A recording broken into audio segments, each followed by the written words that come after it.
So welcome to Didsbury. It's a lovely Sunday afternoon. We are going to have some cup cricket in the National Knockout Trophy. I'm pretty sure I'm right in saying this is the first main round. I think it is. I've got Adam with me from Neston.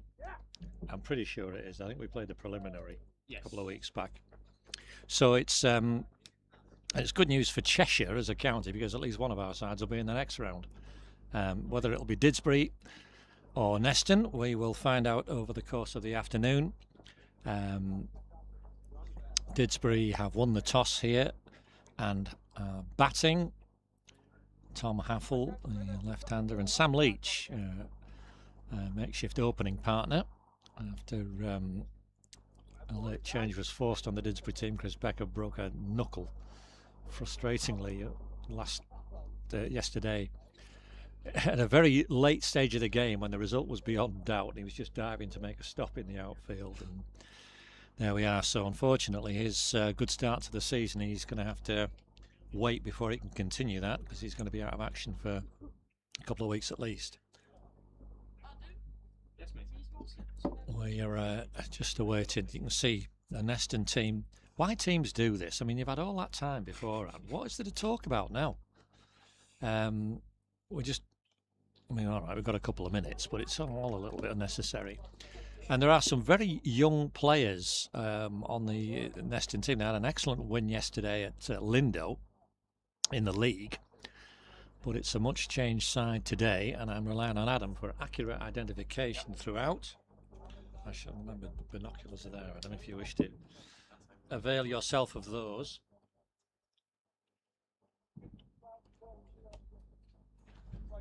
Yeah, I believe it's 6 or 7 of the same team from yesterday's game. The rest is all from different rounds of the different teams. But it's obviously good to get everyone involved, give everyone an opportunity. Indeed so. For some of the young guys as well. Okay, so who are we going to open in the bowling? Tom Jones. Tom is going to open, okay. Decent game here a couple of weeks back in the league, Tom. Who's on strike? Tom Haffel, the left-hander, is on strike. And Sam Leech, the non-striker. 3 power plays in this competition. First 8 overs with just 2 out. And then the middle section, the 24 over section in the middle, you can have up to 4 out. And then in the last 8, you can have 5 out. But if you go over your time, then you have to start bringing fielders in. We're all good. Yep, thanks guys. We're all ready to go. So, just as the sun comes out as well, which is nice. We've got, where are the men out then? We've got Long Leg there, and is there anybody else out?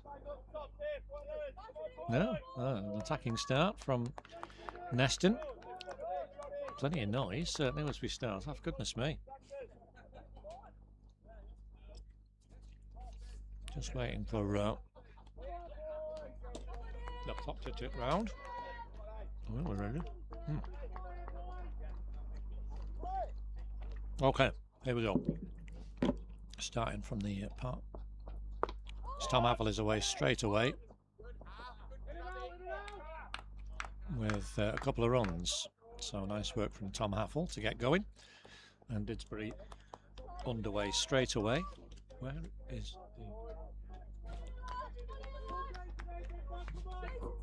I wondered what that was. Just check my scoreboards. Okay, there we are. So yeah, underway straight away, Dids. We'll be looking to take advantage of us lovely conditions for batting.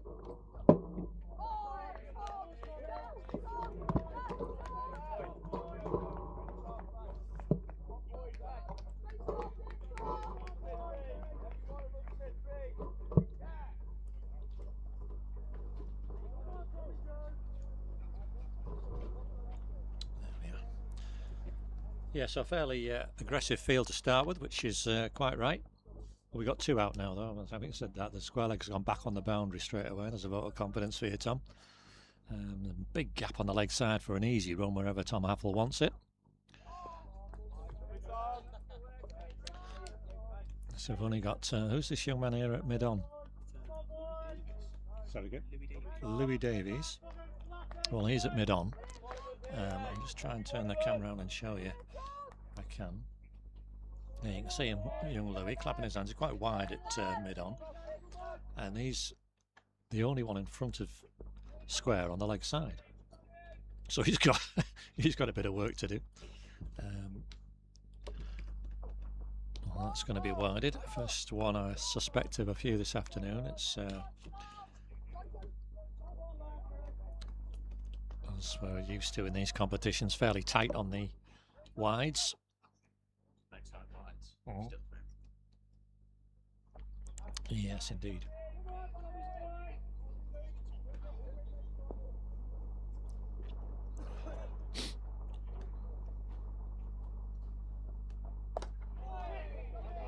Nicely behind that one. So let's just work through the field here. We've got, is that Mr. Sanders with the gloves on? And David's next to him. And then who else have we got in the gully?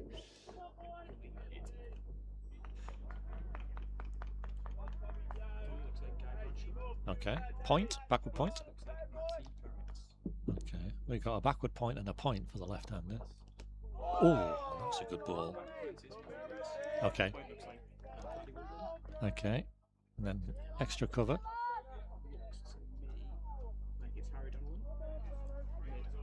And then mid-off, who's got the ball?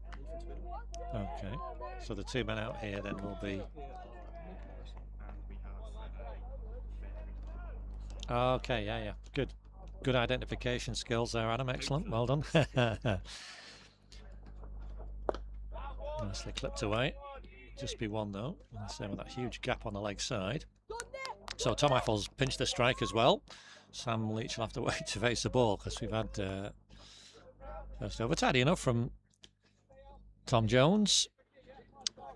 Didsbury away with 4 runs. Okay, Patrick Woodland. Let's have a look at you, Patrick. There we are.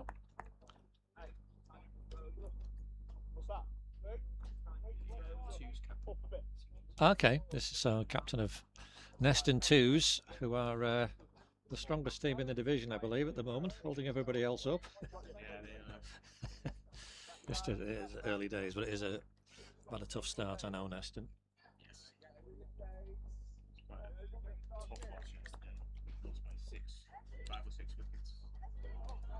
You were playing or watching, or you were? Just following along. Okay. Celebrating with my champagne. Ah, right, yeah. Well, good for you. Yes, that was an excellent win for Neston yesterday. Not many teams will win at Upcastle Lane this season, certainly not in the 50 over format.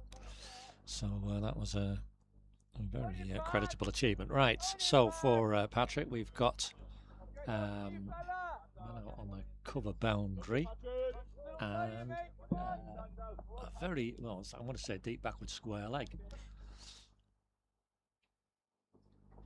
Oh, shot Tom straight away. Tom Apples, moves and ours there. Yes, that's young Louis, said, didn't you? So he's not on the boundary. It's a big hit out there. I must say I'd be surprised if Tom doesn't tend to hit him in the air down there. But let's see. It's in great condition. The outfield was very quick. So I feel there's a lot of work cut out today.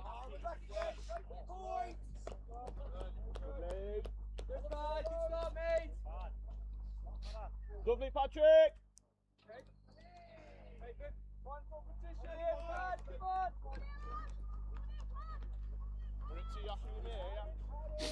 Yeah, should be an interesting contest today. Didsbury in good form. As, 4 straight wins in all competitions. Lost on the opening day in a badly rain-affected match at Timperley, but since then they've picked up quite nicely and managed to beat the rain yesterday, as did Neston at Lindo. We had but it was strange when the rain seemed to come at different times. Nicely bowled, very full, dug out nicely though by Tom Appel, but it's another dot ball. A tidy opening start for Patrick Woodland. How many overs did you manage to get in yesterday? We got 58 in total. We ended up with 6. I'm going to have to work this out now. 66. We had just about 10 before the interruption, but it was very heavy rain. Oh, again, he's flashed at that. That's Tom Arful. We had 27, I believe, and then off for a good few hours. Okay, yeah. 2 overs. Wow. For them. Held above those was 162. Score was originally 145. Yeah. Okay. I think it was 5 or 15 for free to start. Yes. Managed to pull through. Yeah, it was a terrific fight back. Right, Patrick, last ball, the crucial last ball of any over. And he's bowled a maiden. So making a case for first team inclusion here is Patrick Woodland. Very tidy start. And Neston will be pleased with that. A maiden in the power play. There you can see Patrick's figures, so he'll be pleased with that at least. That's always a good effort.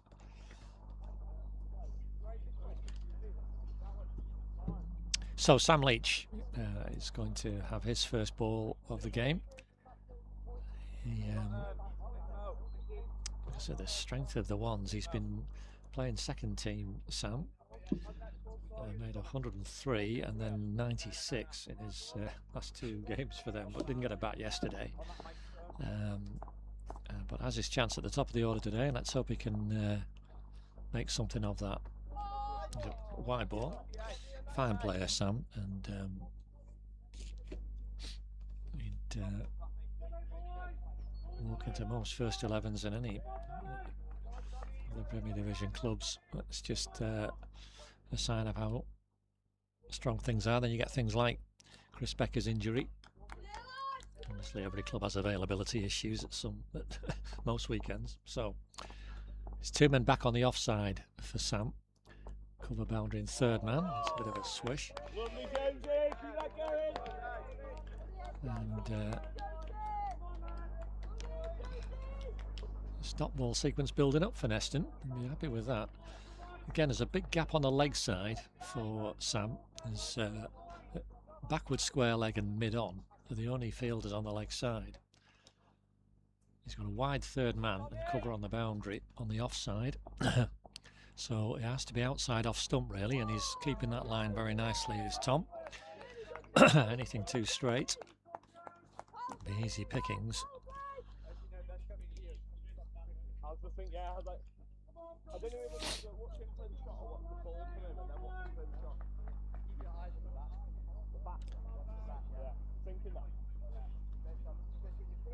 Because it's kind of deceptive until you start coming in it.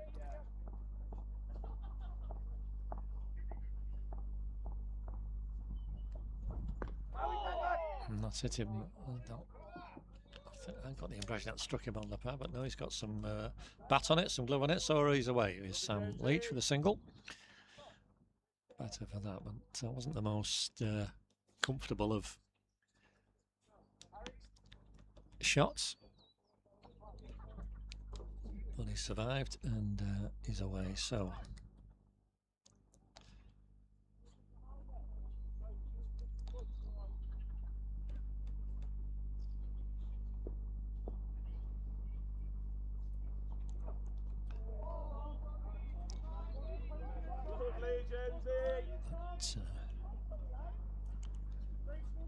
Good disciplined line from Tom Jones, keeping it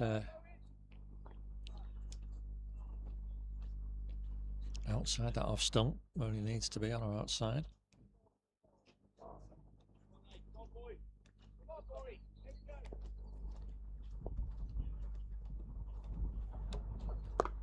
There's that easy single for Tom Apples. Having said how disciplined his bowling, he's drifted one onto his pads there, so easy run.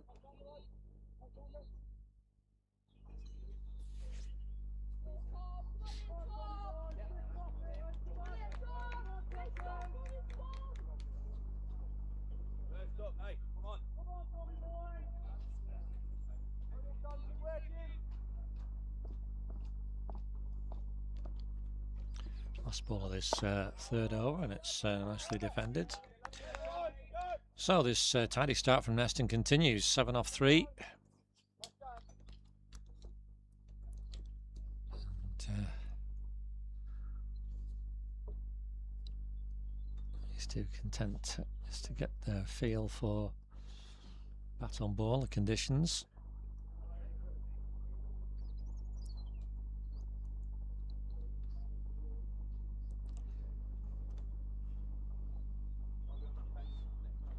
Shorter boundary on the right hand side of your picture today, and this towards the clubhouse area, for those that know the ground.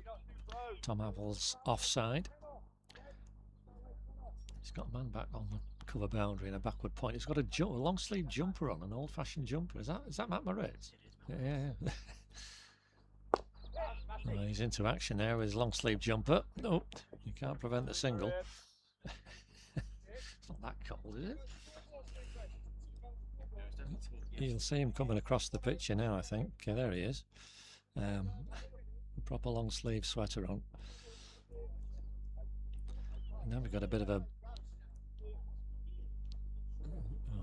because the right hander's on straight, so it is all changed now. We've got a long leg on the boundaries. Not much of a hit to this long leg finally area.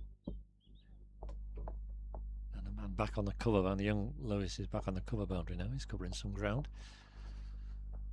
That's first ball at Sam Leech. That's driven beautifully down the ground, and that'll be the first boundary. Don't bother chasing that, fellas. And that's the quality of Sam Leech. First ball, Patrick Woodland's bowled to him, and he just got the length slightly wrong. Lovely straight drive all along the ground back past the bowler. And once it gets past you on this outfield, it's not dissimilar to Neston actually. You're struggling. So double figures for Dids, and first boundary on the board. 12 without loss. What's the bowler got in response to that? Similar kind of ball, but this time Sam Leach finds the fielder at mid-off. Just remember who that is at mid-off. Nathan Twiddle. Well done, Nathan. You can see him in the picture there at the bottom of your screen. He's coming at him. Superb, Patrick!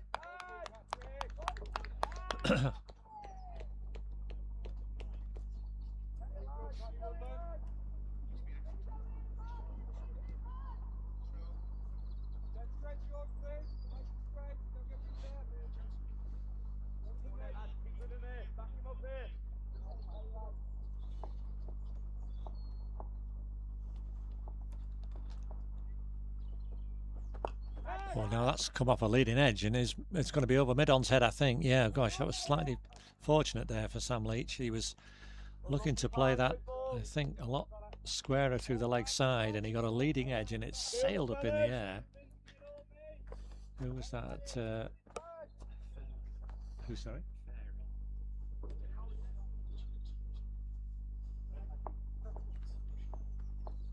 find it in a moment. It was one of those awkward ones.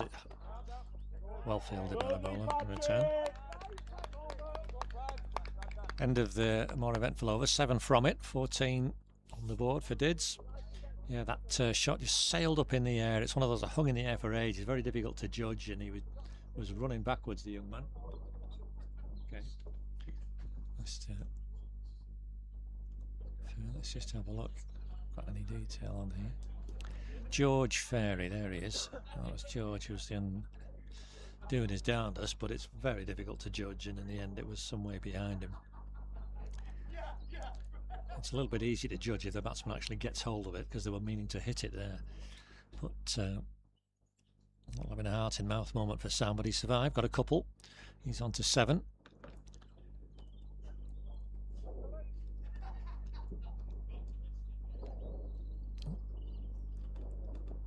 Again, easy run for Tom Havel.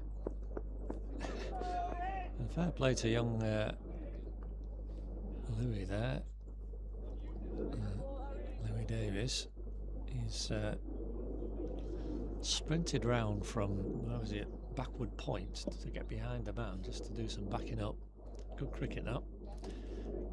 He's certainly getting his steps in, the young fella already. He's been both sides of the ground. And it's the other side of the ground, the right hand side of your pitch as you're looking at. It's a fair hit today. He's been out on that cover boundary. Now he's in at mid-off as Tom Jones into the right-handed Sam Leech. No ball as well, oh dear. So it's going to be a single. Yep, I think we've got 3 hits, haven't we? We have. So now, thankfully, because it's for Neston's point of view, if it's a left-hander, they can move the field around. And the strike has changed. Well, fairly limited, of course, with it being in the power play. Nonetheless, they can switch it round. So Tom Haffle's got a free swing of the bat at this one.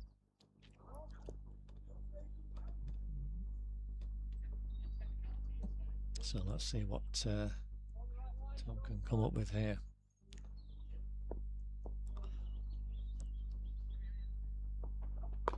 Oh, he's had a real whack at it. It's gone right up in the air. No one's even going to try and catch it. And that's a single. Disappointed there, Tom Haffle. He completely mistimed it. You can see what he was trying to do, but missed out on that one. He's getting a bit of good-natured stick from his teammates watching on. That's a run on the board anyway, so let's go from there now. 18 the score. Nicely driven. Right for the offside fielder.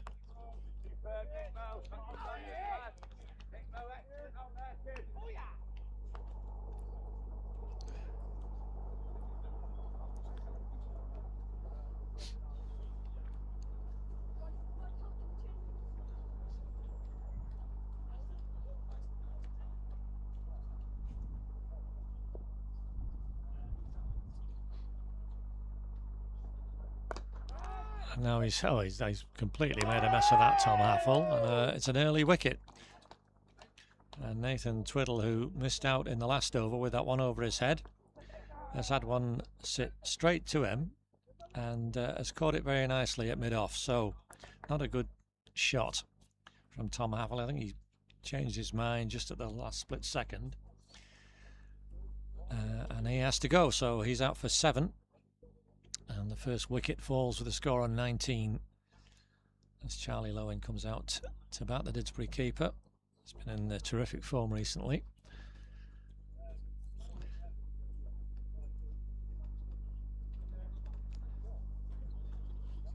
And we're going to have an early look at him after that first wicket. Bit of a soft dismissal from the batter's point of view. It was almost like catching practice straight to mid-off.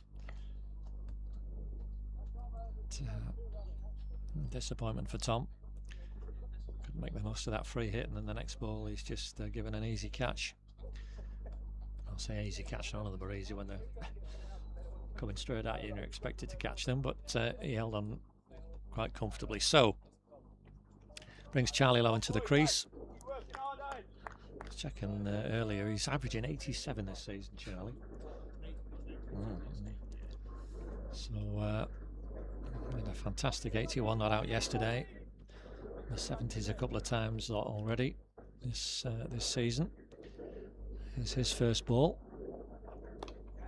and he's away straight away with a single.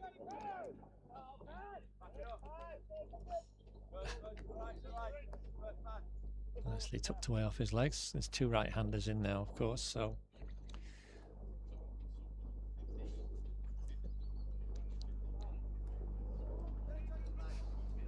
super innings in the last preliminary round of the National. Charlie made 76 while Rob Sehmi crashed 150 at the other end and won the game against Stourbridge at a canter in the end. Right, last ball of this 5th over, so Leech lets it go.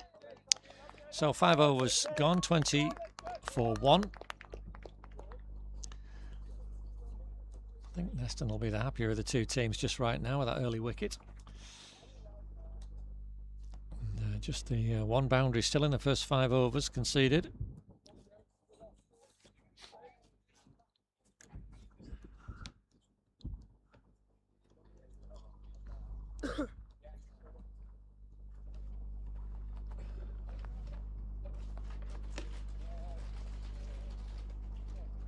Steve, up here.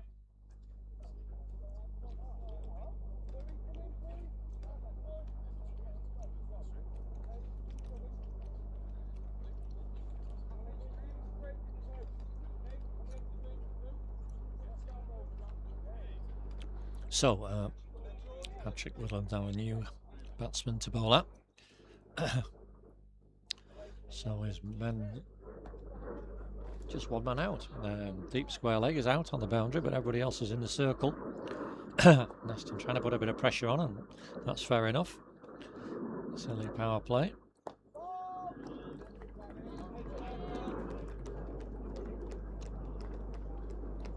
Good, Patrick.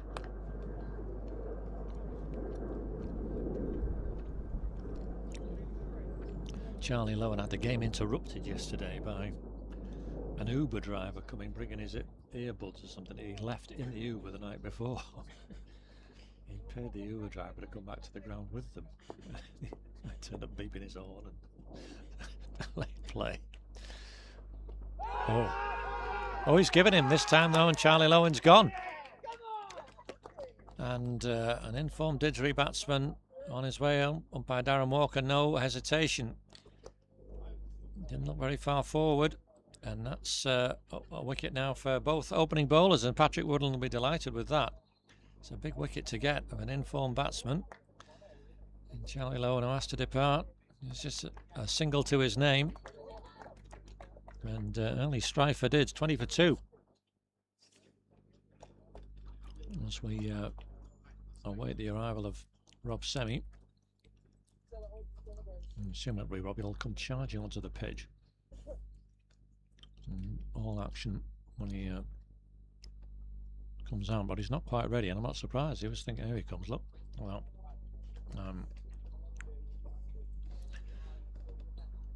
perhaps as a surprise as anyone that Charlie was out so early, but he wasn't very far forward, and clearly right in front. And so, terrific early blow. 2 terrific early blows for Neston and Pat Woodland, who's bowled very tidily, very accurately. And has got a big wicket there. And Rob Sehmi now to bowl that. That'll be a challenge for him. He's one of the best in the league, Rob. So, so again, been in good form, but he's under a bit of pressure here straight away.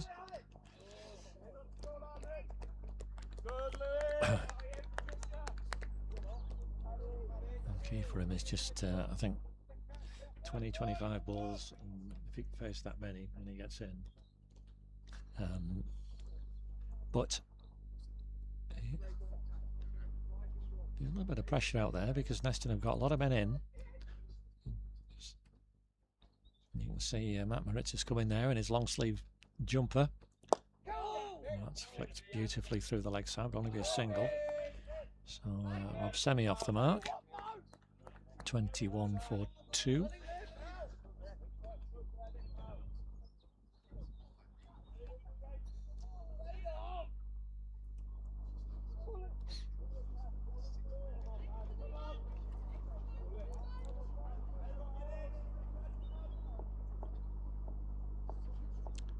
So Sam Leech back on strike. And that's young Louis Davis, kind of a very square point he is, and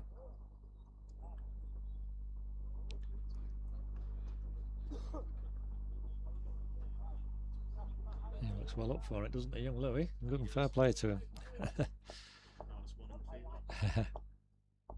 Oh, why ever not? Right, last ball of this 6th over, and again it can only be defended. So very much Neston's in this early stages. 21 for 2. Didsbury. Let's see, 2 early wickets, 2 wickets very close together in consecutive overs. No matter the competition, whatever it is, it always takes a bit of recovering from.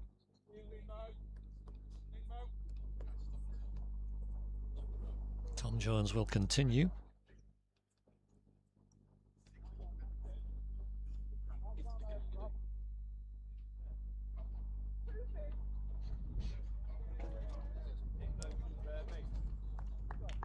So it comes quite quick, doesn't it? It's deceptive, but you see it quite late. Rolling to Rob Sehmi. That's down the line. It's going to be 5 wides. A bit of a gift for Dids. So 5 wides. A loose one there from Tom.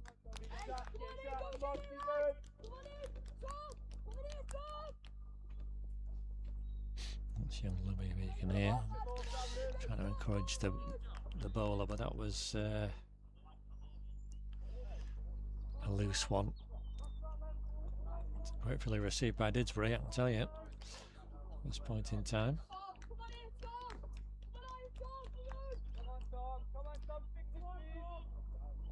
Tim Hughes just walking past us, not playing this weekend. Right, so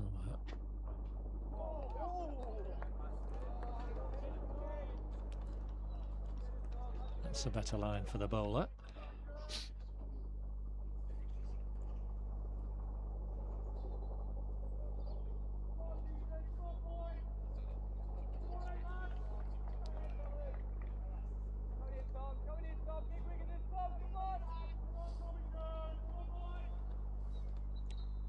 Two men still back on the offside, very wide third man.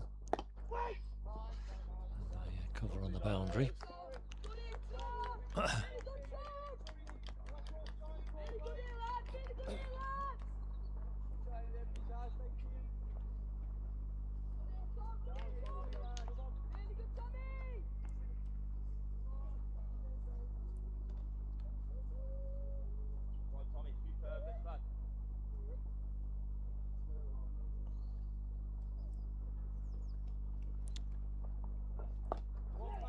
Nicely clipped away by Rob Sehmi. Only a couple here, I think. 2 straight again. The bowler, but let's be grateful for those. A big throw came in there over the wicketkeeper's head, but backed up by our man Matt.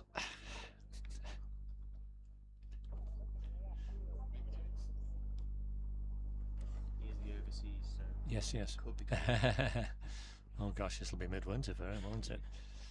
Well, you think he'd be used to it by now, but maybe he just likes the fashion.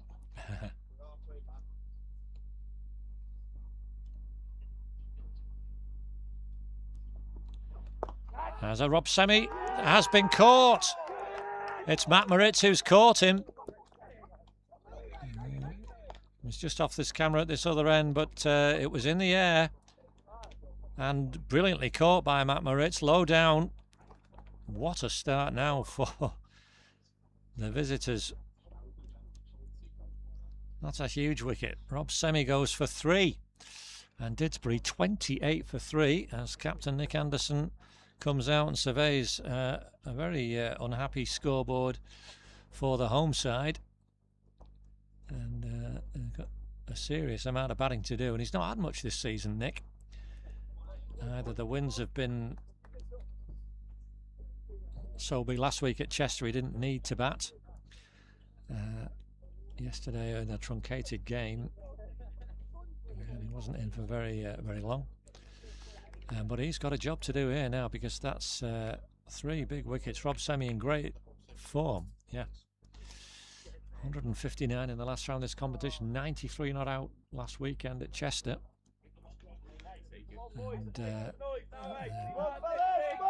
And Neston folk have travelled across, so I don't know if they've been over all weekend. They're very much enjoying this. And you can hear from the noise that they're making that they're all up for this, and they really are in the game. 28 for 3 was not at all what Didsbury would have been anticipating. So Nick Anderson with a job to do, and he watches his first goal go past. So yeah, Rob Sehmi driving a wide one, but couldn't quite get over it. If you're going to get him, you've got to get him early, and as we said, once he gets in 20 balls or so. But he only faced 6 today, Matt Moritz. Still looking at his hands at backward point. I don't know whether he's just ringing them a little bit because it was well hit, but it was a super catch. And Nick Anderson's away, edged that onto his paddy back. Well, he wants one. Okay. He's kept the bowling. So 7 overs gone, 29 for 3. And not even sure that David Hurst and Neston will have been thinking this would be possible, but look at that, there it is. Didsbury in problems.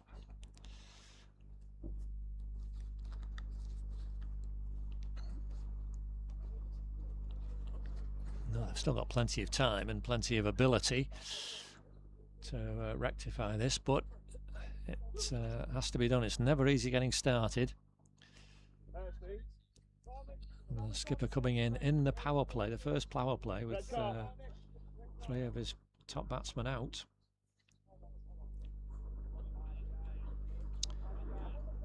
It's a challenging proposition, right? And he's only got 1 man back on the leg side boundary. There's Pat Woodland, who was going to come in but didn't. Something's not quite right with the field here, I don't think, are they? Or see with the keeper, look how deep the slipping backward, slipping gully are there, Adam. Quite a way back. David Hurst at slip. That's it out to young Louis Davis, but nicely behind it. You can just see David Hurst, a better view of him there from the other end. He's some way back, so clearly a bit of nip. Patrick Woodland.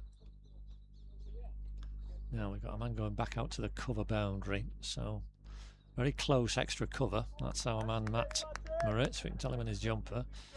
And then cover's gone back on the boundary.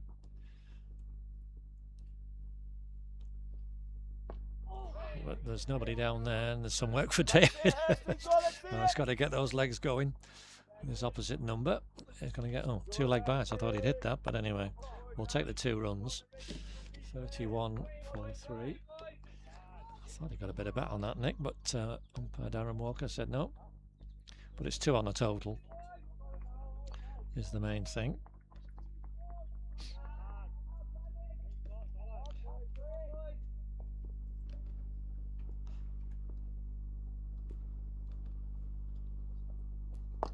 Lovely hit now. That's through that big gap, but he's only going to get 1. Is Nick, because the fielder was quite square out cover, had moved round to deep extra cover, and therefore was closer to the ball. It was drilled past Matt Moritz at that short extra cover. So clever bit of field placing there. Right, Sam Leech hasn't faced a delivery for the last 11. So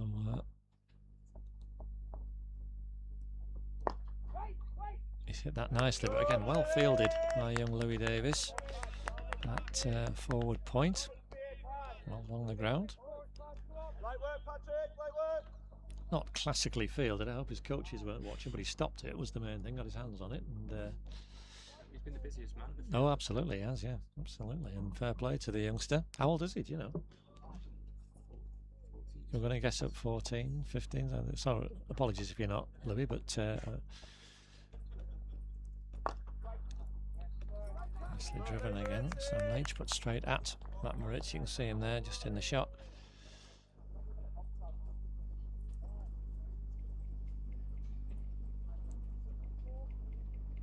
There we go. Get a slightly better view of things there. Matt Moritz is, as I say, very short extra cover. So last ball of this first power play. Oh, goodness me, there was nearly a wicket. There's more work for David Hurst. He's got a charge after it, but it's run away, and Sam Leach has got a second boundary. A fortuitous one, because he had no idea where that had gone.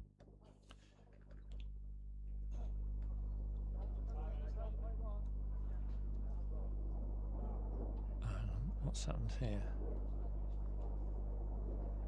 Correction, sorry, that was Nick, wasn't it? So 37 for 3. Oh, what's 36 yards? Me making it. I understand what's happened there. Let me just correct that. I put that one down, so yeah, autocorrect. So that's right. Sorry about that, folks. But there we are. So 36 for 3. That should be. Yeah, we should just correct now. Yeah, there it is. Sorry about that. My mistake. So yes, a streaky boundary for Sam Leech. What's happened here? I've got a slight problem down at the far end. I'll try and switch the camera. You can see. Was that David? Oh, it's something's wrong there. It's out of shot of the scoreboard. I couldn't see what was going on while I was correcting the scorecard error there. 36 for 3 after the power play, but David Hurst was scrambling down to try and stop that streaky boundary off the last ball off the inside edge, and clearly is in some discomfort there. You think? Oh, back spasm. Something's he's struggling. Oh, his back's gone. Okay. And we're just a break in play here while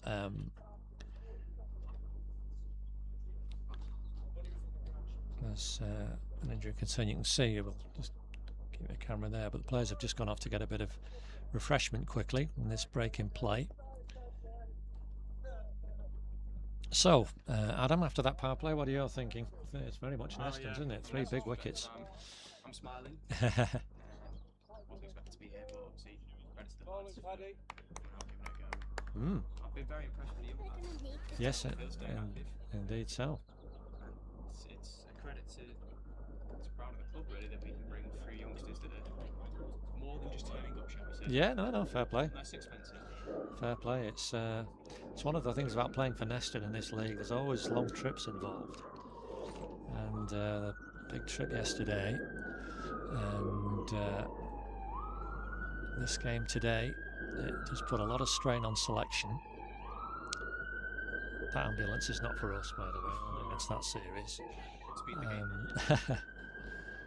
But we're just pausing while David Hurst receives some treatment. Still a long way to go. That's all I can say. There is. There are 32 overs remaining still, and any of the Didsbury batters gets in and they're capable of scoring rapidly, but they've got to do that. And in that power play, there's been it's been tentative and careful. So the 3 wickets have really set the team back. Sam Leech one lovely boundary and then one totally involuntary one off the inside edge, but he's the only man in double figures so far, 13. I'll be pleased to have survived that first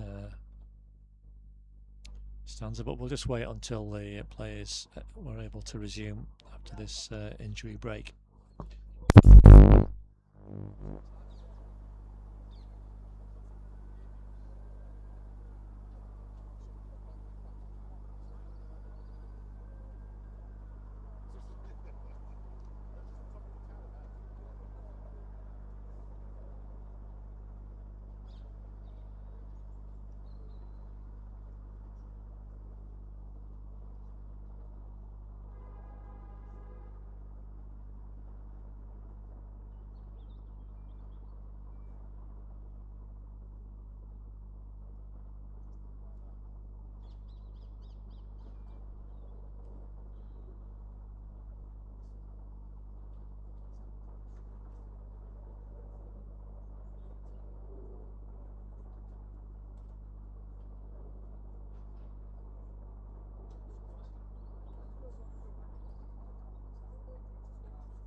Right, we're getting ready to resume. David Hurst suffered a nasty back spasm in diving to try and stop that boundary.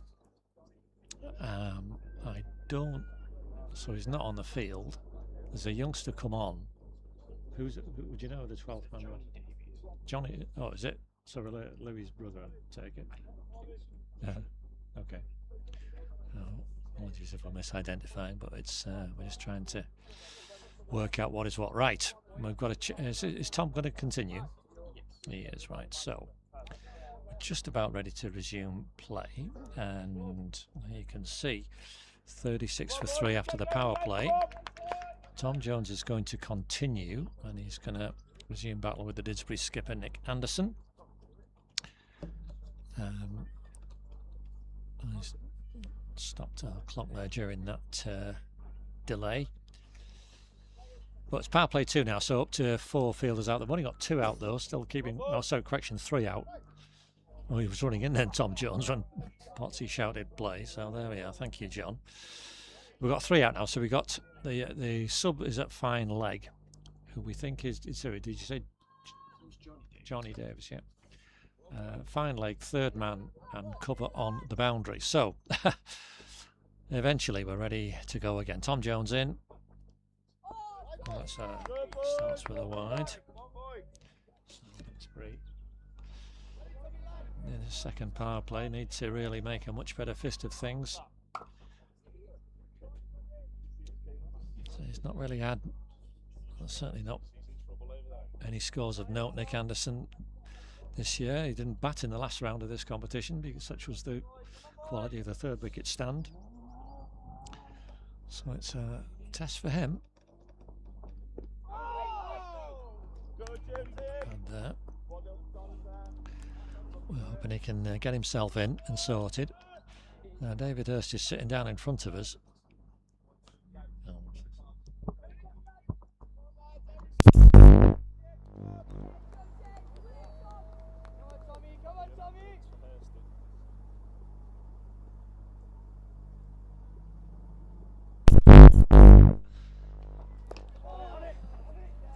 Covering up carefully Nick Anderson then, a little bit suspiciously.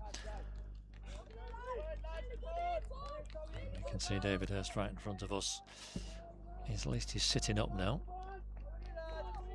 Just getting some attention on that lower back. That can be very painful, I must say. Joking apart.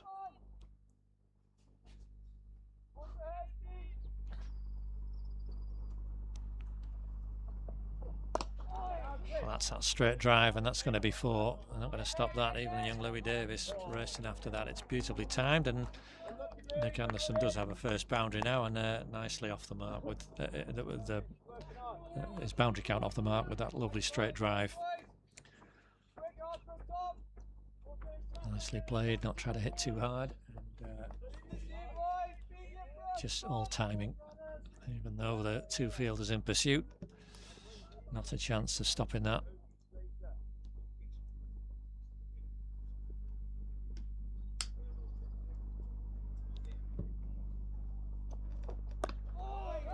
A little bit suspicious there, Nick Anderson, as he jumped into action.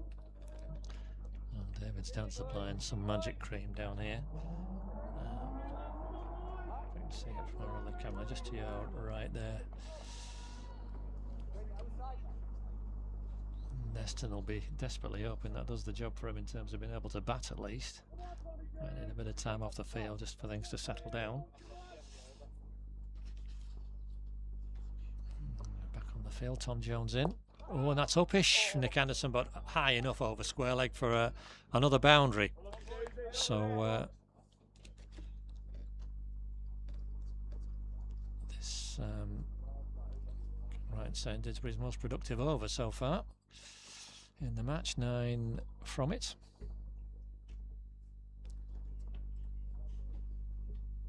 Was in the air, but who's the that's Patrick, is it, at square leg? Yeah, it is. Yeah, it was way over his head. No chance of stopping that.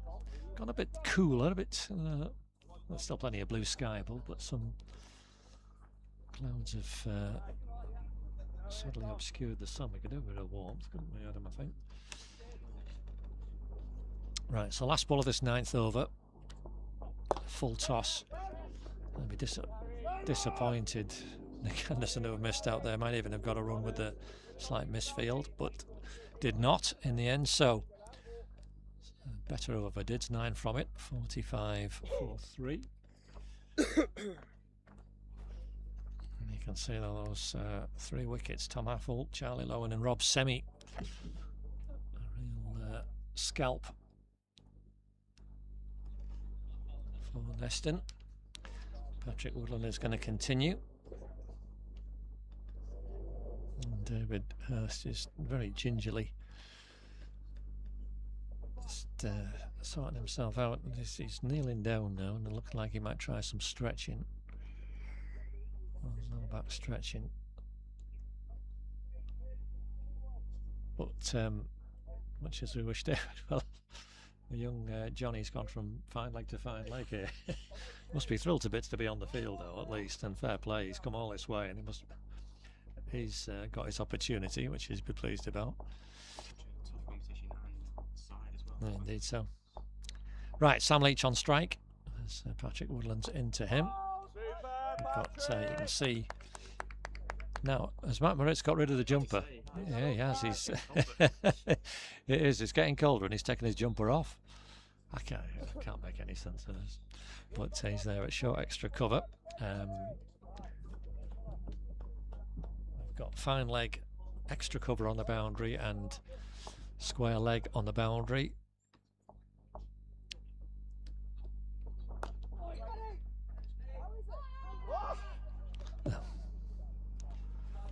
Optimistic appeal for a dismissal there, I think we will say. Being informed that Johnny is Louis' younger brother. Yeah, okay. So the 2 Davies brothers. Yeah, well, indeed so. You're going to have some fit sons as well, because they're covering a lot of ground on this outfield. Johnny, fine leg to fine leg. Now he's been all over the place. He's at square point at the moment, where he's been most of the time when this end, when Sam Leach has been on strike. And that's going to be flicked away. That's going to be 4. There's no chance for the fielder, even though he's not very far away. Nicely clipped off his legs, a bit too straight there, Pat Woodland, and that's timing for you on here. It was flicked away, and even though both those boundary fielders weren't that far away, they have absolutely no chance.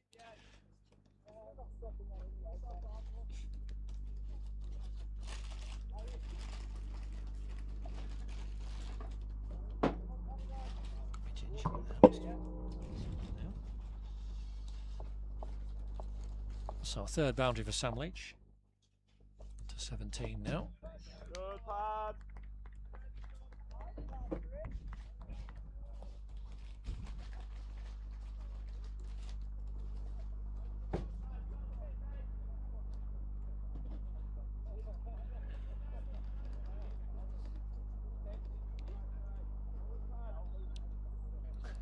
It's getting a little bit brighter again, thankfully.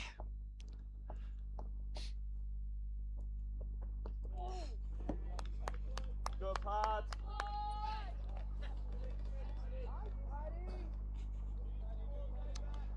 He's pulled a tidy spell here, Pat Woodland. 1 for 17. Big wicket of Charlie Lowen. That maiden as well. He's bowled. And be giving them a bit of a selection nudge. It was useful having that left arm over angle. Another one. Just Sam Leach just carefully watches by. So just 4 off the over. 10 overs gone. So we're a quarter of the way through. David Hurst just walking very gingerly now. And it's going to be a first change in the bowling attack for Neston, and Matt Moritz sans jumper. Fantastically yesterday. Took 3 wickets, I believe. 3, yeah, 3 yesterday. Okay, excellent. Let's just have a little look at that. Just pull the scorecard up from yesterday.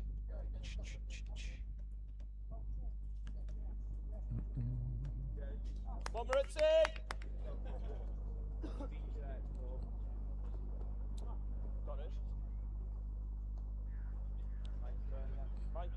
So I can see 3 for 24 yesterday at Lindo.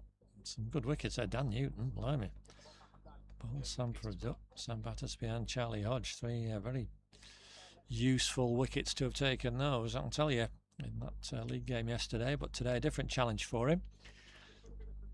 But coming in with his side still on top. 3 wickets, 3 good early wickets for them. That's not a good ball. He's got a... Oh my goodness, it's the 50s come up for Didsbury, but a curious one. It was not a good ball. It was short, hit hard, and looked initially from our angle like a comfortable single. But that wasn't Harry, was it? Tom Jones, I beg your pardon, Tom. A backward point went straight to him, and he was onto it. And Nick Anderson, I think, suddenly realised he's committed to the single, but thankfully the throw missed.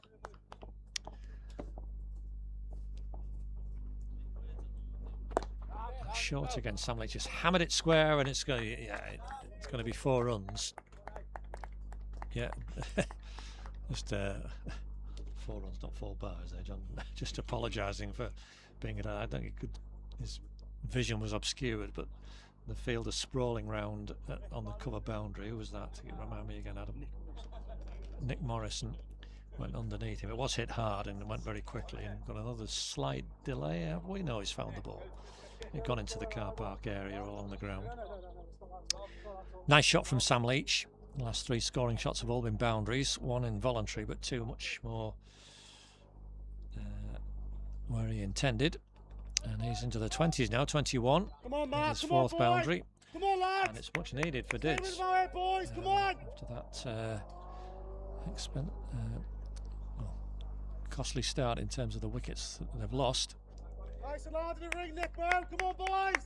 And so they've replaced Nick Morrison on the cover boundary. I think that's Pat Woodland who's come over here. No. Just going to pitch it up a little further. Come on, Matty. To get the most Come on, out boys. of the pitch. Ooh, come on, lads. You can hear him by our microphone.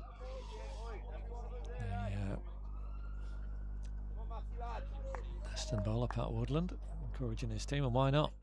Still in a good position. Another wicket here, goodness. That's too short again, and it's hit hard, and he's round, he's misfielded it as well, Pat Woodland, and it's going to go for 4. Misfield, I'm afraid, a second one in the over.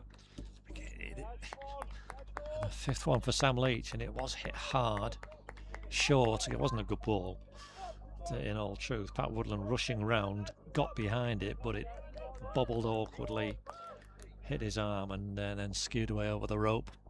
58 for 3. 2 boundaries in the over, and against. Well, that's a bit straighter. I think he's not going to get any reward just banging it in like that, Matt Moritz. The wickets have come from better length deliveries. Not complaining for Didsbury. Perspective goes 9 off this over so far. Last ball. Sam Leach can just chop down on it, but still a productive over. And he's moved on to 25 in that over.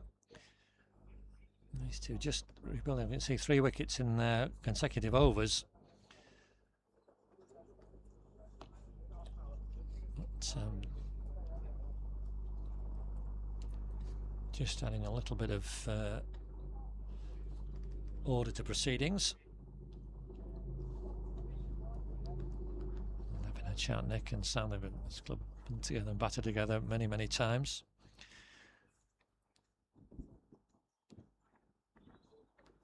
So Pat Woodland's going to continue. And I have a nice bowled very well, 1 for 17. Off 5 overs is a terrific effort. He's got to keep that length good, though. Anything short will disappear with a shorter leg side boundary. If it's too full, it'll get driven. That's just about the right place to be. It's got that extra cover on the boundary. young Johnny's down at fine leg here. He's sub-fielder. Well, David, he's standing in the pavilion chatting to the Didsbury fielders. And just letting them... Oh, attempt for Nick Anderson. Good, Patrick. Seen the shot he was intending to play, but missed it. Been pretty pleased he didn't edge it. John Sanders, the keeper, had a terrific innings yesterday. It's a bit too full that time. Yeah, it's past Matt Murray. It's only going to be one for Nick Anderson. But, a bit of something on it. Couldn't prevent the run. So Nick Anderson on to 12. Didsbury on to 59.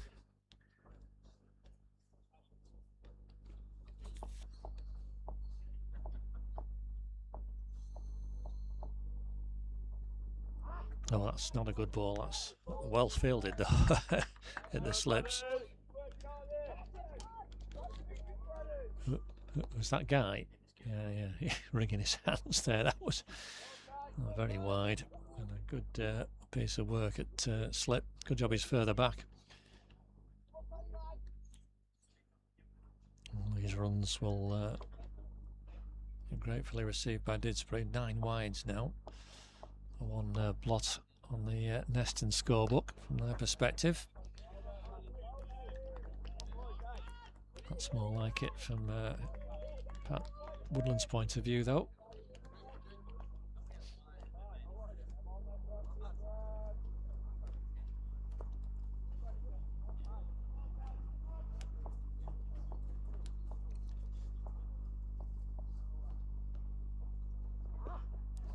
Another wide. Yep.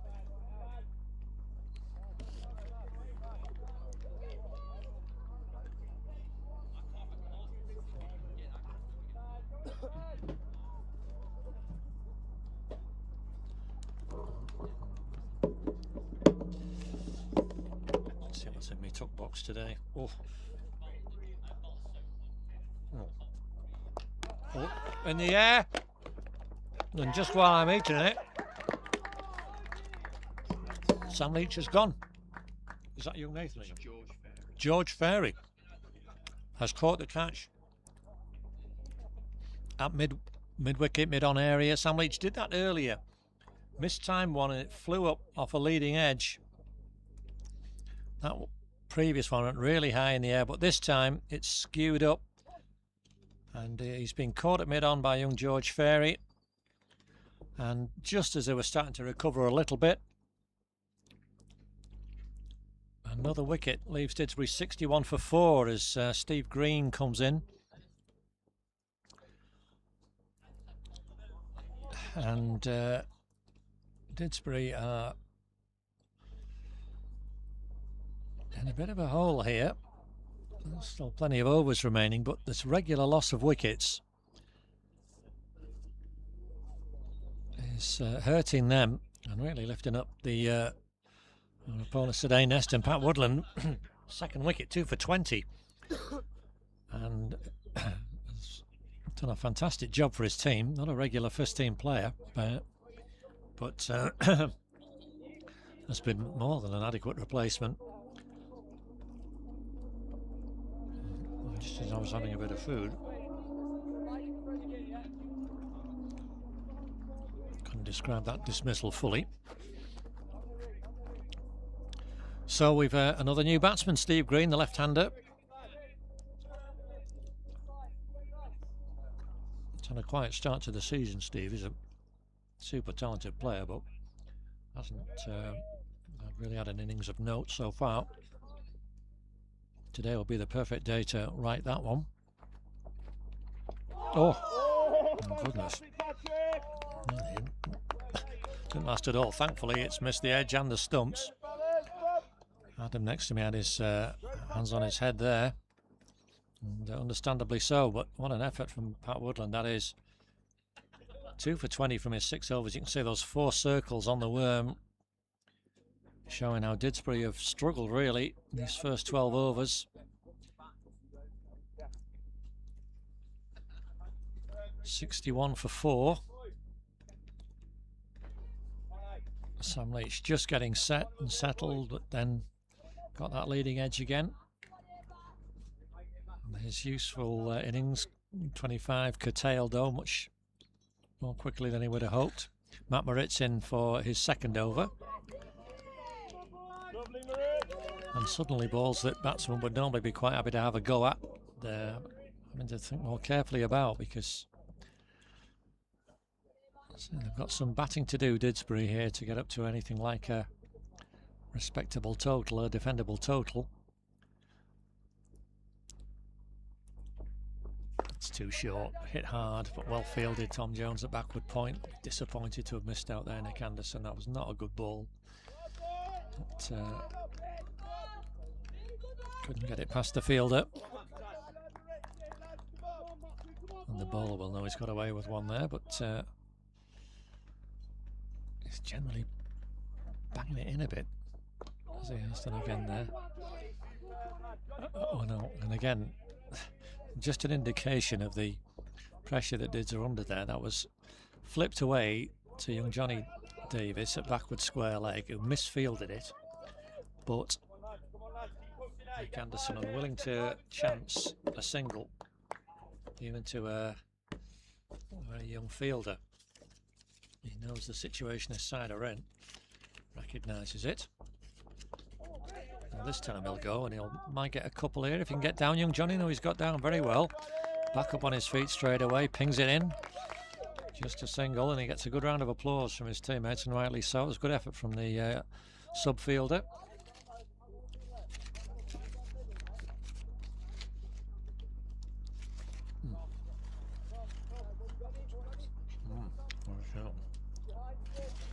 Adam is nodding with jealousy at my top box. Oh.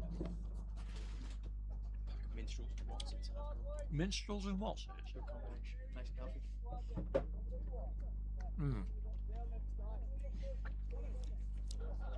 That's the youth of today for you. They consider that worthy of the scorebox. Right, now we've got the left-hander on strike. We're just having a bit of movement now. We've got a third man in for him. That's young Johnny Davis has gone down to third man. Steve Green's first ball from Matt Moritz. That was a better length and a bit of nip there as well. So he's got a square leg on the boundary, cover on the boundary, and a third man. Everybody else in the circle.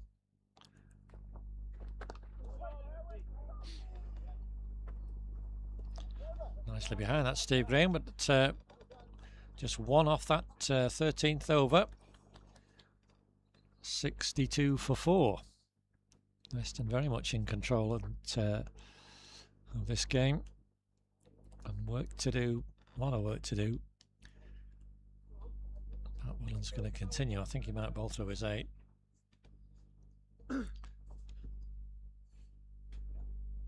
Trudging up to the umpire.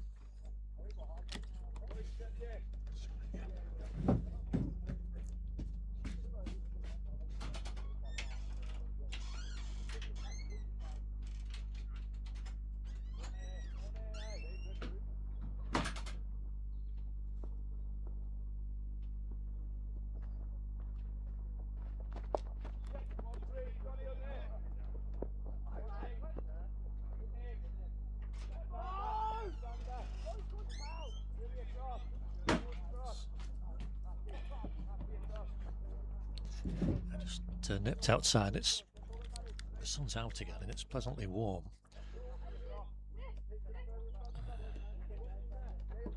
Now again, she'll be, I think everyone will be happy about that.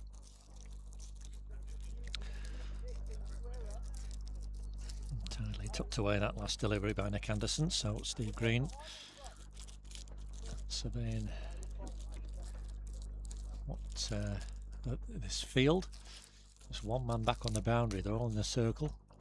That's not a good ball, and well called through by Nick Anderson, so that's going to be 2 wides.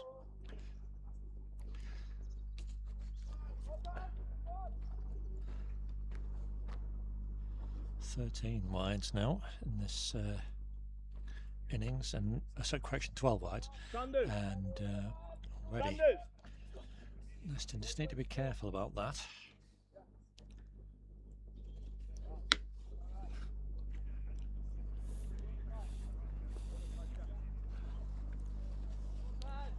Count doesn't get too much higher.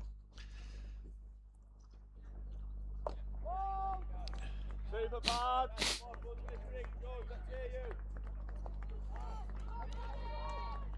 A different field for Nick Anderson with the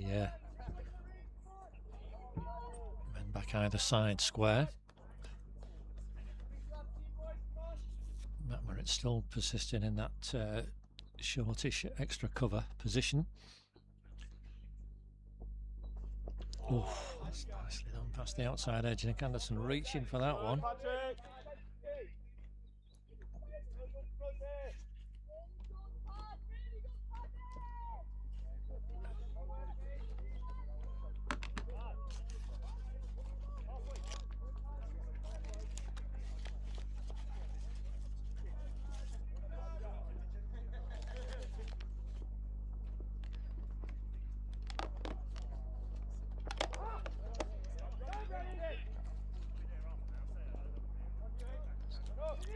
It's going to be 3 wides this time, I think.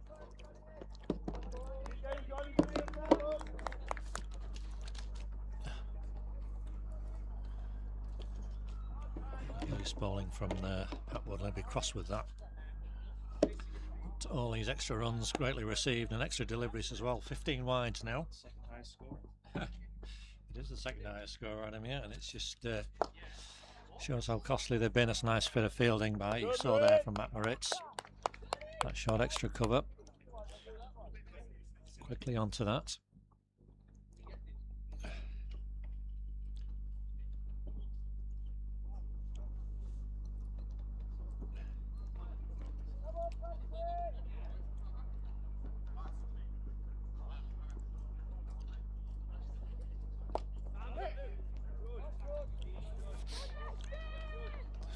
Out carefully.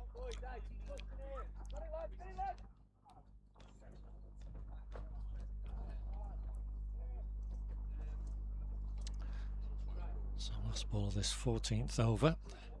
So often they say about the last ball of the over being the crucial one. Hasn't been a problem for Pat Woodland so far. And just a single off that one. It's tidy bowling.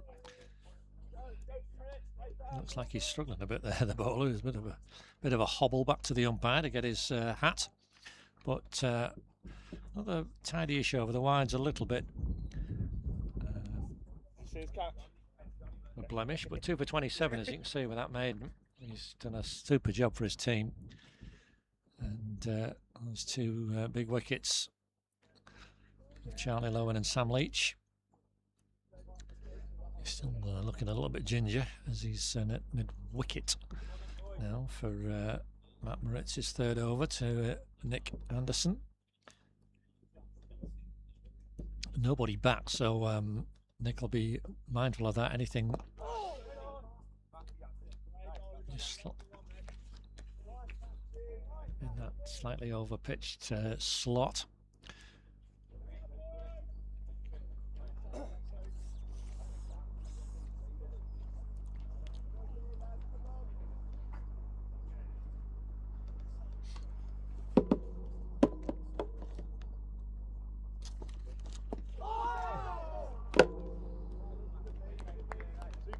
It's better length this from Matt Moritz. It's just getting that not too short, but just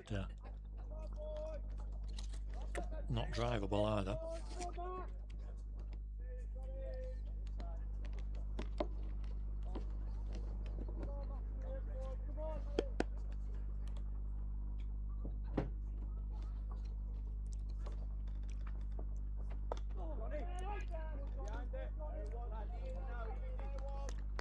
To him, young Johnny Davis, and there at square leg. I've got an impression of the sun on the ground at that end. There we go.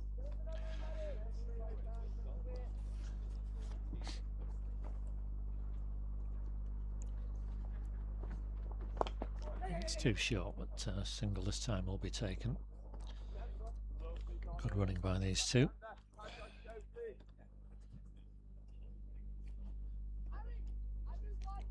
Steve Green alert to that, still not off the mark. He's been out there a while, but only first 3 deliveries so far. This will only be his 4th.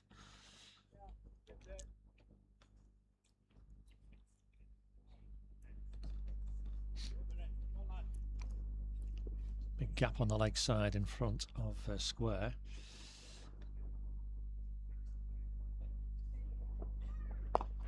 Like that, for him to get off the mark. Oh, well done him.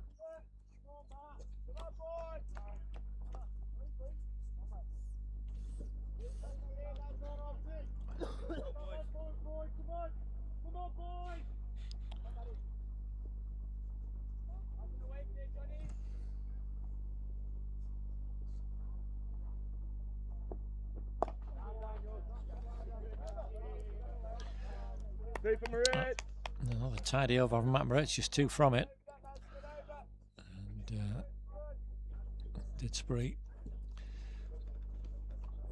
And to rebuild, you see there that stand of 33, Sam Leech and Nick Anderson were doing just that after those 3 wickets in 3 overs, but that curtailed, so they've got to start again.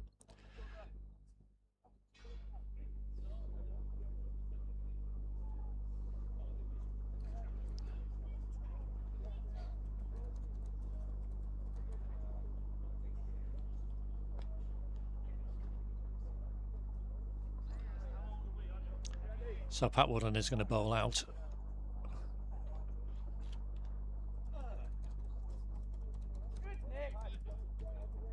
Let's hear Patrick, come on. Sometimes this can be an over too many, but I think it's absolutely the right thing to do. You might as well. Somebody bowling this well.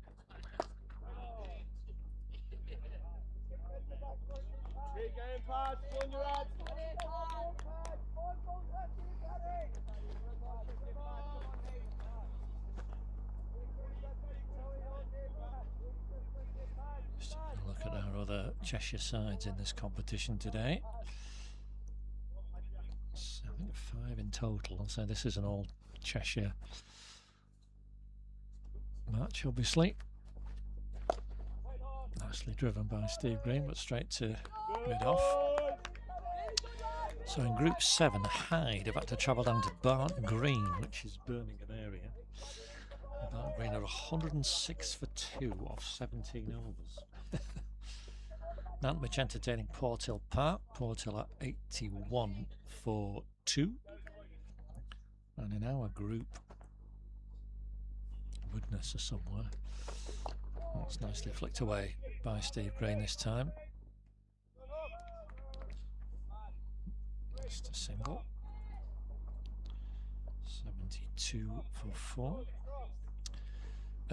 Let's have a look. Yes, Oxton have gone all the way down to Nolan Dorridge, which is a long trip. 102 for 4 they are, just coming up to halfway. And there we are, Widnes at home to Hales, 89 for 3. Sanders! So,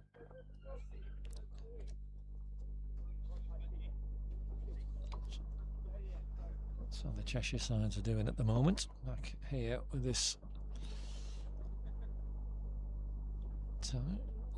That's going to be 5 wides, and now there's frustration there from the mid-off fielder.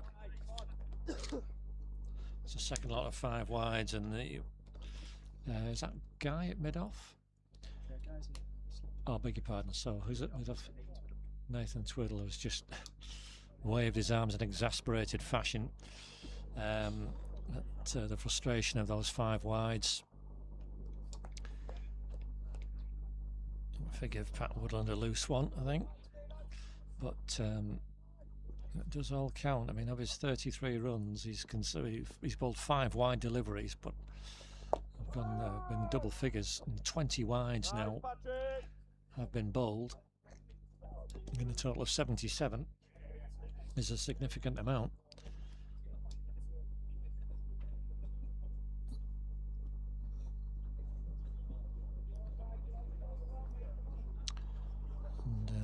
Didsbury some encouragement.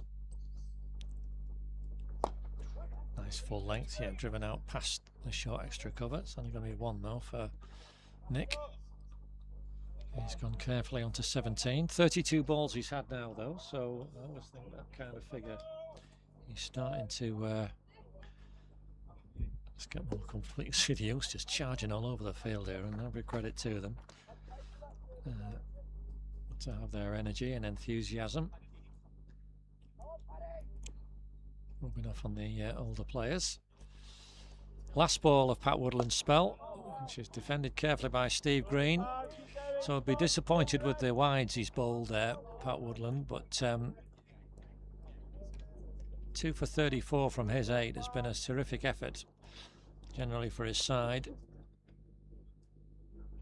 He'll be blowing a bit. That's tough work, 8 off the reel. But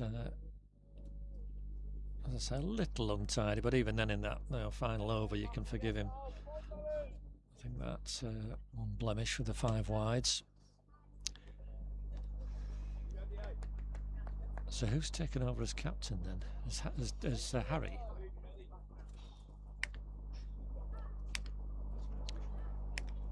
Oh well. We'll see. Anyway, Matt Maritza is 4th over, none for 12 so far. Resuming battle with Nick Anderson. And that's gone off the pad, I think. Yes, it has.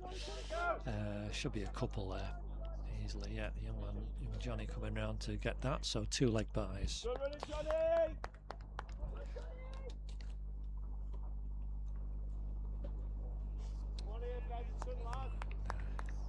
Come on, Maritz!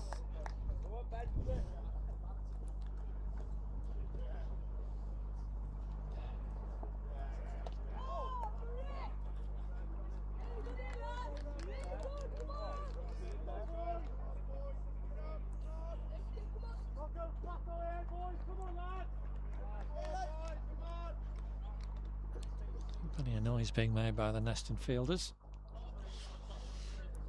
It's they need to do. They need to keep each other G'd up. It's, good pace. John Sanders has been standing up most of this innings. An experienced keeper, but he's having his hands getting regular whacks there with the ball smacking into them.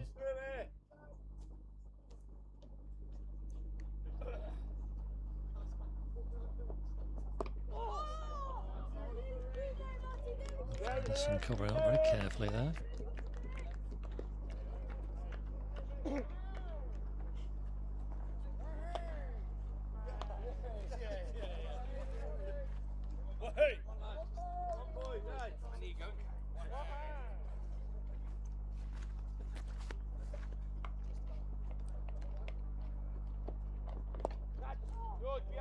He's flashed that hard down to 3rd man.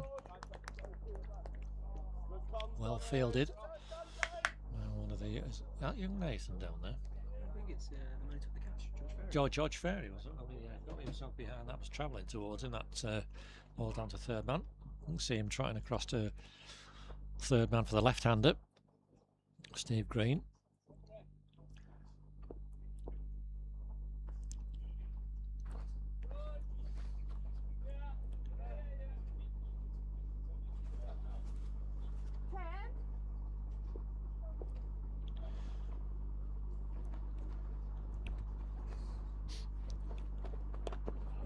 Got hard, nicely down, nicely cut away from Steve Green. He's going to get a single. Pinch the bowling. 4 in total off the over, but just 2 off the bat. Another tidy one from Matt Moritz. 4 overs for 14 for him. I'm going to have a new bowler now. Harry Donnellan. We're going to have some spin. Bowled pretty well in the league match here a couple of weeks back, did Harry.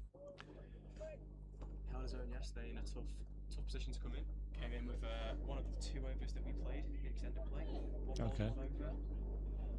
Not very expensive. Super over. Okay, good for him. Well, he bowled well here in the league game. And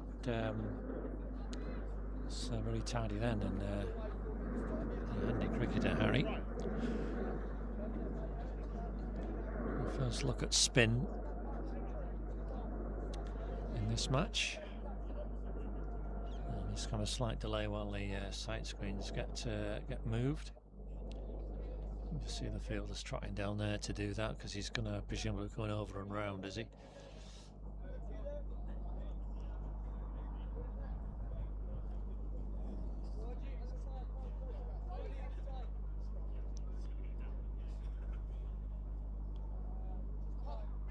Just getting ourselves reorganised. Right, I think we're all set. So he's getting his field sorted. Harry Donlan, he can have the 4 men out if he wants them, but he's only got one out. Well, cover on the boundary. Well, that's some confidence. Round the wicket to the left-hander, Steve Green, and immediately Nick Anderson calls him through for a single.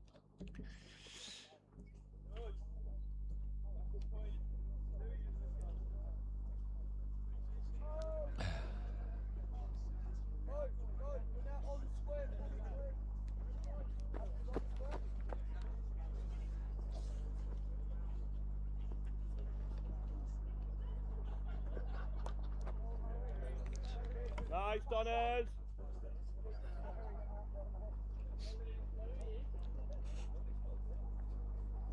Nick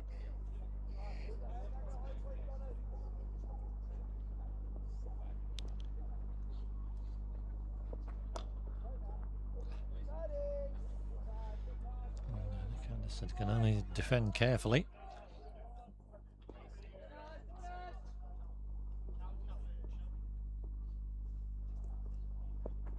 But not that time. He's hit that very hard, Nick Anderson. Has he got it all the way? I think it has. No, just bounced short. It's a bit of a hit down there to the long, deep mid-wicket boundary, but the umpires are being told, informed, and by the fielders, and that's good to see from the Neston fielders confirming it did actually go for 6. It was hit hard and couldn't quite see whether it landed, which side of the rope it landed. But the field against Nick Morrison was confirming to the umpire that was actually 6, which is good of him. Good sporting play. It is difficult for the umpires to be certain, but signalled correctly. But to the first 6 of the match, hit by the Didsbury skipper, and hopefully not the last for Dids. And several more of those, but as I say, Nick now into the one. He's 24, just finding his range. And certainly onto that one very quickly. It was just the right length for him, and Harry Donlan's dragged it back subsequent to that 6. So 7 off his first over, but there was a fine blow from the Didsbury skipper. But the bowler immediately adjusting.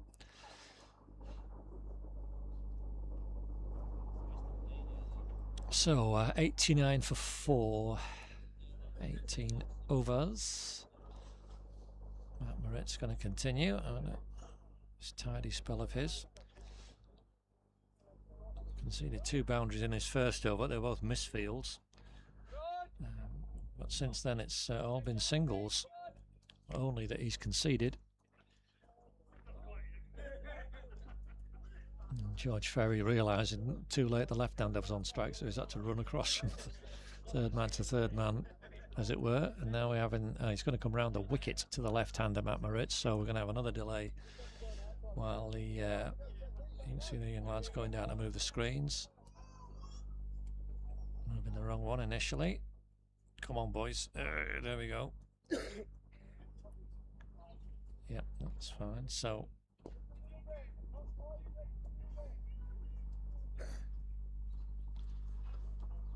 well, he's trying this particular line, Matt Moritz, we'll see, but he seems to me to have been managing perfectly well over the wicket. But he's going to come round to the left-hander now, so let's see what difference that makes.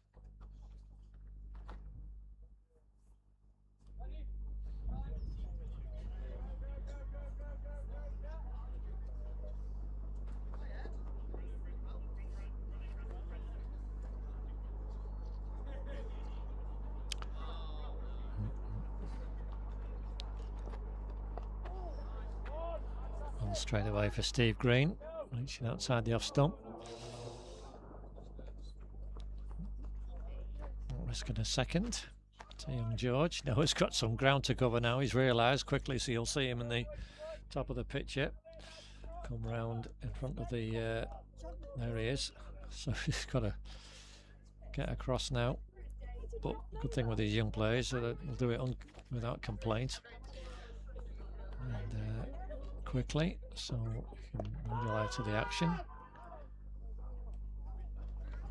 Anderson, I think, felt that. I don't know if he edged that into the one of the more sensitive areas.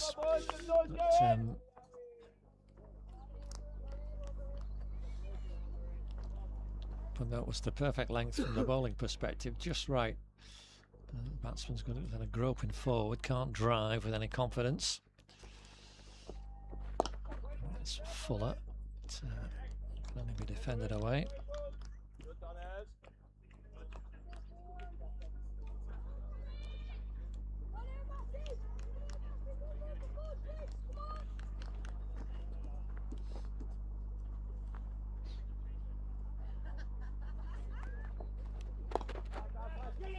Oh, that's a run, Nick Anderson.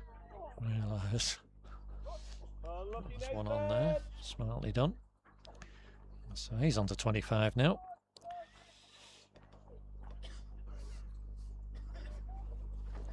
So Leech trudges past us. Got a smile on his face, Sam. Good to see. He saw 25 earlier, but just as he looked like he was starting to really settle. That leading edge. So it's round the wicket again now for Matt Moritz.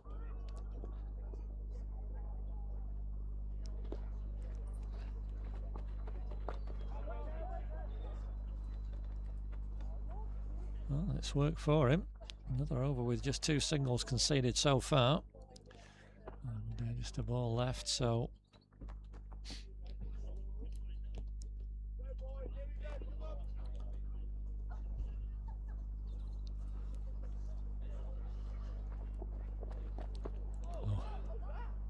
Well, it just goes to show now, Steve Green in form would have helped that on its way into the car park. But just at this relatively early stage of his innings, couldn't time it, whacked him on the thigh pad, so another tidy over from the bowler. Matt Moritz, 5 overs for 16, and there you can see 3 25s there. Sam Leach, Nick Anderson and the extras making up the bulk of this 91 for 4 in 19 overs. It's been hard work for Dids. It's last over before the interval.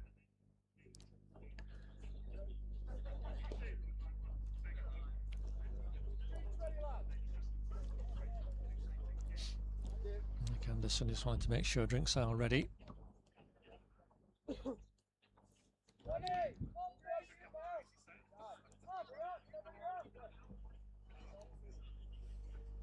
Right, so just in the field for Harry Donlan now. He's got a man back. Matt Moritz is going back to that deep square leg. Sorry, correction, deep mid-wicket position. 6 went in that general area in the previous over. We've got deep square leg back as well. And yeah, 5 on the leg side in total, 3 in that circle. Young Louis Davis is a bit close there at more orthodox mid-wicket. But we'll just have to watch that one. That's pushed out on the offside. Another single stolen.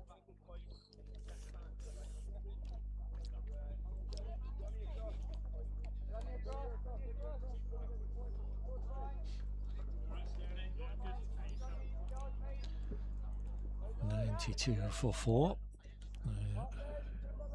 Fielders here and there for the left-hander. But round the wicket to him, still Harry Donlan. Lovely, Donnan. Keep it going.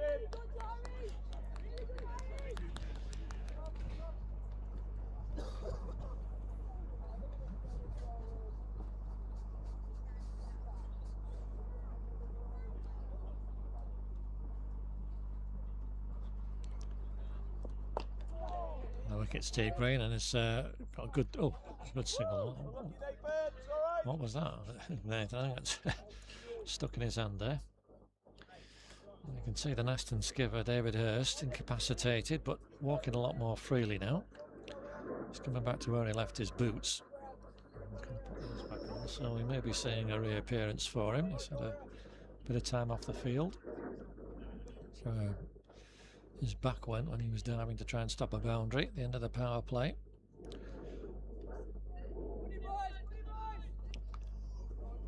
Okay, so the defended leg side field.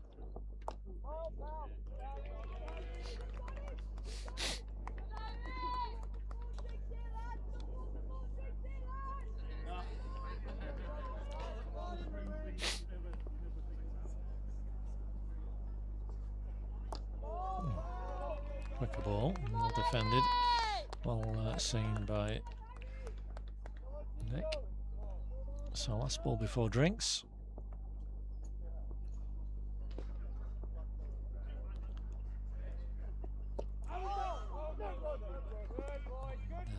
There's no run to be taken, just 2 from it, and at drinks, 93 for 4. And very much advantage Neston. After the first half of the Didsbury innings, we're back for the second half after this break.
So we're back with action after drinks and a change of bowling.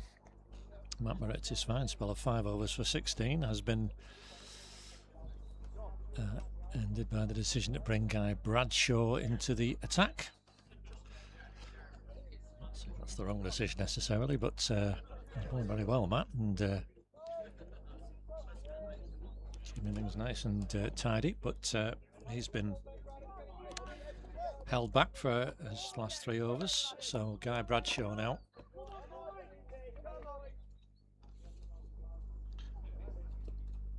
To bring some spin bowling to Steve Green, who's putting the ball out to the covers. Not there for 9 overs, Steve Green, but he's only first 16 deliveries. And Nick Anderson's done the bulk of the scoring, that in the wides. Used to have added 32, but I want to see a lot more than that. We need a lot more than that.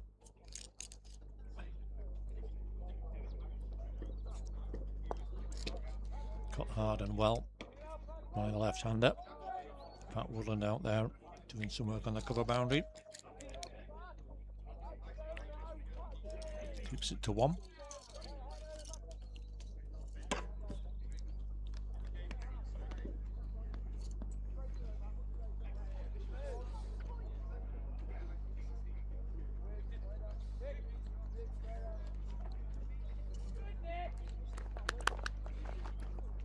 So brings Nick Anderson on to strike. Did very carefully for 26, Nick. That's 50 balls he's faced now. Not often he'll face 50 balls and only be 26, but he's still there, and every ball he faces is good from a Didsbury perspective, because we all know what he's capable of. He's already got one very sweetly hit 6 away.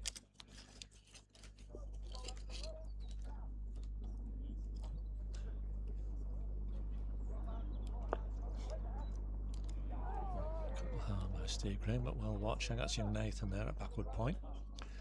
And a tidy start for Guy Bradshaw, just 2 from that over. So Neston continuing to have the better of things. Just had 17 runs off the last 5 overs.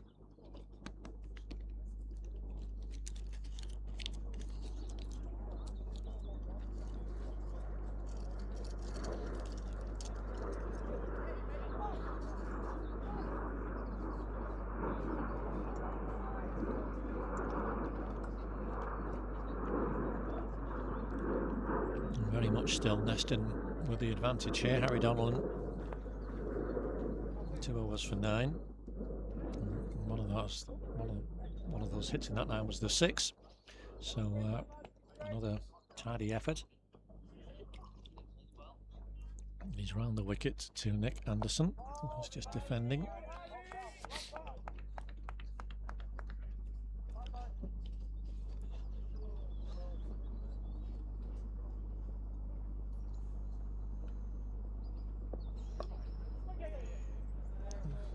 To 1 there, and the bowler slumped a little bit, realising he'd given 1 away. That's how much it hurts as a bowler to give runs away.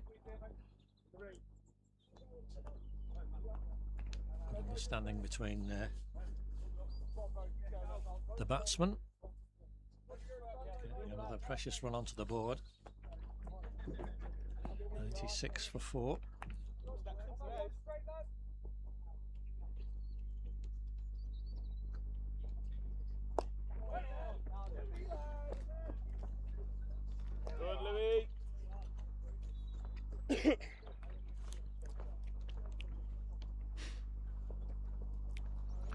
Louis Davis fielding there at backward point, keeping Steve Green on strike. It's down the pitch now. It's upish to mid-off, but they've gone straight to mid-on correction. He's gone straight away though, comfortably home for the single. A little bit more upish than would have been intended.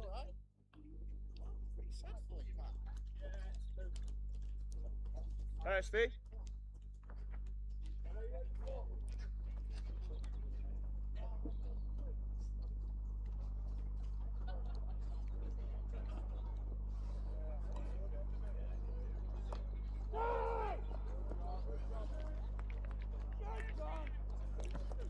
love now, and Didsbury still in a watchful mood.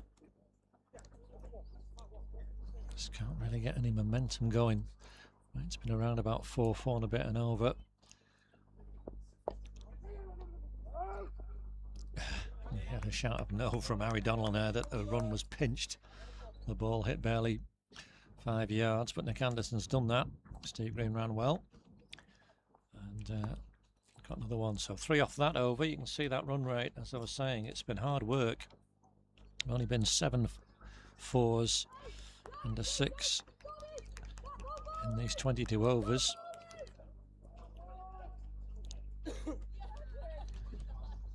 And testament to how well Neston have done, how well they've performed. Having been Didsbury winning the toss and batting.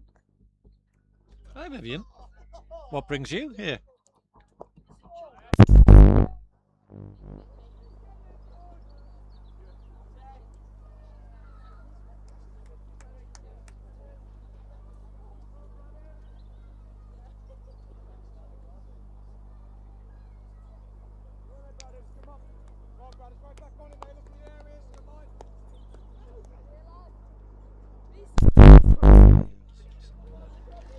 John Sanders, the former Bowden man. Going to see him.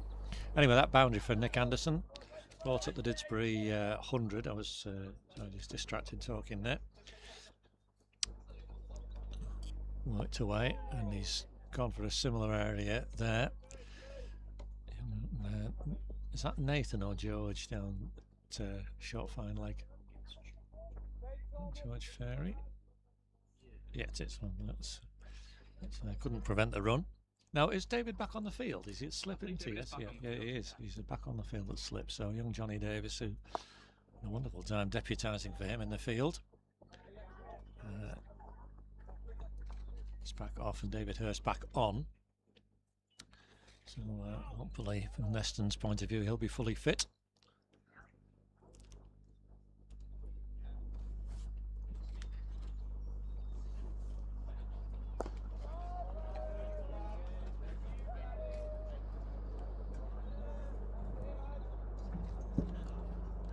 There's 2 men back, long off and long on the back for Nick Anderson, which is why he's not tempted so far to hit down the ground. You can see long off there in the picture. It was long on as well. Deep mid-wicket, Pat Woodland's already been in action in this over. Oh, quicker one from Guy Bradshaw, just past the edge. A big ooh from John Sanders behind the stumps as well. That was a whisker away from a disaster for Dids, but he survives, does the skipper. And these two continue their much needed partnership. 43 it's worth now, this one. It's taken a while, on only 11 overs. Patient reconnaissance. Having a chat.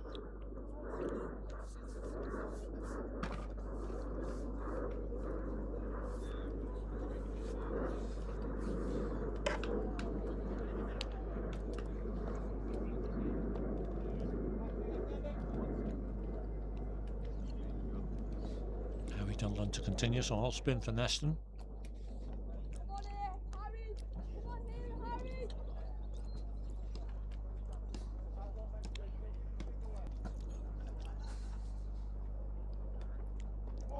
That's a good ball, and Steve Green, beaten by that. Just hurried on a little, sent straight.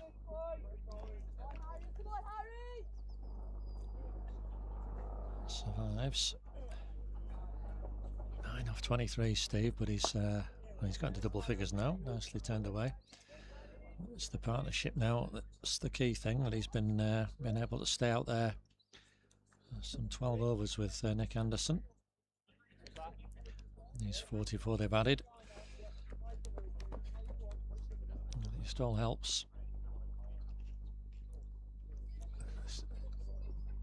Didsbury recovery, although they've got a long way to go yet.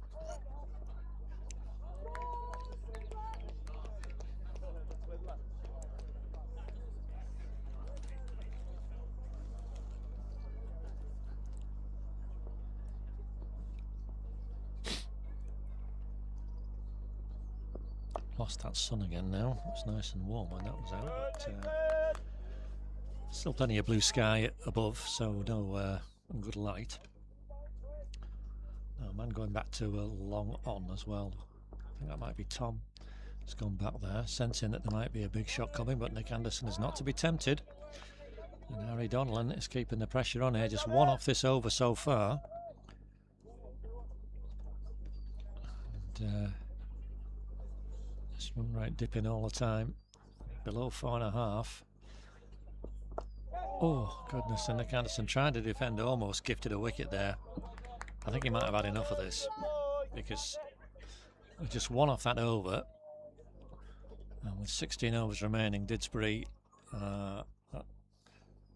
not really getting very far here. 105 for 4, rate well below 4.5. Just 14 runs off the last 5 overs. And I think Nick will be not quite yet thinking I need to start having a go at this, rather, because if he's just going to prop forward and defend like that, something's going to go wrong. But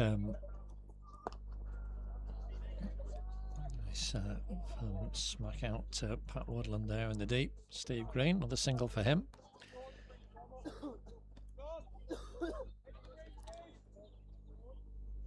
Now David Hurst just reorganising things here, and he's called in long off to mid off and sent, that's young George Ferry, who's gone right back to long leg on the boundary. Goodness, now there's a challenge, because if Nick does get the sweep out and power it in that direction, it's unlikely to go in the air all that way, I would have thought. But anyway, young man's back on the boundary, so that's hit very, very hard indeed by Nick Anderson, and this time, oh, Nick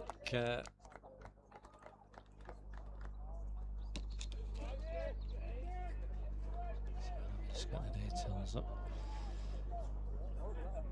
Nick Morrison, yeah, he misfielded one earlier, bobbled off his arm over the boundary, or went underneath him rather, boundary there. He desperately got behind it, just stopped it from crossing. It was hit very hard.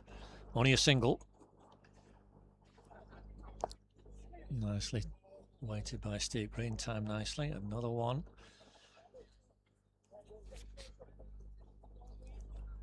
So plenty of singles for Dids, but the boundary count still very low. Only 8 4s and a 6 in these nearly 25 overs of play so far.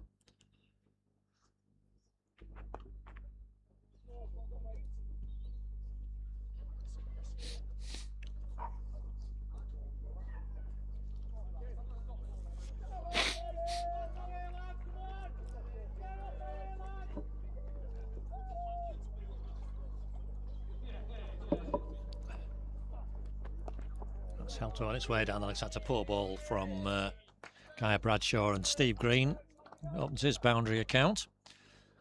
Just the 9th of the innings now, with a bit of a gift, much needed. It's brought the 50 partnership up as well, that fine boundary.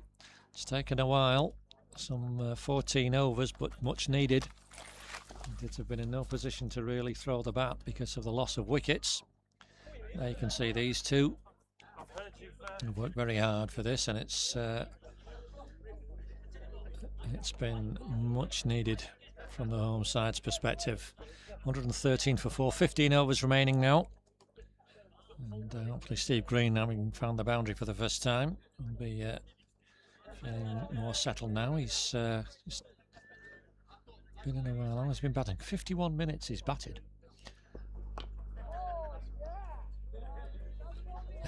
As Nick Anderson hits another one back at Harry Donnellan. It's another dot. I think he might be having a go at something this over, Nick Anderson. I can sense there's a little bit of frustration building in, as much as he wants to stop the bowler just bowling these dots and ones. But equally, Harry Donnellan will be frustrated if the strike gets rotated. So if Steve Green can get off strike here somehow, which he is doing, then again, it's, you can see Harry Donnellan His hands on his knees there, frustrated that it was only not very far into the circle that one was hit, but Nick Anderson was straight through for the one. I think if they can't find the boundary, at least frustrate the bowler with moving this, changing this strike around, will be the tactic. He's still looking very suspiciously at it all, Nick Anderson. That awkward length from Harry Donnellan. He's making sure he's sent his mid-on back to Lowen now, Tom Jones. So 3 men on this leg side boundary. So he senses Nick Anderson might be looking to free his arms at one. Wonder if he'll tempt him with one. He's not on the leg side that way. Pat Woodland again doing a scrambling job in the outfield and is slipped again, unfortunately for him. So Nick Anderson can pinch a second, very alert running. And Pat Woodland kicks the ground in disgust out there with him, but he did a good job. He had to scurry around. It's not easy if you lose your footing. Anyway, a rare two. That's the first two they've run, actually. They've done leg bars before. Defends the last ball, so 4 off the over. 117 for 4. And 14 overs remaining. And Harry Donnell is just having a look to see with the umpire how many's ball. Well, there's the answer, Harry. You've had 5. 5 very tidy overs, just 17 conceded.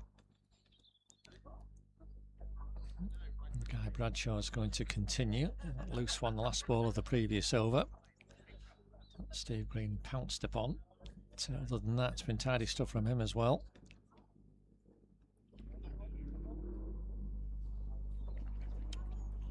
And Steve Green will be open for another gift down the leg side, I think.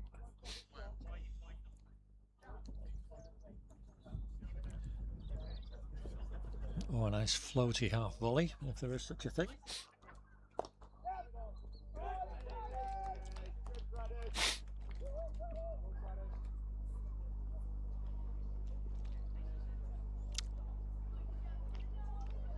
Not sure, that's a poor ball, he's got away with that. Steve Green knows it. He was on a bit, just a fraction too quickly, Steve. It's whacked him on the pad. Missed out there, the dot ball. And Louis Davis has gone back to deep, backward square leg. That's nicely flighted. 3 dots so far for Guy Bradshaw. They're up.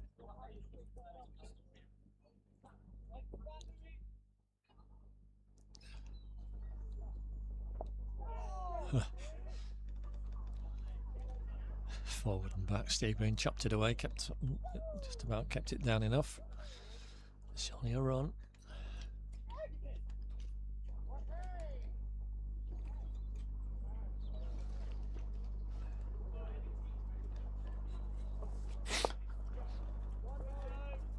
To the offside. Nick Morrison behind it safely this time.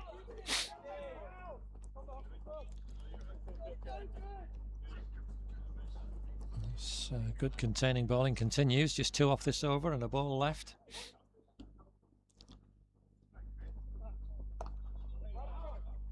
And that's all it will be, yeah. Bradshaw winning that one. 4 overs for 18 for him and Didsbury. Just still at that rate, below 4.5. 21 have come off the last 5. Let's see how long they stand worth 58. It's taken 15 overs. They've had to be cautious because of the loss of wickets prior to them. I think they'll be trying to get to the 30 over mark and then be in a position to do what damage they can in the last 10. Harry Donnellan into his 6th over, none for 16, none for 17 so far. Oh, it's going to be a little bit more than that. Hit hard, Matt Moritz down, well, bounced well in front of him. It wasn't ever going to be a catch. Nick Anderson, expecting his bat, gets a single.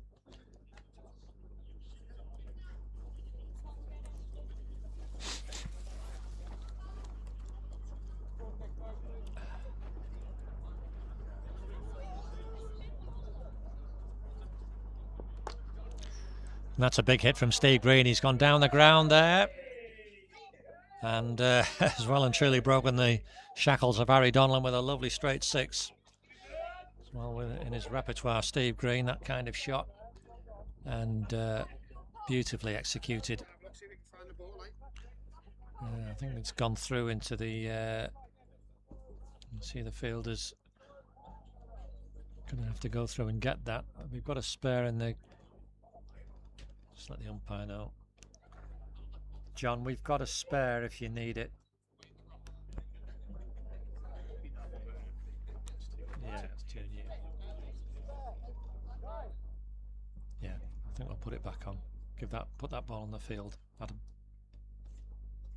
What was that? Louis, the ball here. There we go. There we go.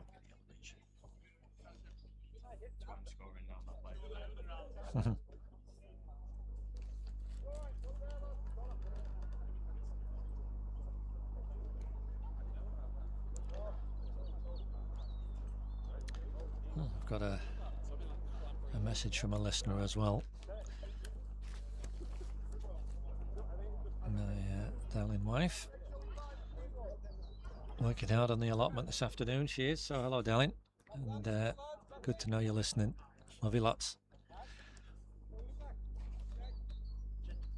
I hope you're enjoying listening and to what Steve Green's doing here. Lovely straight 6 down the ground. Nick Anderson, you can see there, completed a single, half down and halfway back.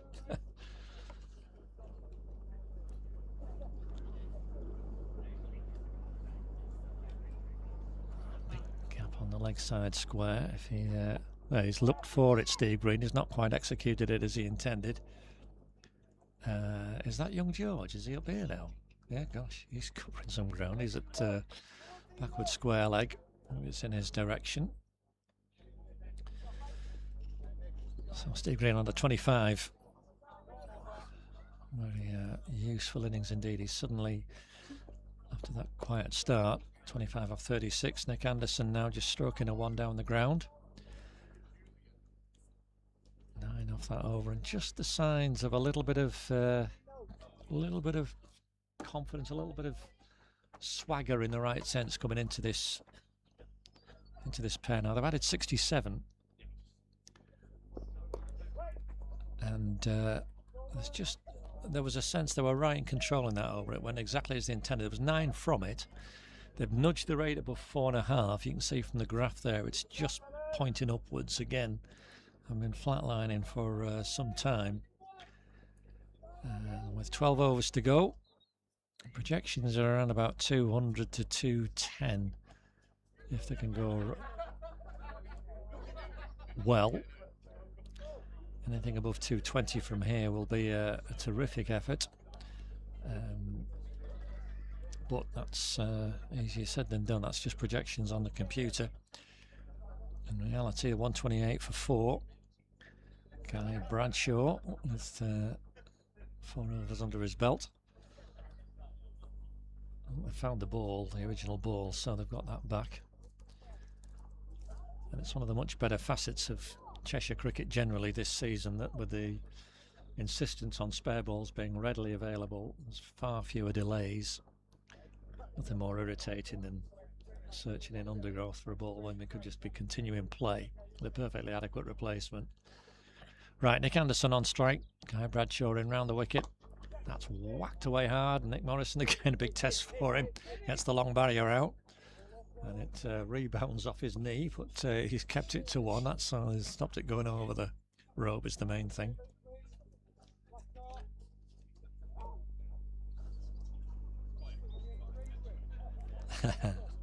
You did get a shout out, darling.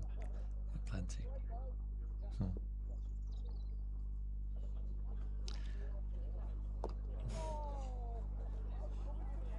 Steve Green trying something else.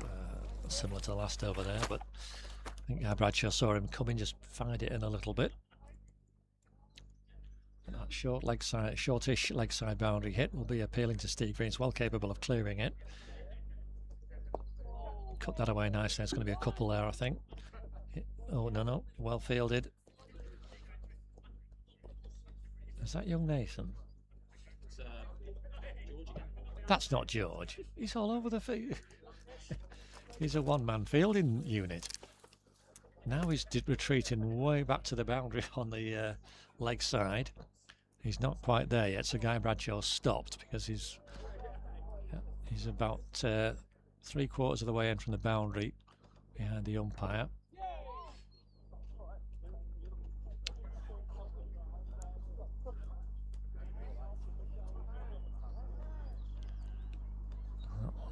Underneath the bat. Slower ball, nicely bowled from Guy Bradshaw there, just tempting Nick Anderson. So go on. But he wasn't to be tempted, the Didsbury skipper. I think they just want to build towards this 30 over mark. And no Dids. A good period of play, 17 overs without a wicket. Oh, Steve Green. It's nicely disguised from the bowler. And I think that's his over, 3 off it only. And he's bowled 5 overs for 21, Guy Bradshaw. And bowled very well.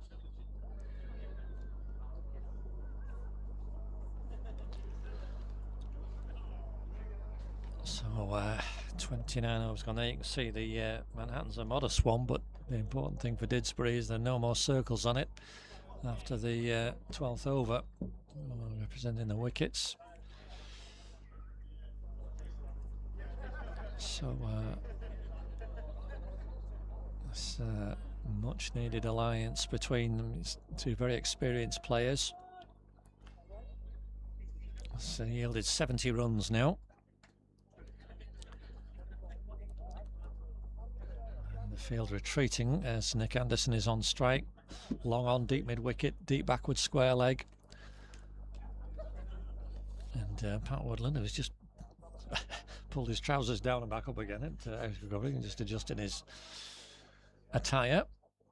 So we got some sunshine. Come on, let's have a bit more of this and a bit more warmth. You can just see it spreading across the ground very pleasantly. So I think we're ready.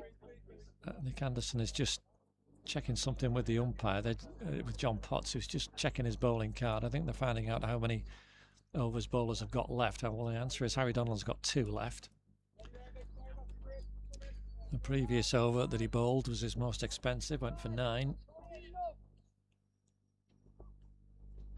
Need to be looking for something similar off this one if they can. Oh, Nick Anderson's whacked that hard. Oh, Nick, another misfield. Through his hands again, but enough on it. You can see him puffing his cheeks out there with relief that didn't squirt over the boundary behind him. Got away with that. It's just 1 for the Didsbury skipper. He's on to 45.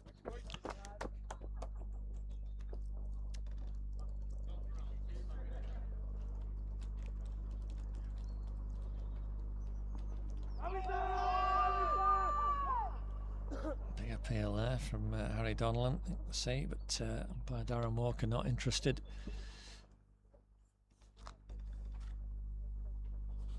Pitched outside the line or not, he was looking for that gap behind square. Steve Green.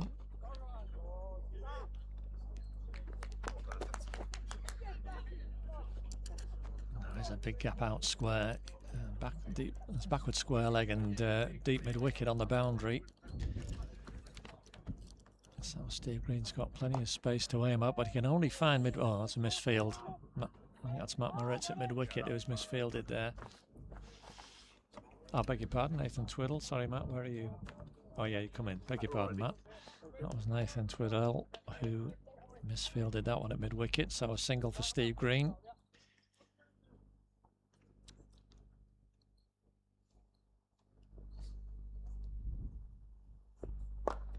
And that's a big hit, and oh well, Nick Morrison again in action there, and I think that spun at him, and he just stuck a hand out, and you can see him wringing his hand there because it was travelling. That really was like a rocket, and just as he went down, it diverted off the ground, and he stuck his hand out, and managed to just stop it pretty much dead. 1 run is the net result. So just 3 off this over and 1 ball to go. Harry Donnellan's over again. A slower ball, and Steve Green's seen it. He's hit it into a big gap in the outfield. That's nicely done by the Didsbury all-rounder. And judged it beautifully. Hit it perfectly up in the air to a huge gap. Gone for 4. And that leaves Didsbury with 10 overs remaining, 138 for 4. Steve Green into the 30s now with his second 4. 31. Added 77, these two. And with this last 10 overs now, I think they will be looking to take the boundary option on a little more regularly. I think we're going to persist with Guy Bradshaw, are we? Or are we going to have Tom... Matt... I beg your pardon, it is Guy. Coming back, sorry, I was got my Neston fielders confused. A good number of people from Neston have come across. I don't know whether they've been across all weekend or just today. Anyway, over 31, Guy Bradshaw into Nick Anderson, who's straight down the pitch and hammered that back. And that'll have hurt. Guy Bradshaw got the hand on it. You can see him there. Oof. Kept it to 1. I think you'll see more of this now, though, with these two well set. David Hurst from slip trying to organise operations. He's brought his man into the circle at backward point. And Steve Green has gone into a gap, I think. Yeah, he's mistimed that, miscued, skewed off the bottom half of the bat, but into the vacant mid-off area. Mid-on came round, but had no chance of getting really close to it.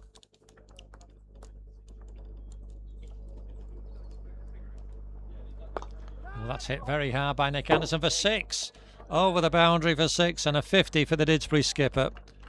It was hit flat. It's not that big a boundary. People just realising that Nick's gone to 50 with his second 6. 82 balls it's taken him. It's been a patient effort from the Didsbury captain, but what a valuable hand he's played. I think he'll be looking to attack a lot more now. Well, as you can see there, that's gone high in the air. No one's going to get under that. Pat Woodland's coming round. Not sure it might get to the boundary though. It's gone into a vacant part of the outfield. A couple more. Already 10 off this over. 2 balls to bowl, and this is what I mean about the attacking intent will be more obvious now.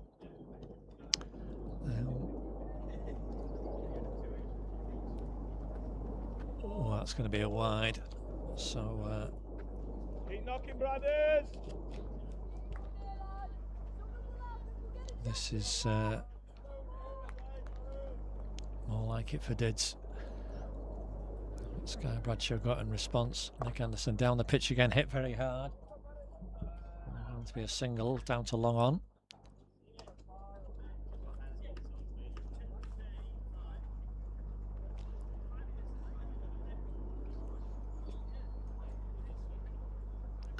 .150 up with that single. Last ball of this 31st over. Steve Green's hit it very hard and beautifully, and I think he's going to get 4 for that. Despite Pat Woodland's best efforts, desperate scurrying round, he can't prevent a lovely cover-driven 4. 16 off the over, and by far and away the best over of the innings for Dids. And then you can see Steve Green's contribution, 36 off 46. He was becalmed early on, and he was, but as he's got in, he's picked up his scoring rate considerably. And Nick Anderson to 50 in that last over, and again showing more aggressive intent, and as a result 16 have yielded off Guy Bradshaw.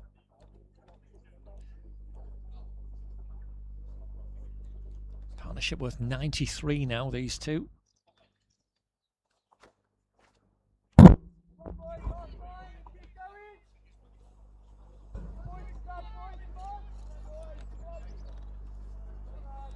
And some thinking for Neston, they're under a little bit of pressure for the first time really in this innings. The 3 men are back for Harry Donnellan as he's round the wicket.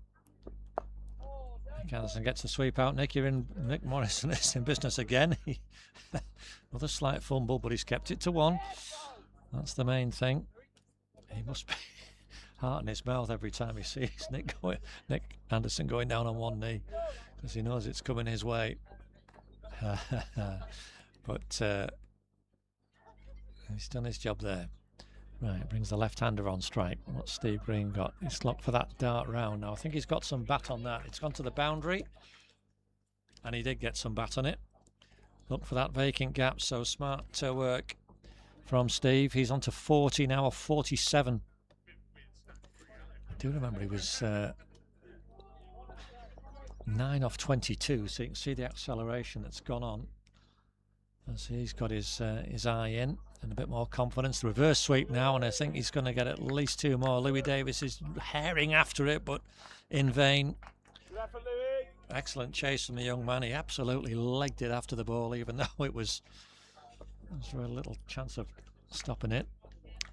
And 100 partnership comes up with that 4. Yes, you can see being realised as well by watchers here.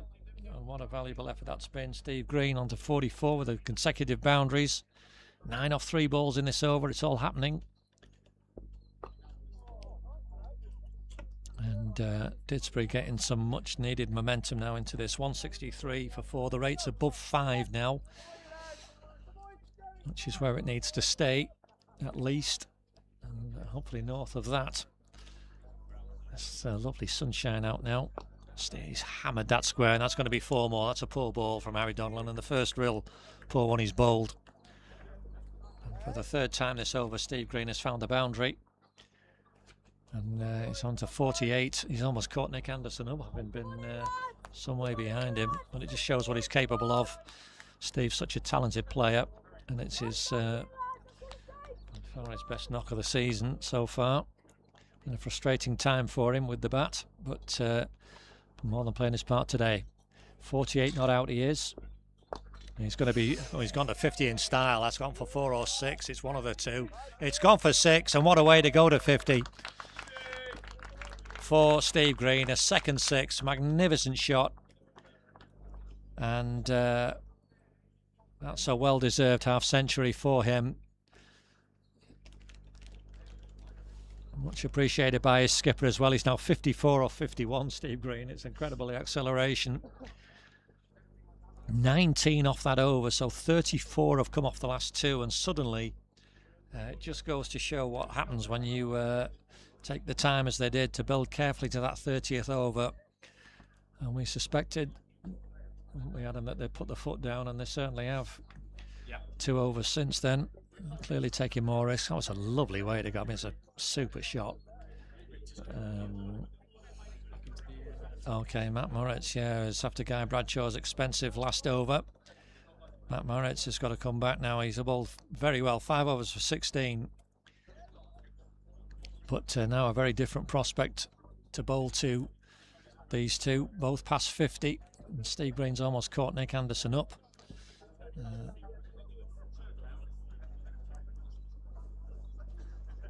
Certainly, this 112 have added. Steve's been scored the greater number of runs, 54 to 45. But classy half-century. He was cautious at first and a little, as you'd expect, a bit nervous, a little just getting going. But as we've said, once they do get in, these two, any Didsbury batsman, and you've got James Green to come, who's been in fantastic form, Alex Young.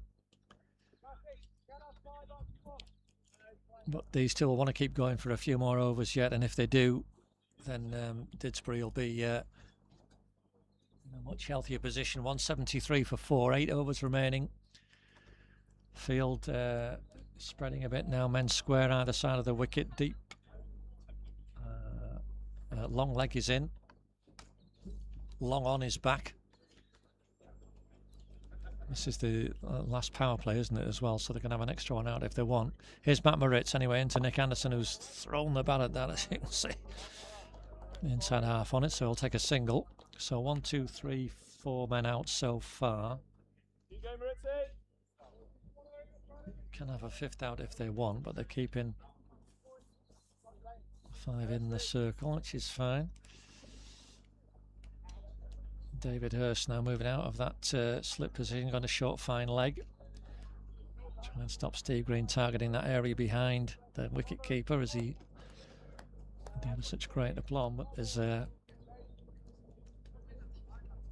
plenty of singles on offer as the field are back on the circle. Also, and he's just got the 4 in now, so that's fine. He's put the long on back as well. That's edged hard down to third man. Single for Steve Green.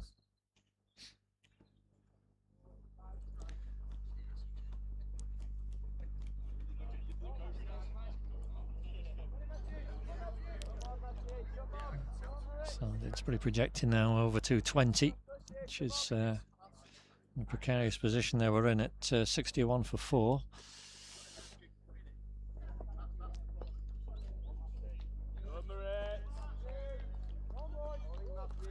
It's much better, but Matt Moritz coming back here well. With some pressure on his team.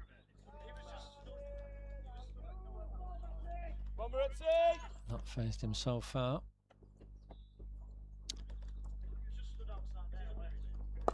Hit hard, get down. No, not this time. That's hit the scorebox. It nearly came in here.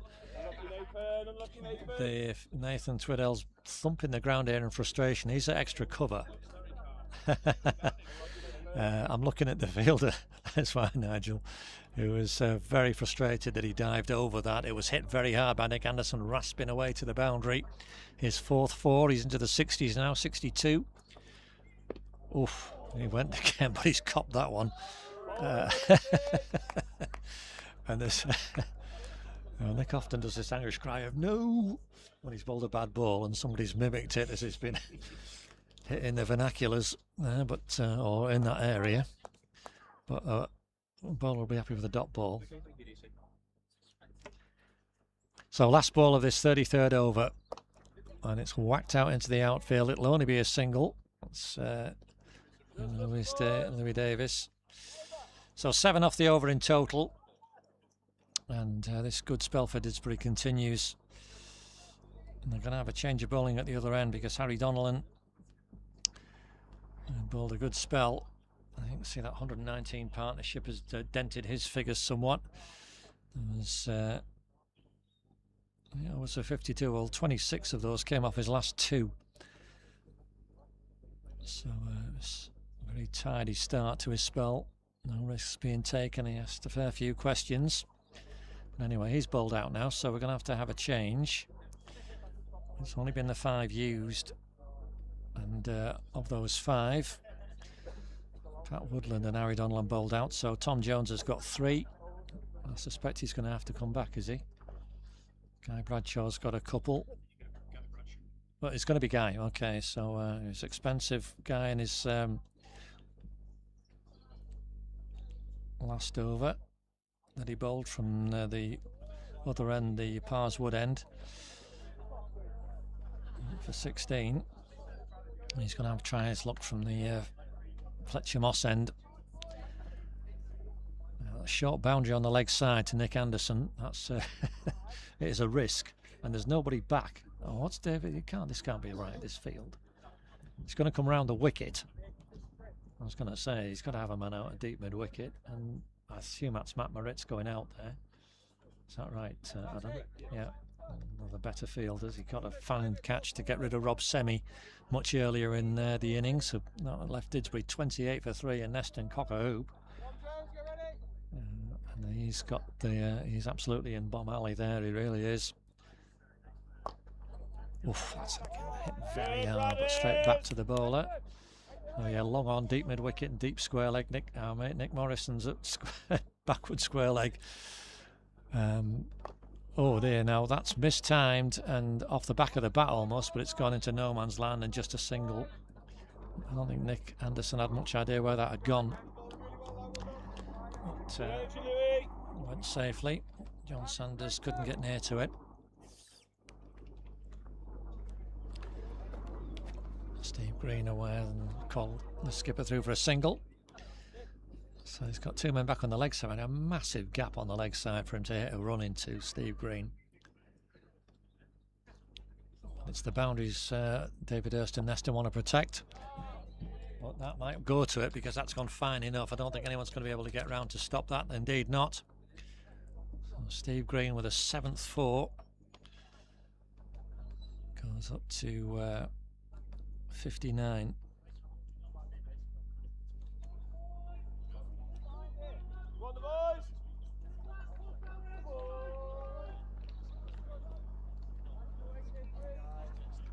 33 off his last 12 balls, Steve Green. That's a real acceleration. 185 for 4. That's a full toss. Could be hit anywhere and has been hit beautifully through the offside field for another boundary. And Steve Green into the 60s now, and that was a lovely shot. It wasn't a good ball, but he just had the he's been in long enough now. He could just hold it for a split second, place it, time it. Beautiful boundary for the left-hander. Bradshaw just pulls out. So it's not gone much better from the other end for Guy Bradshaw. That's hit into a gap. It's going to be another 2 there at least. Might be 4. In fact, yes, it's gone all the way. The fielder trotting around in vain. 3 4s in a row from Steve Green. He's overtaken Nick Anderson. Didsbury racing towards 200 now suddenly. And what an acceleration this has been. 62 runs off these last 5 overs and counting. Down the pitch, he's hit that hard again. It will only be 1 this time. Guy Bradshaw just glad to get out the over. I think 14 off it. And he's still got another over to bowl. He's scored his half century up. And 6 overs to go. Didsbury nearing 200. This stand of 133. And you can see just how that run rate has really climbed. And this fantastic partnership. 133 at just about a run a ball.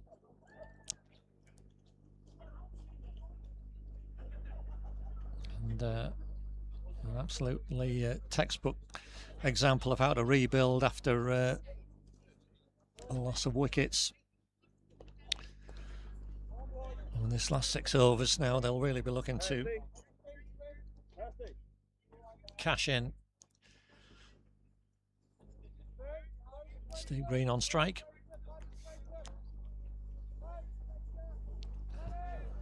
Spread far and wide. David Hurst trying to get things organised. We've got long on and long off back. Men square either side and a 3rd man. And that's a wide ball.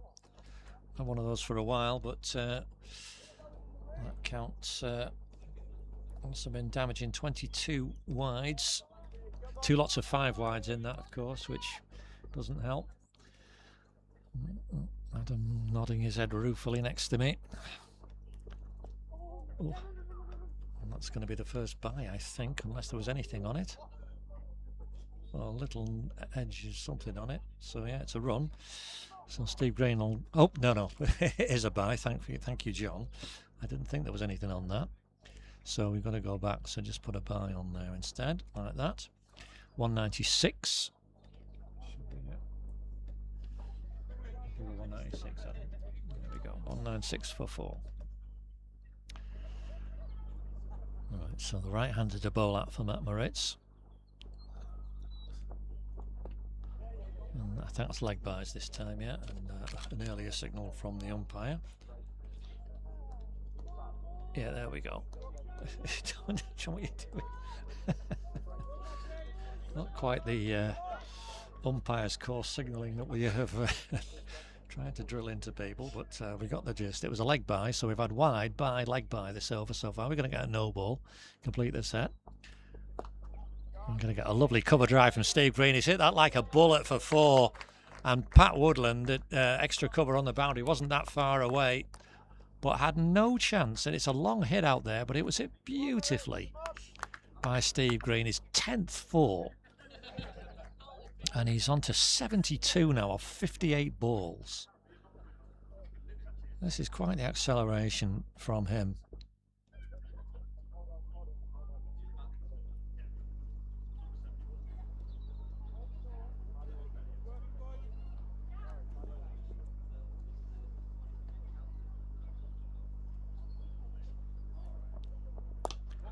That's gone miles up in the air. I think that's going to be... Oh, Nick Morrison's underneath it. Come on, Nick.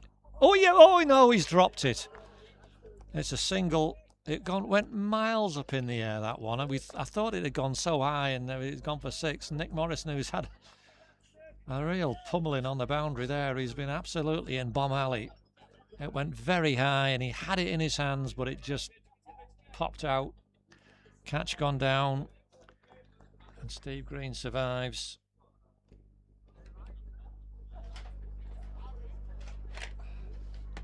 Life for him. He's on to 73. Nick Anderson's hammered that for 4. Yeah, just gone for 4. Just one bounce. And even Matt Moritz now starting to suffer. 12 off this over so far. He's still got a ball to bowl. Didsbury well past 200 now.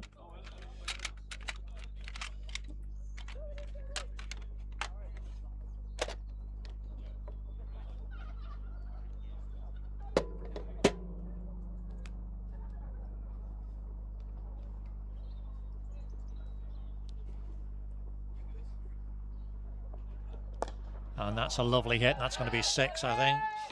Big shouts of 6. Heads rather, as the ball sails over the boundary for 6. 18 off the over. And Nick Anderson, his 3rd 6. Into the 70s as well now. Partnership 151. 150 partnership brought up with that magnificent, lovely straight lofted drive. And what a display from these two. 212 for 4. With 5 overs still to bowl. Who, sorry? Louis Davis is going to have a bowl? Wow. Well, this is... well, he's not lacking confidence, the young man, coming in, bowling to 2 batsmen of this quality, both established in the 70s. Fair play to the young fella.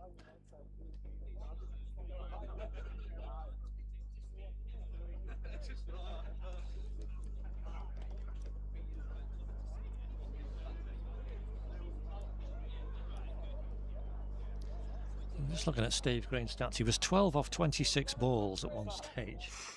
So he's now hit 61 runs off 33 deliveries as this acceleration has gone on.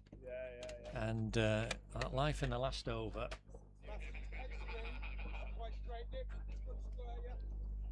That he was given, he wants to really make him pay for that as well.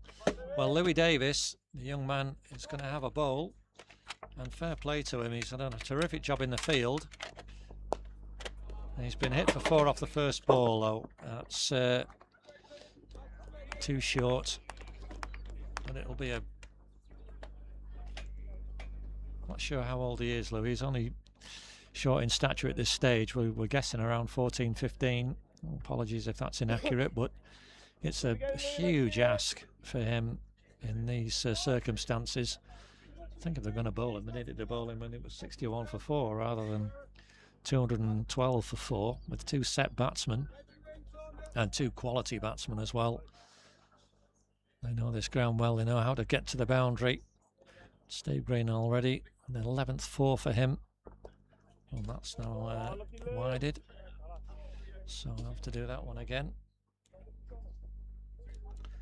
But for Didsbury, great to see Steve Green finding some form with the bat.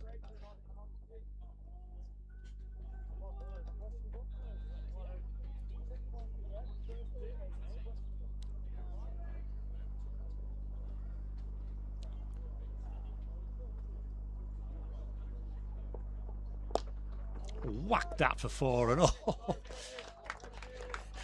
You can guess who fielded it out there at cover on the boundary. It went like a rocket, but he was behind that one, Nick, and there was no messing about that time. Fortunate to drop that catch off Steve Green in the previous over. It was I can tell you for some I wouldn't have been anywhere near it. That was a steepling one in the previous over, but that was a good stop because that was an absolute bullet. And he's bowled a dot ball to the Didsbury captain, young Louis Davis. That's nothing not to be sniffed at.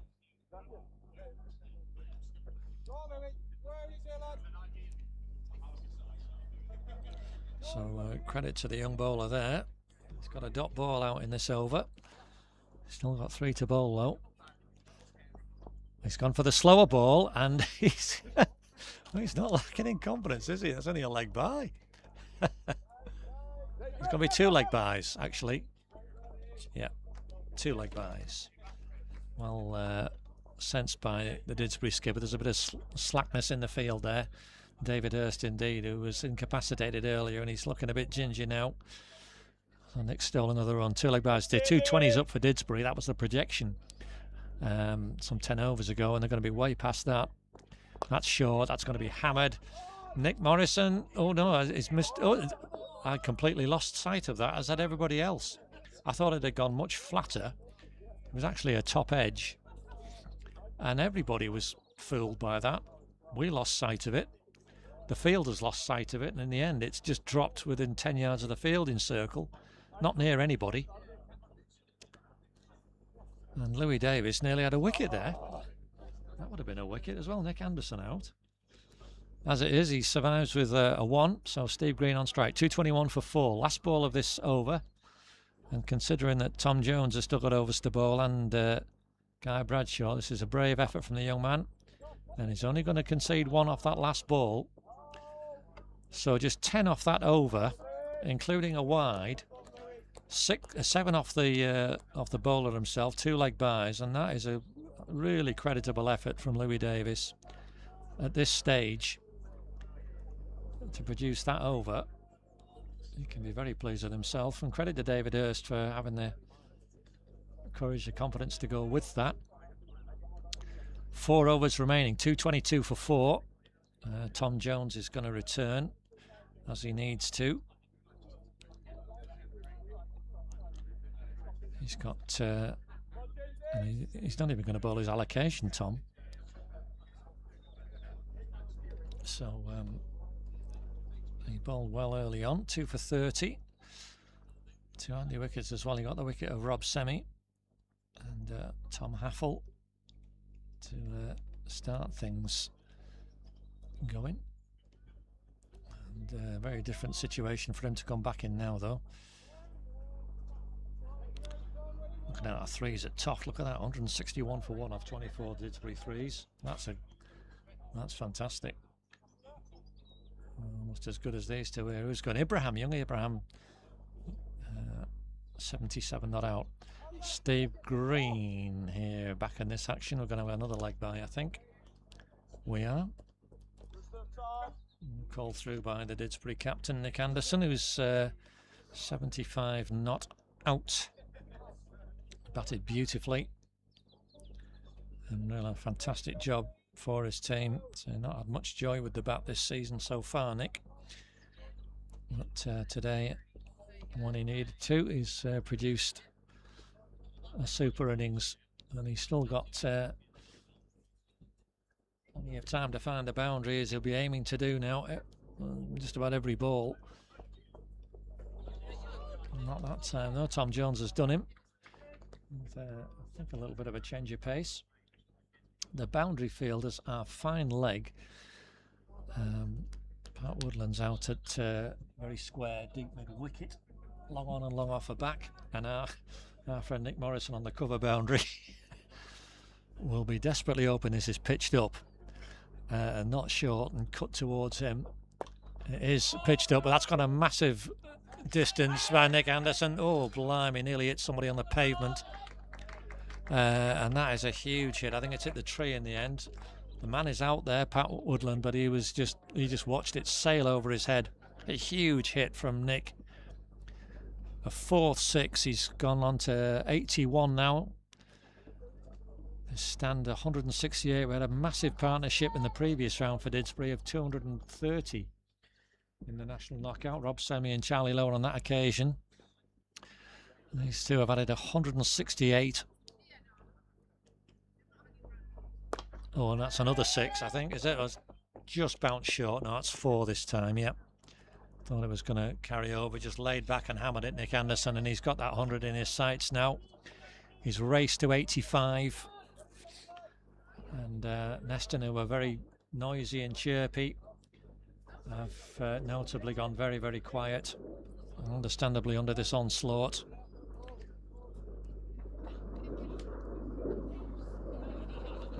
95 runs added in 6.4 overs here is the start. Yeah, 138 after 30 overs we were. 233 for 4. And there's going to be more to add there. Whack down the ground for 4, blimey, for another 4. Like a tracer bullet. And there's some anguish shouts because there's quite a few spectators in.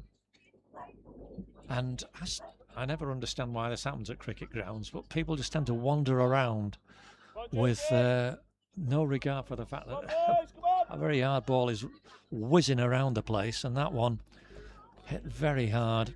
7th boundary for 7th forfeiting Anderson to go 4 sixes. He's on to 89. 237 for 4. We've had 15 off this over already. Not been a good return for Tom. He'll be asking why. Did he have to come in? And he's helped that on its way as well, Nick Anderson, for another. Well, it's gone for 6. Yeah, it's been signalled 6. So I didn't realise it had gone that far. That's a massive hit. 21 has come off the over. And Didsbury have raced on to 243 for 4. What an extraordinary acceleration this has been. So that's 105 runs in 7 overs. 138 for 4 off 30 was the score. And this has just been absolutely phenomenal, and just shows why there's such a good side. These two knew they had a job to do. The score at 61 for 4, but what a job. They've added 182. And there's still 3 overs to bowl. And the projections originally, back at Drinks, were looking at 200. And that was going, between 6 and 8 and over.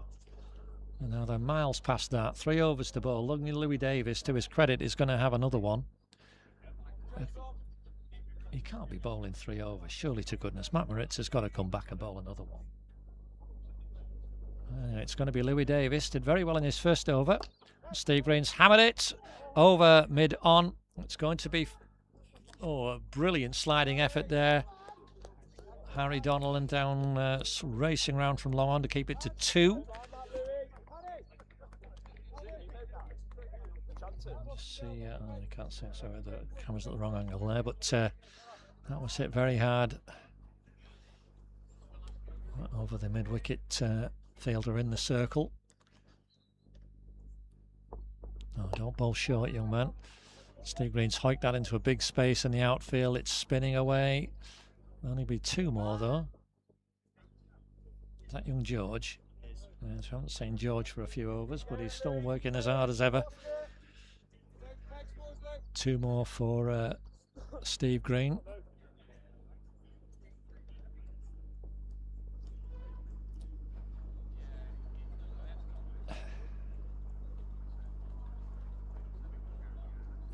Out 247 for 4. That's going to be hit. That's going to be the 250 up with a 12-4 for Steve Green in the partnership out of 190. The Dids 250 up. Well, we didn't see this coming, did we? And Adam's shaking his head next to me.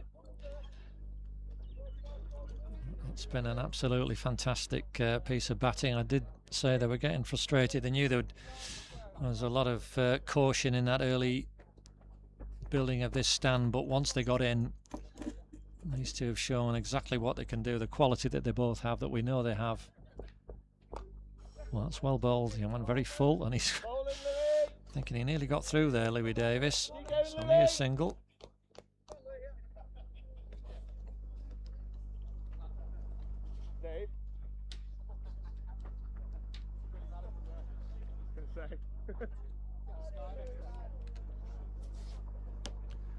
Nick Anderson is 1 big blow away from 3 figures here.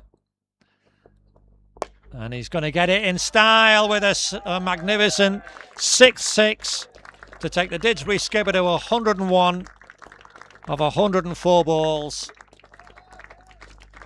Magnificent. Absolutely magnificent. Came in with his side in a precarious position at 28 for 3 back in the 7th over. He's Got a asking. new one. It's new. Ump's got it. We got the ball back. We didn't think we could find it for a minute. But what an effort that is from the Didsbury's captain. I say 30 overs of super batting. He was cautious at first, rebuilt, but then him and Steve Green have cut loose. And that was a wonderful way to bring up a richly deserved 100. And he's still got some balls to go here, Nick. He'll be looking for that boundary again. He's going to find it again. 6 more. 200 partnership, boys. 200 partnership is up with that 6 as well, a 7-6. And so successive national knockout games, Didsbury have put 200 on for one of the wickets. And this time it's the 5th wicket, 203 they've added. In 31 over, 27 overs. I'm looking at the wrong thing here on my sheet. 27 overs. They've added 203 runs. And it's this last, since the 30th over, the acceleration has been extraordinary. There were 138 for 4 off 30. They've added 126 in the next 8 overs. And now it's for Steve Green to get 100 as well. He's only 2 big hits away from that. Neston suddenly, having been so confident and buoyant and on top, as we said, for much of the innings, have just been taken to pieces by some superb batting. The sun comes out as well. It's lovely scene now as Steve Green lines himself up. Tom Jones round the wicket to him. Whacked out into the outfield. I think he's going to get the fielder. He's not going to get there. He's not. And it's another 4 for Steve Green into the 90s now. The 13th boundary. This is absolutely brilliant to watch. Not sure. Well, I think Adam agrees with me in a way, but not with his Neston hat on. Absolutely not. He's watching between the eyes, but it's just brilliant batting. They are such quality players, and they've put a huge score on now. 268 for 4. They'll be looking at 300 Dids from where they are. And that's a fantastic shot from Steve Green. That's gone miles. We're going to need another ball, I think. That was short and asking for it. And Tom Jones even applauding the shot there. That was magnificent. Steve Green pulled that effortlessly. I think that's we've got the spare ball the umpire's got. Yeah, we're not even going to bother looking for that. So Steve Green a hit away now from just 2 away from a magnificent 100.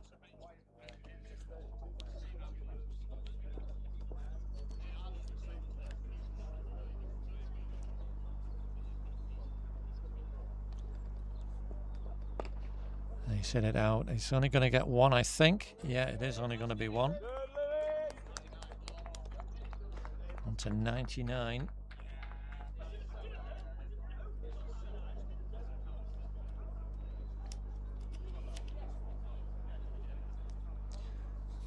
So he's hit 87 off 44 balls, Steve Green, since that cautious start. It does feel like it. Yeah. It's been an absolute onslaught, it really has.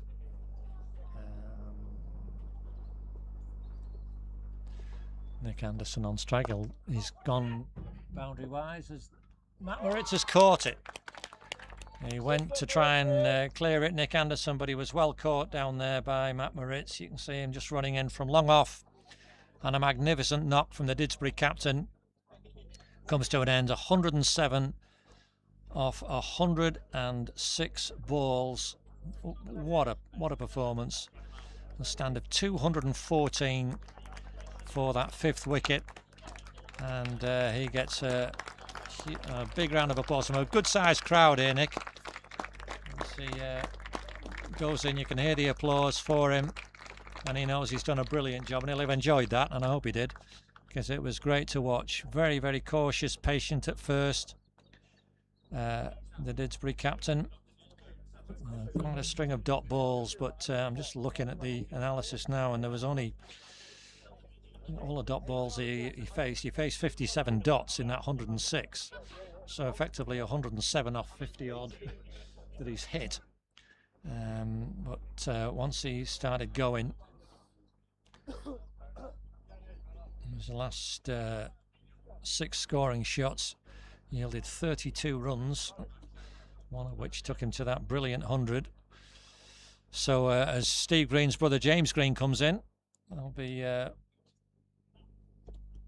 his terrific batting yesterday. He'll be looking to get his brother on strike, I think.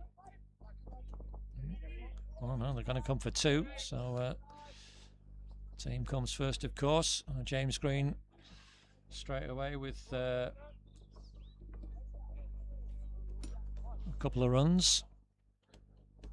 There's 1 ball left in this over.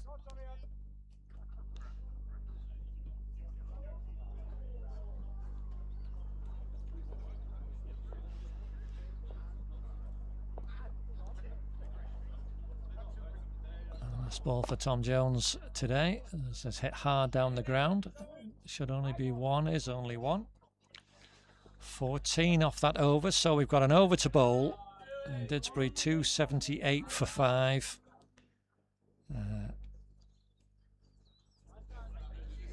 You can say what a partnership, 214, and it must be something for a side in the National to, in consecutive games, to have double century partnerships. That can't have happened very often.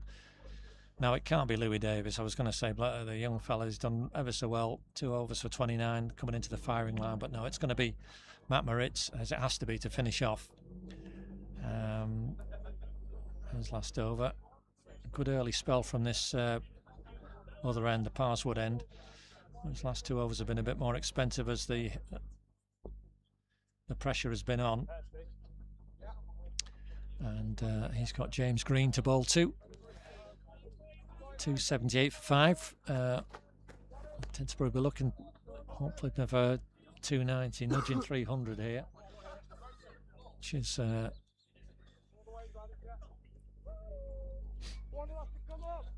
should be far too many for Neston to chase, you would think. But just watch this last over on the ground, bathed in sunshine. It's a lovely scene, and there's a good decent crowd in, enjoying this fantastic batting from the home side. James Green hit it away for a single, as brought approval from the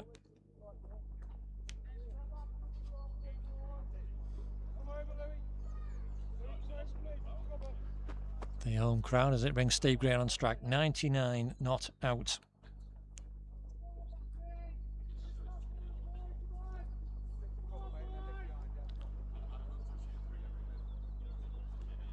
And there's a single anywhere he wants it, really, so, but I think he might be looking for the grand finale if he can, but he'll be happy with 1. And he's got 1 at least, and you can hear that huge cheer for Steve Green as he's reached a brilliant 100 off 71 balls. And receiving a hug from his brother, and a huge roar. All the Didsbury team, you can see Steve Green there raising his bat and his helmet, and why not? A fabulous effort. And even young Louis Davis is coming up, I think, to give him, he was going to give him a pat on the back. But that's been brilliant from the Didsbury all-rounder. 100 off 71, 3 sixes, 13 fours. And after his cautious start, he's hit 88 off 45 deliveries to reach that 100. James Green going down the ground. He's gone for 4 or 6. He's gone for 4. I lost sight of that. He's been in terrific form, has James. A fabulous brisk 45 yesterday. And not messing about. I think we're going to have to try and find that one. Oh no, we've got it back. So 284 for 5. 3 balls to go. He'll be looking for this leg side boundary. Oh, but he's got a dot. Won't care now. Now. That is. What are the umpires going to do? We've had a lot of talk about this throwing the ball back at the batsman, and that to me that was head high. Anyway, nothing's been done. Okay, so and everyone's okay. James Green has gone. Oh, it's a massive hit. Goodness me, that's what he can do. That's nearly hit Tim Hughes' car. That's a huge 6 from James Green. We saw a couple of those yesterday, and that is a monster. Goodness me. What an acceleration after the boundary drought in the early overs. It's been an absolute runglet in this.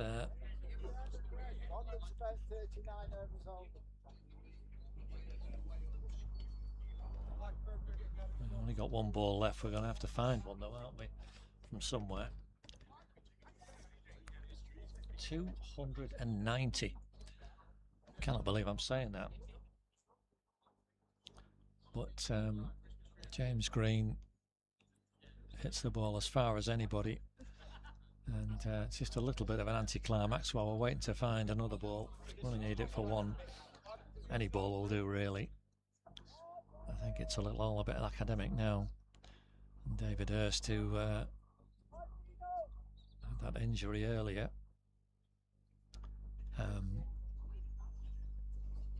might be wishing he was still off the field. This has been an absolute thrashing for his team in this last 10 overs. Just repeat it again. After 30 overs, Didsbury were 138 for 4. Yes, you heard that right. 138 for 4. So that's 152 they've added in these last 10 overs. Still with a ball to go in these last 10 overs. And that is what you call an acceleration. We've got a ball, so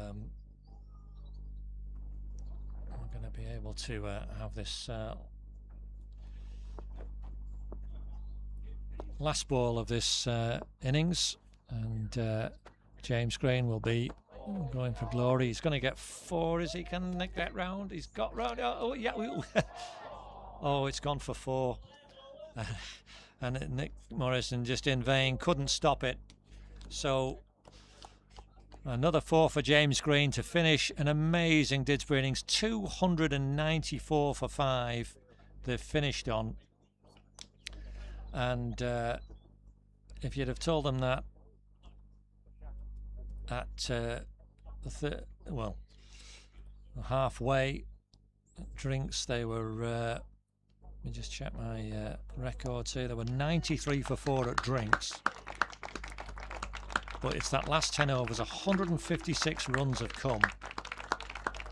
As the two batsmen are applauded off, rightly so. And Steve Green, who finishes exactly 100 not out, going along with that early effort from skipper Nick Anderson. Brilliant 107. That partnership of 214, absolutely magnificent, and has put Didsbury in complete control. 294 for 5. The stats will come up on the screen. You can, from a Didsbury perspective, it just looks fabulous. That last 10 overs, 156 runs coming in 10 overs. Just absolutely brilliant. Neston with it all to do when we return at about 25 past 4, and we will resume again with you then.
where?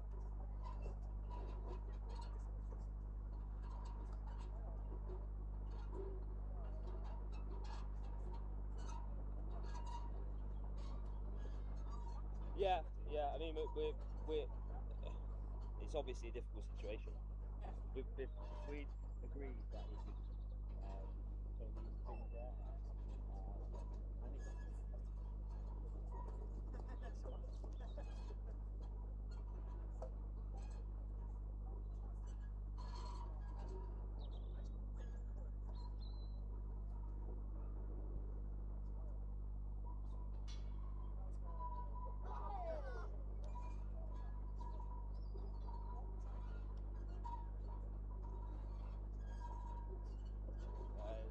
no. What have you got in there worth that much? What's Tom Schneider?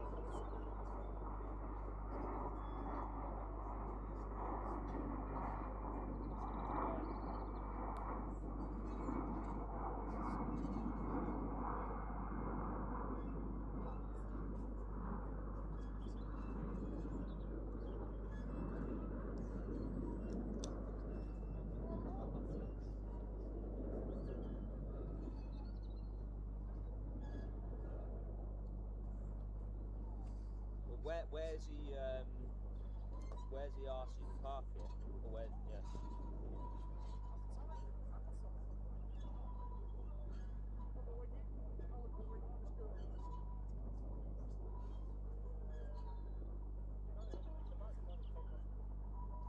Yeah.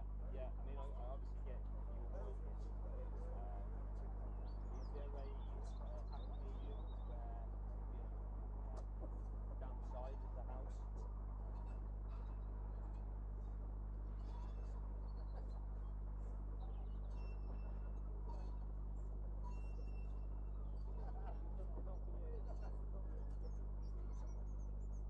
You parking on the drive, parking on the side of the house. That's what it is.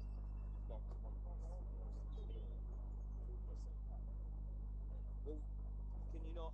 Is there not a way where you can ask him when he's got, if he's got tenants? Or sorry, if he's got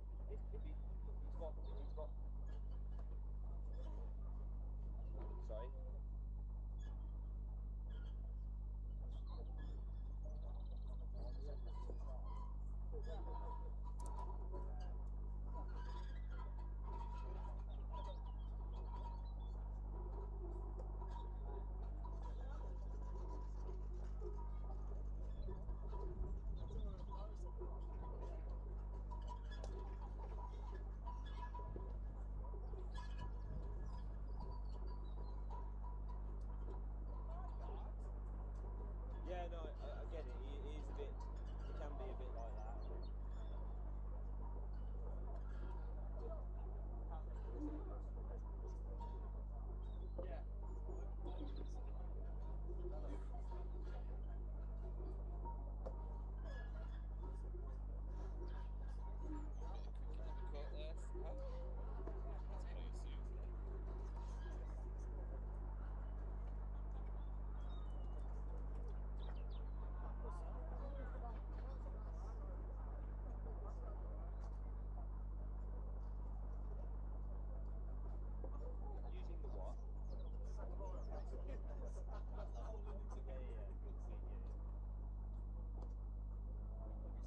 personally obviously have a problem. He's a bit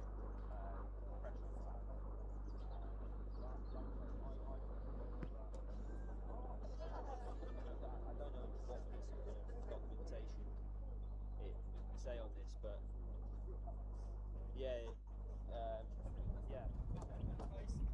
But I mean, is it not like I'm not asking.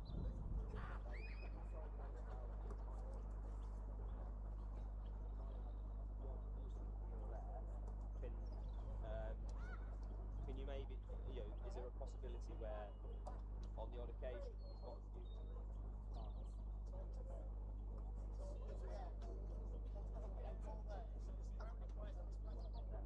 where everyone's a bit happier?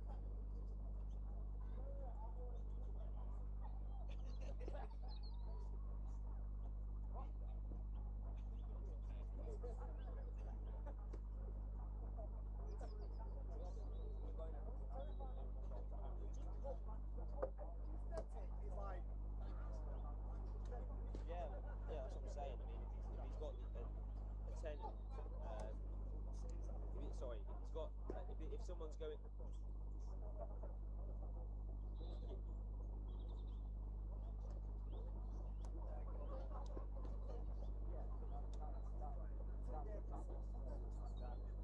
Possibility where.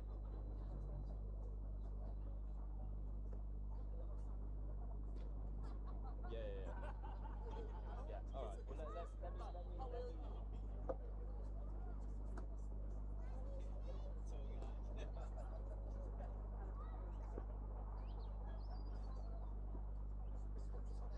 Yeah. But no, but if somebody wants, yeah. But I mean, it just.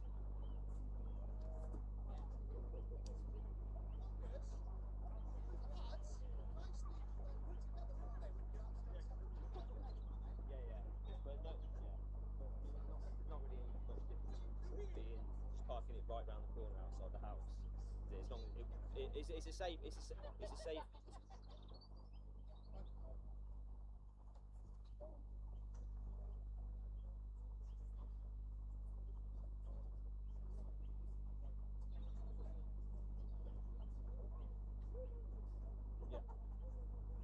All right.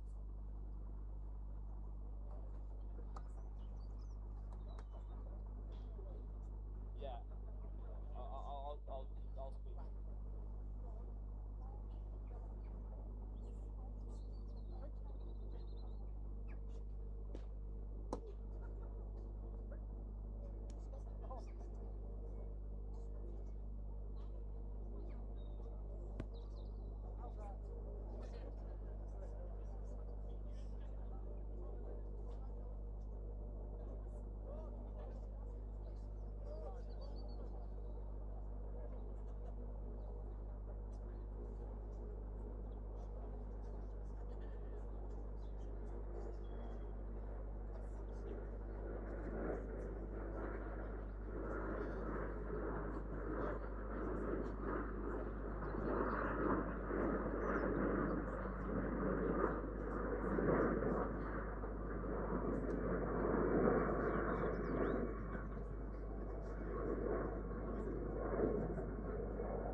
warm up after the bell's gone. Sorry. Oh, what have you done to us, Stubb? What? Forza Didsbury. Okay, it's right yours. Oh yeah.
Just getting the zoom sorted out on the camera while we wait to restart. Liam Booth is going to open the bowling for Didsbury.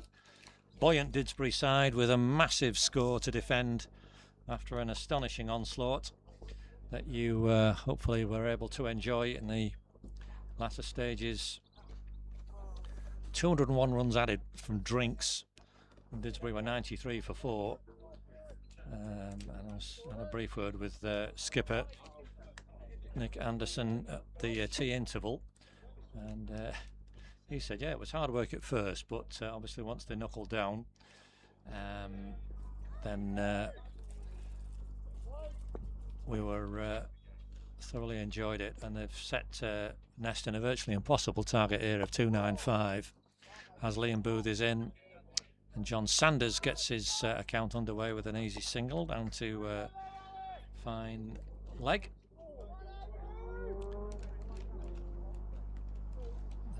Oops, just come across, and we've got Harry Donald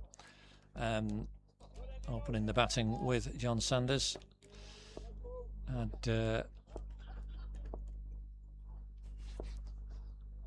8 overs earlier from Harry, where he started off very tidily, but 26 off his last 2 overs. Made a bit of a mess of his figures. So that onslaught from Nick Anderson and Steve Green, quite something. 214 they added.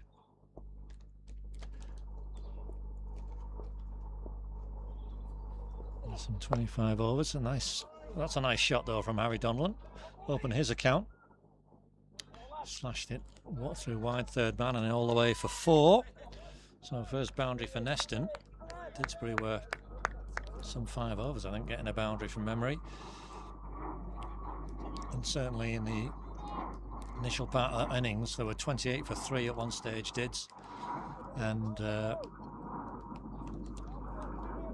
Neston had complete control, but That magnificent partnership has taken it right away, right? Anyway, so away with the boundary. Harry Donnellan. Booth gets one on his pads in reply.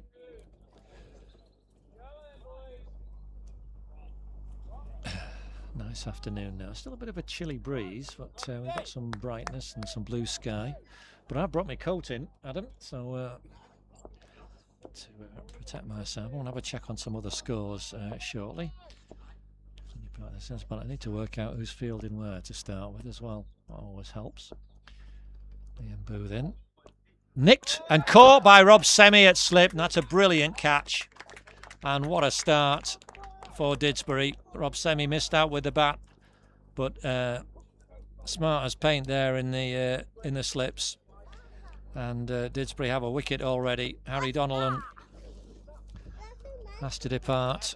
He's out for just 4, and an early blow for Didsbury and Liam Booth in the right channel, and that was a fine catch from Rob Sehmi as Matt Moritz comes in to replace Harry Donnellan. And Didsbury immediately making an impact.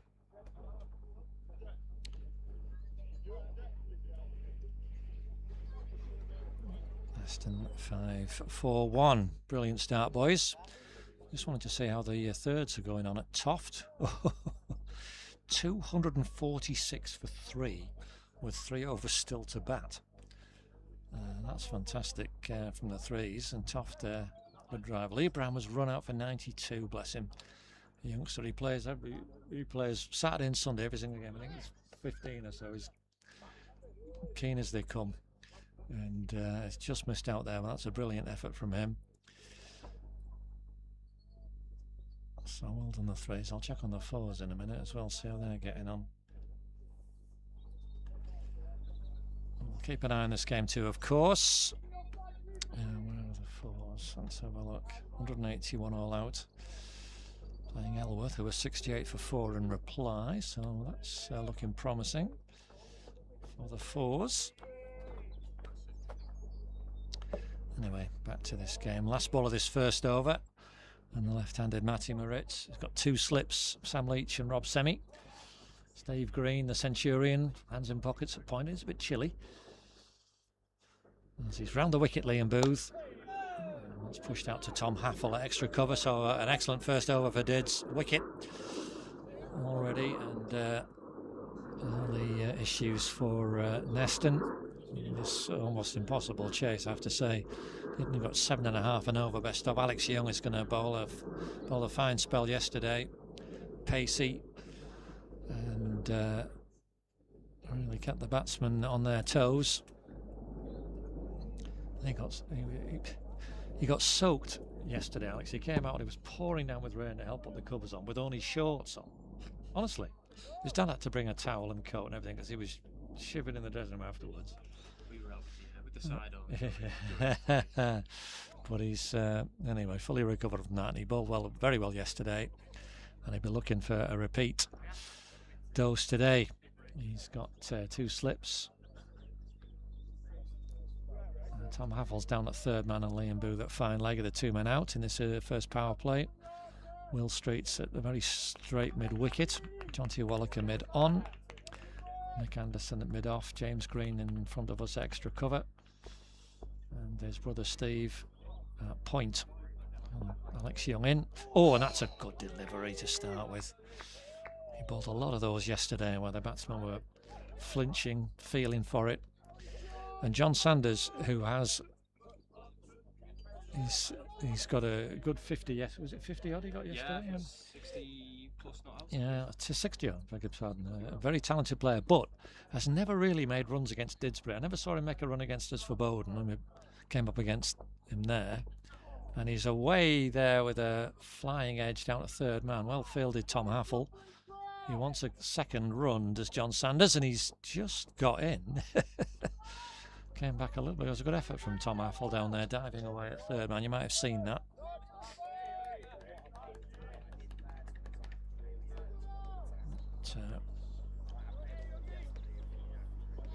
But, He's never really got anywhere with the bat against Dids. Alex Young in, and my good dear, that's not a good shot.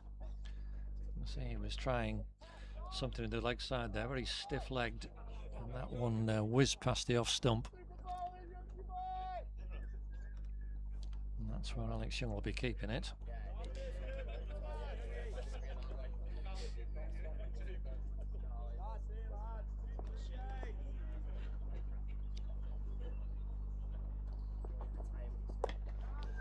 Down the pitch, and he's hit that into a gap on the leg side. John Sanders. It's not going to get to the boundary. It's going to be picked up. It's just going to be 2 more. Right idea, of course. I mean, with this massive target to chase, and you've got to try and maximise on this power play. So he's going to, and he's got licence, I suppose. The whole side have. There's only one way you can play when you're chasing 295, and no shame in that. Young again, guided away off controlled edge, we'll call that, down to third man again for a single. So a new challenge for Alex Young now, a left-hander to bowl at.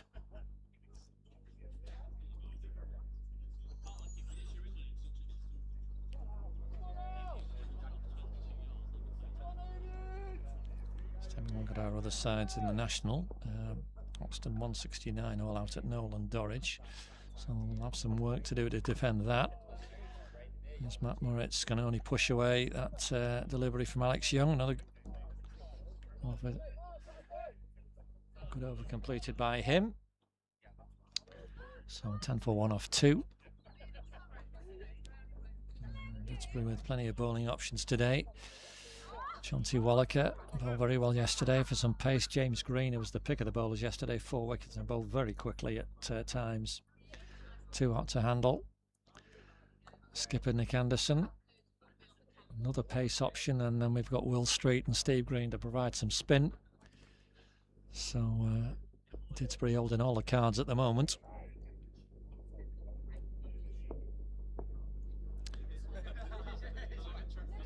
So Liam Booth, the general, to resume battle with the Colonel. Colonel Sanders has driven that hard to mid off, but Will Street found very well there. There he is with the ball, Will Street.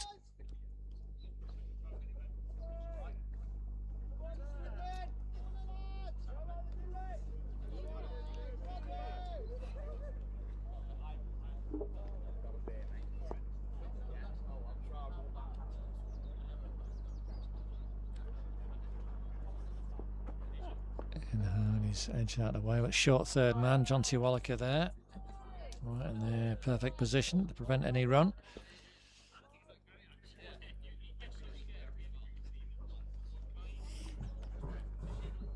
Alex Young was down at a fine leg. I wonder which side he was, and Tom Haffel, deep square leg on the boundary. Putting my coat on, it's gone very chilly. At my age, don't smirk at me, Alex. I'm entitled to feel the cold.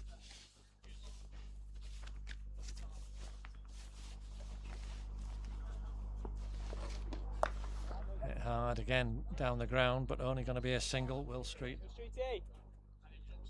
down, sliding stop there. Well done. A single for Sanders. Sorry. Let's try again with this.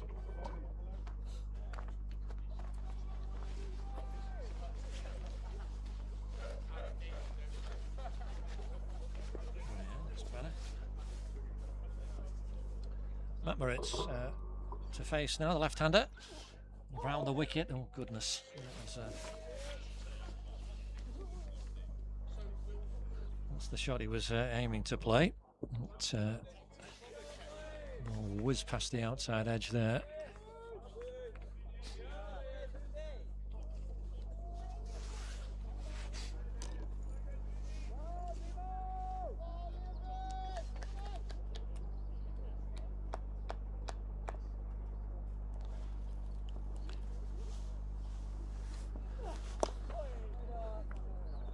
Well, firmly behind that one. Driven out to the covers, but no run.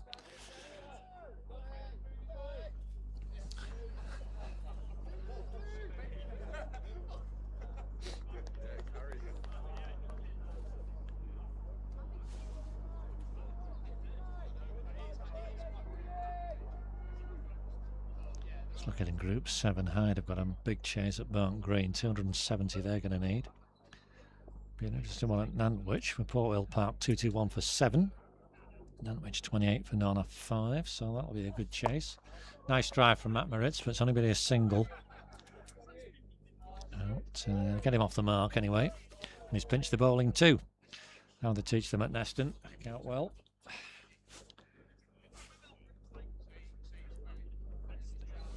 So, 2 for 1 off 3. This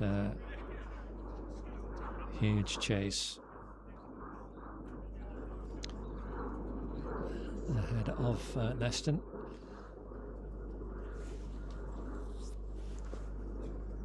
They're going to need some significant partnerships to get anywhere close. So against this attack, it's going to be some feat to get anywhere close. 2 men back behind, third man and fine leg. Alex Young in to the left-hander who cuts hard, and he's going to get 4 runs there, I think, Matt Moritz. That's away to the boundary through square. Too short from Alex Young.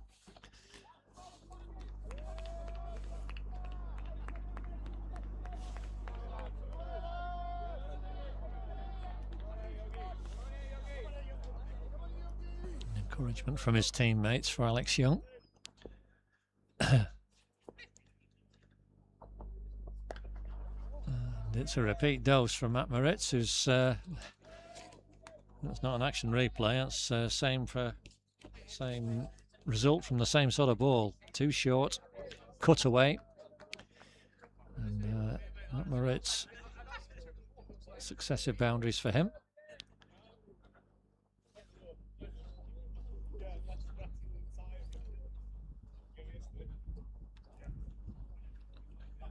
Come around the wicket now to the left-hander, but you pitch it up, Alex. We're having a change here of field. Well, we can't have 3 out, Nick. Thought they was trying to push Will Street out to the boundary there, but he's brought Sam Leech out of slip, so he's coming to short extra cover. So Alex Young around the wicket, and it's called wide. He was aiming for that same expanse of grass, Matt Moritz, but you can see him there making his intentions known.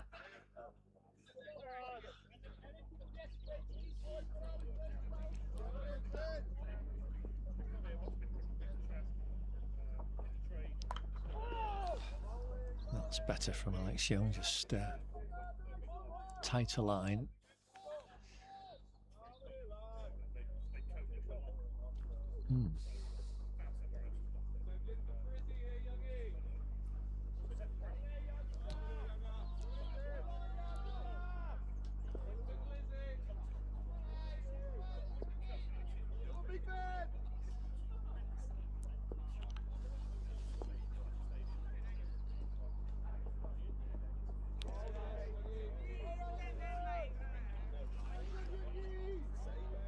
Just let drift through.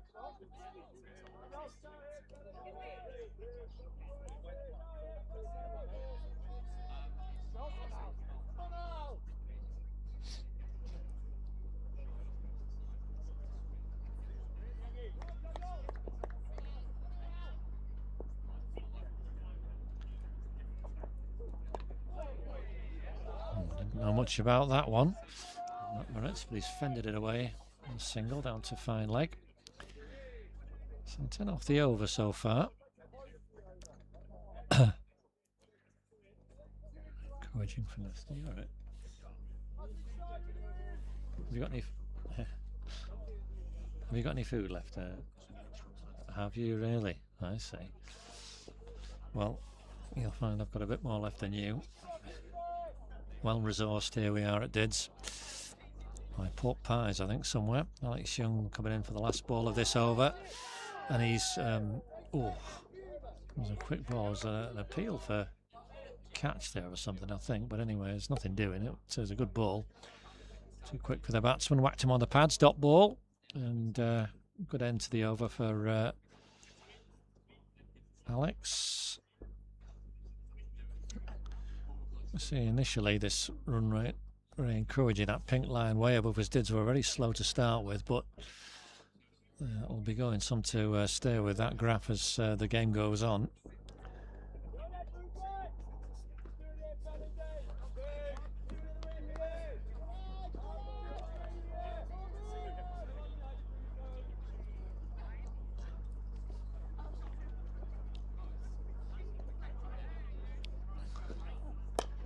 Then again, that's up in the air, but over extra cover, and that's the third boundary for Matt Moritz.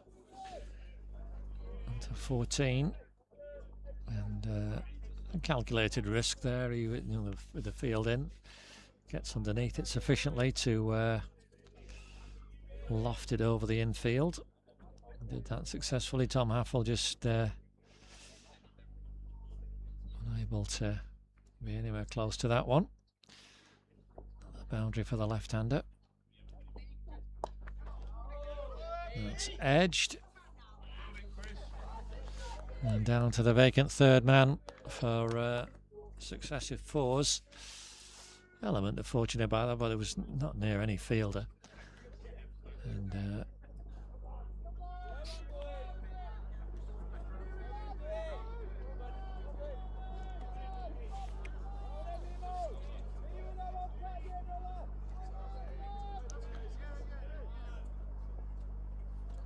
yeah, another boundary. So 30 for one.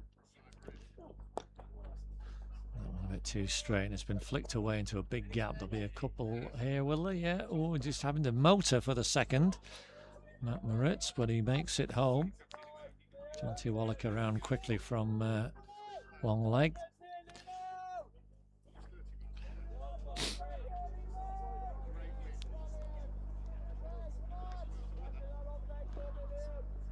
So to 20, Matt Moritz, and he'll be happy with failing bat on ball.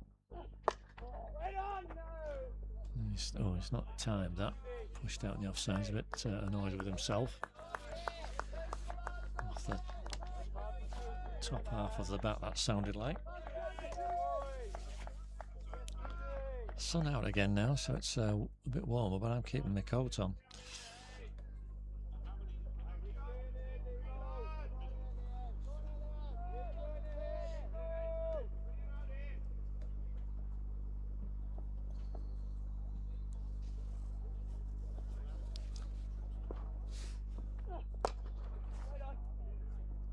It's nicely driven.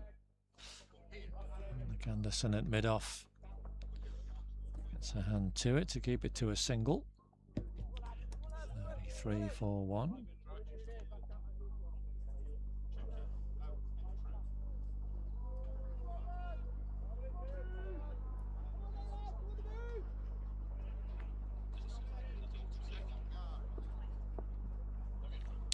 So the right-hander to bowl at now.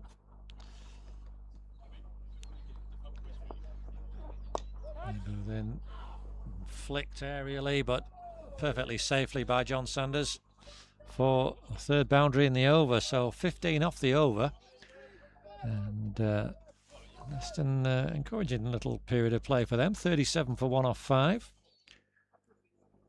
Just about level with the Duckworth-Lewis par at this stage, for what that's worth. Thankfully, that's not going to come into things today. But you can see it's a healthy start of those pink skyscrapers.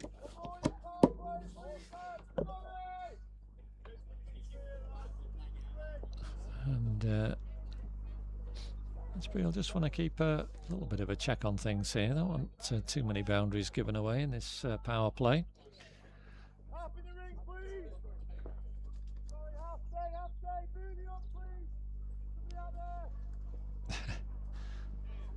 Bringing Liam Booth up from third man to into the circle, because we only have the two out. So Steve Green is correction.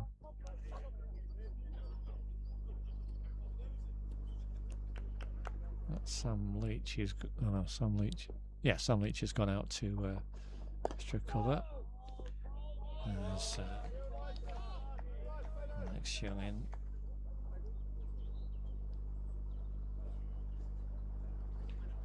To the left-handed Matty Moritz, who just stabs that one away.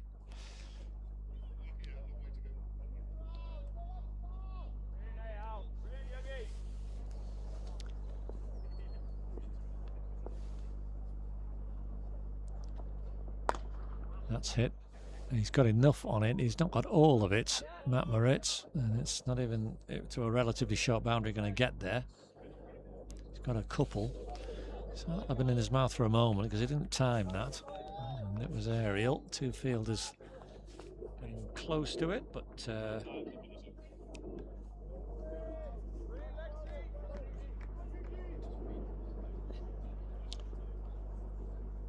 it's on the wicket, Alex Young. And that's gone up in the air. It's gone way up in the air, and someone's underneath it. Sam Leech is underneath it. Sam Leech has caught it very safely. So it's a long way up in the air. Matt Moritz's enterprising little innings is over. Caught at deep cover by Sam Leech. And second Neston wicket falls. The score on 39. 23 off 18, Matt Moritz, and he had to play his shots. You can't blame him for that. That went very high, didn't it? Goodness. But Sam Leech, very good fielder, judged it perfectly, and the safe pair of hands out there on the boundary. So we'll just see who's emerging next. Guy Bradshaw. David Hurst is sitting in front of us here. They'd normally expect him to be getting his pads on. Oh, he's just saying now to his teammates he's going to go 6. Enjoying his energy drink at the minute, but he might need to knock that back a little bit. If we'll see. But, doubting the resolve of these two batsmen, though. See, we've got Guy Bradshaw then. I'll see him just coming down to take guard. See skipper talking to his bowler. 2 slips back in. Sam Leech is coming to first slip now. And you can see Rob Sehmi is quite some way in front of second slip as Alex Young comes in. Ball to Guy Bradshaw. Whee! Smacked him on the thigh pad.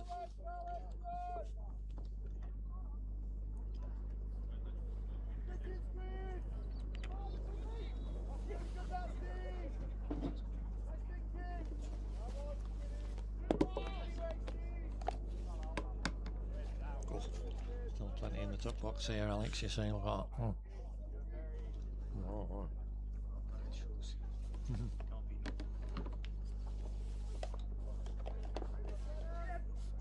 Guy Bradshaw away with a single.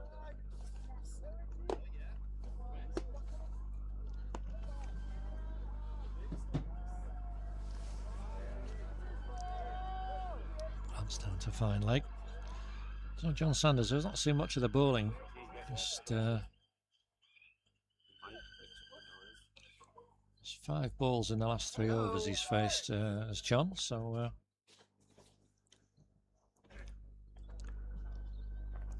he's back on strike now. And he's nudged that one. I think he did that to the last ball he faced from Alex Young. So just nudged it away. He's pinched the bowling. It's Neston counting, going very well. Let's see, Didsbury initially in a lot of trouble at 28 for 3. Those 3 circles close on, and it was very much Neston's game for those that first half of the innings, the first 20 overs. It all went wonderfully for Didsbury after drinks, and similarly badly for Neston. 201 runs coming after drinks, and you'll see as you see those comparison graphs the difference that made. Right, we'll have another over from the general, and resuming his battle with the Colonel. Swinging at fresh air there, John Sanders. That's just a bit of a white, really. It's better than that. Swoosh. Swoosh is the word. That's Tom Haffel near the microphone. Abadoo. Two men back on the leg side boundary.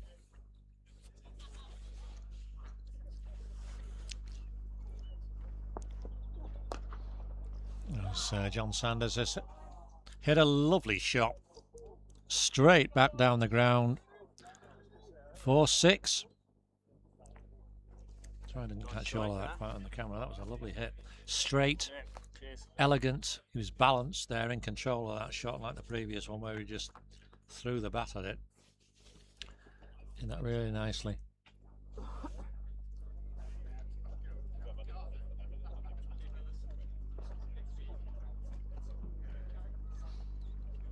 And no, it's another delay because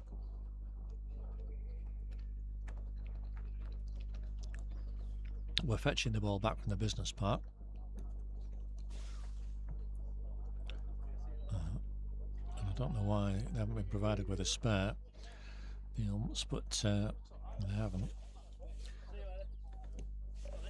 But it'll feel better for life with that John Sanders. 18, and honestly I do think this is his highest score against Didsbury that I think I've seen him make.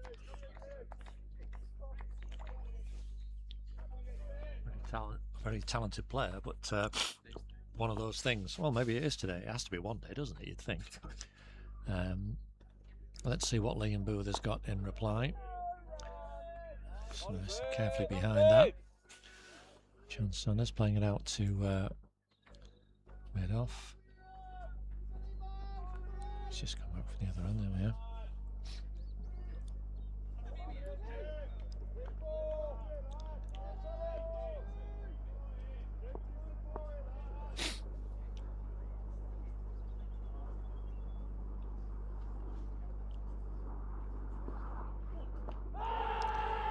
Big shout from Liam Booth. He's charging down the pitch, adamant that's out, but umpire Darren Walker not impressed with the appeal, not moved by it, probably a bit too high. Everybody's thigh pad, John Sanders, that was stung a bit, even with the protection.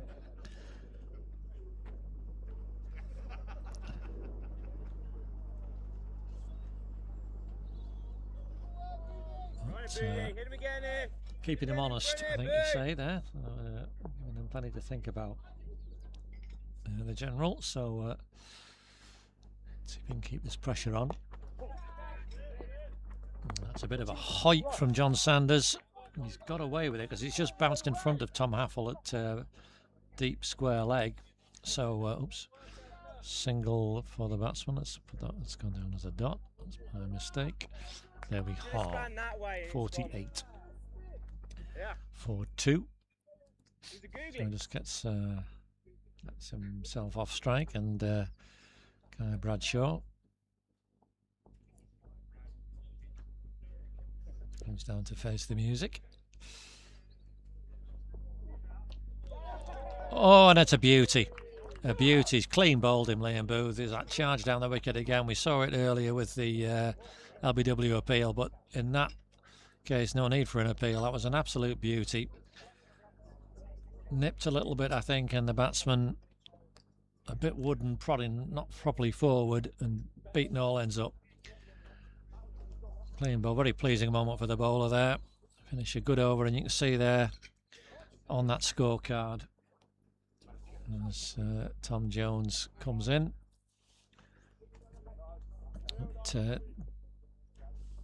A third wicket for Didsbury and a second one for Liam Booth. 2 for 29 he's got. And Neston is almost impossible task has become that little bit more, or almost impossible now. 3 down in the first 7 overs with 48 on the board.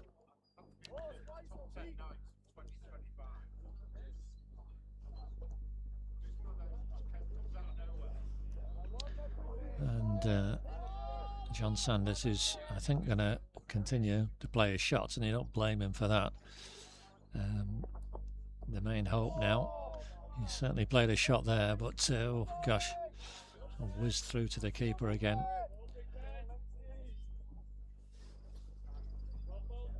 You hope from an objective point of view that he would just do himself justice here. You've got to take a bit of a lesson from how Didsbury played. They got themselves in. I know it's different with a big target to chase, but the principle's still got to be a good one. That's driven hard down the ground.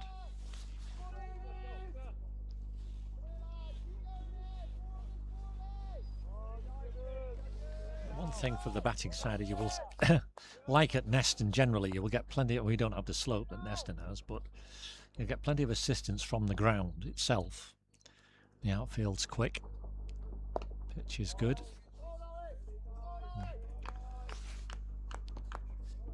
But it's just situations like this now that will be a test for John Sanders. What's he gonna do? Because there's been 3 dot balls in the over, which he'll be conscious of. He's itching to throw his arms at something. He knows that there's only 2 fielders back still.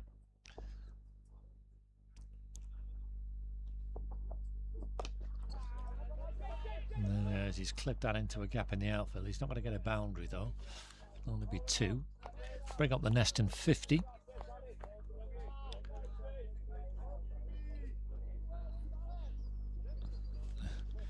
Didsbury were 32 for 3 at this same stage, so in that sense Neston well ahead.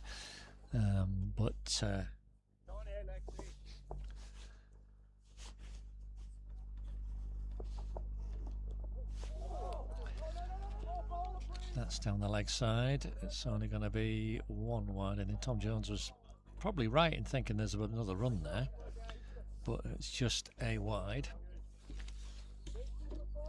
51.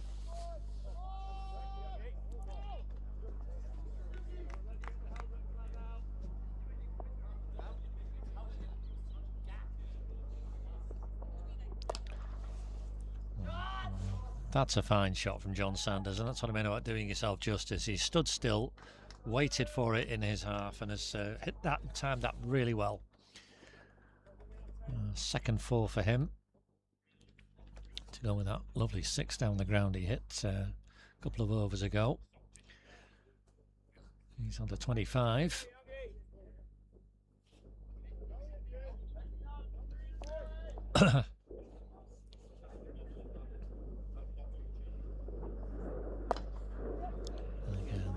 Well, it's another powerful drive straight down the ground, and you'll see the fielders just watching it go to the boundary. And consecutive 4s to end the over. 59 for 3, and some nice shots there from John Sanders. 29 not out now, and definitely his highest score that I've seen him make against Dids. You can see the bowlers figures there reflecting that hitting. He had 8 4s and a 6 already in this power play, which was way more than Didsbury managed. And the first power play they were 36 for 3. So Neston 59 for 3, well ahead, but of course it was that incredible acceleration the second half of the innings that changed the balance completely. Right, Tom Jones anyway is going to face his first ball, and the general having produced a beauty to bowl Guy Bradshaw previously. Can't quite get it as right,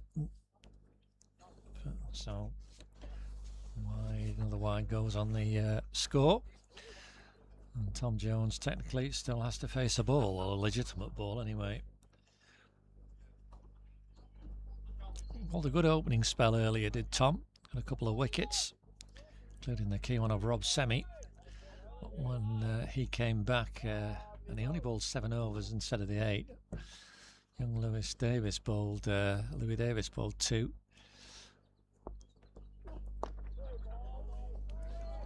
He's safely behind his first legitimate ball to the covers. Yeah, but the 2 overs he did bowl really got the treatment.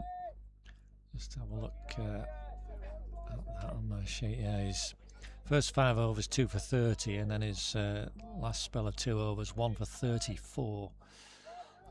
But he was, when you come on in there, an onslaught like that, there's no hiding place. Oh, fenced at that one.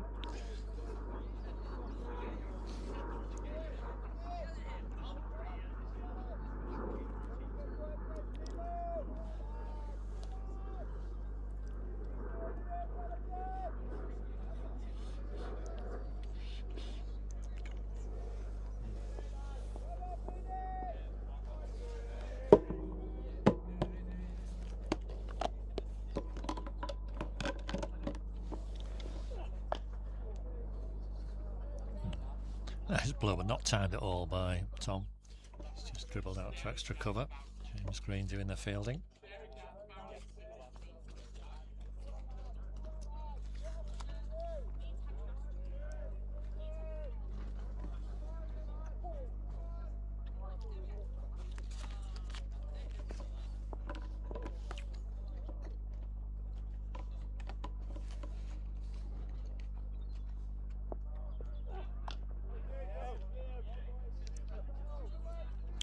Okay, the batsman can only defend that one.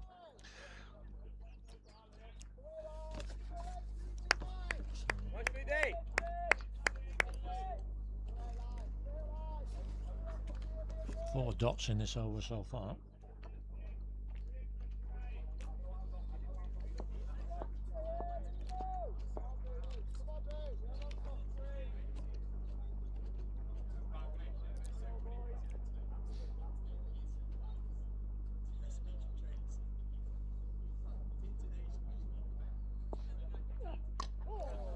Oh, he's just got it wide of Sam Leech. He's got it away for a boundary, actually, Tom Jones.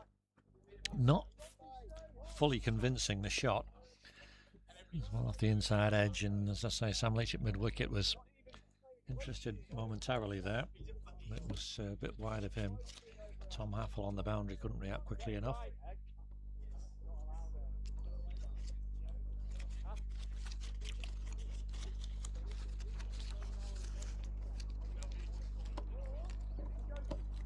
So Tom Jones opens his account with a boundary.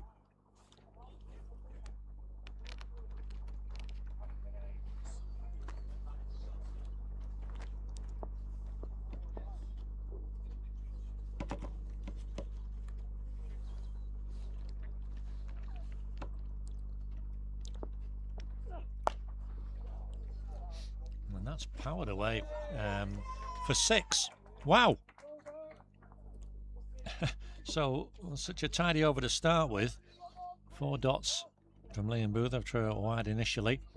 And then it's gone 4-6 to finish. And Tom Jones casually flicked that away over mid-wicket. And Sam Leech has taken a good catch already. Even leaping in the air, couldn't get near to it. So, generated a lot of power from that shot, did Tom. And he's raced on to 10. 70 for 3 off 9. It's a healthy run rate. I mean, they've got a task in hand. They've got to maintain this for another 31 overs, which is easier said than done, but can't fault the start. It's those 3 wickets that have hurt them. We're going to have a change of bowling with Centurion Steve Green coming into the attack. So, just changing it around a bit.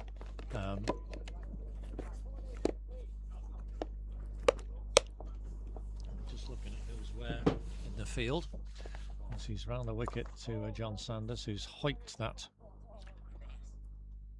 Nice, Steve. Nice, Steve. To Steve's brother James coming in from long on.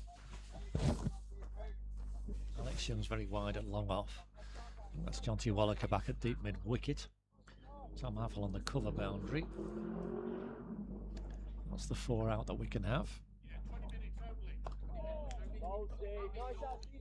It's pushed away for a single.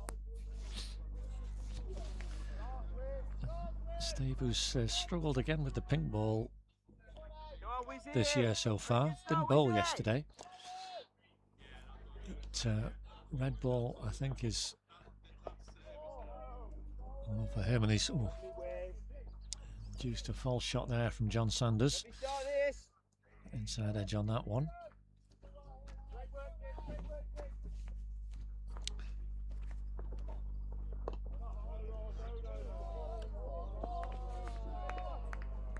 Carefully defended. Very good, Steve. Lovely start this, pal. That's a good start, but now can he get through and finish the over? It's a bit leg side-ish, and that's well swept. That's disappointing. Just saying, yeah, starting well is good, but that was a bit of a gift for John Sanders, and he swept it hard and well all along the floor. Unpopulated area behind square, certainly big gap between short fine leg and the fielder at square leg, and he found it very well. The batsman, his 4th 4, John Sanders, he's on to 34 now.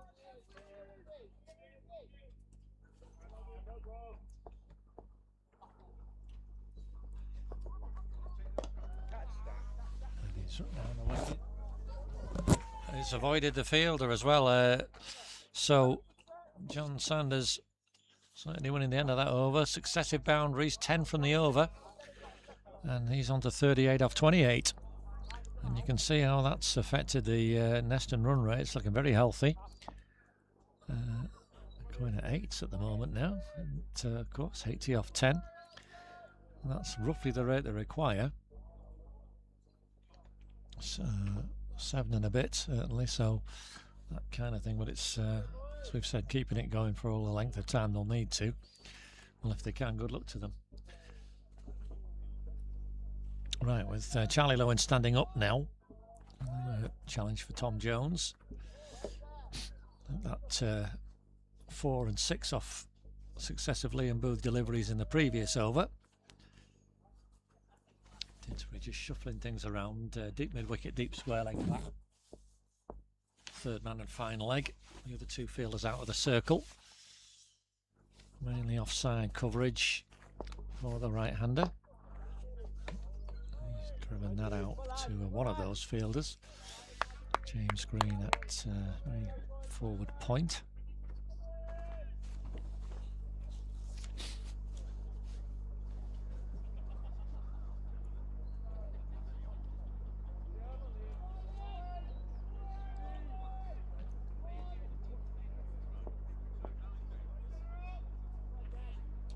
Go, Booty. Come on, Booty.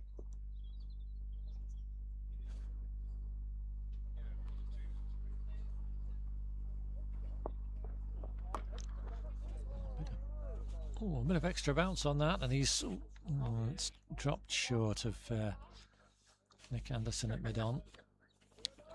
Jones momentarily thought that might have been in the well, a bit longer, but you can see the skipper there with the ball. It dropped well short of him in the end. So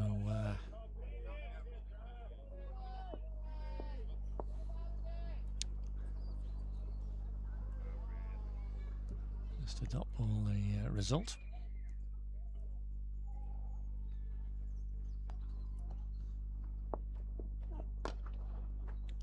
Oh, but that's a fine hit from Tom Jones in reply. He's found the boundary again. Another 4 runs. High, handsome down the ground. Keep working, Boo. Well, straight chasing after it in vain. And a fine reply from the batsman. 15 off 10 for Tom. He batted well here in the league match a couple of weeks ago and was quite happily hitting it about, and then just got himself out just shy of 50. Well, the Neston batsmen got themselves out that day and well set.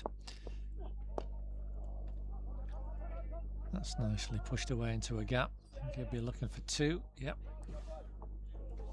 Way around for John T to come and get the balls. 2 more on the score.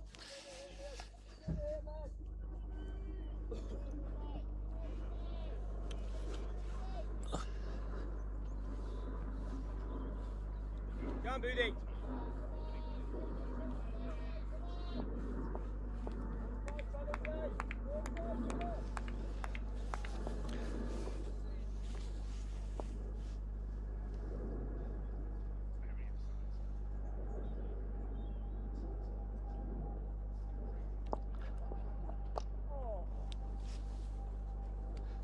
flicked away. That'll be a single down to fine leg.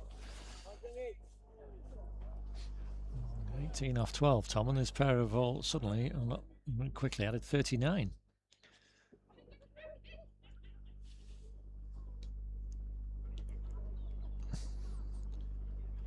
And Dids want to nip this in the bud.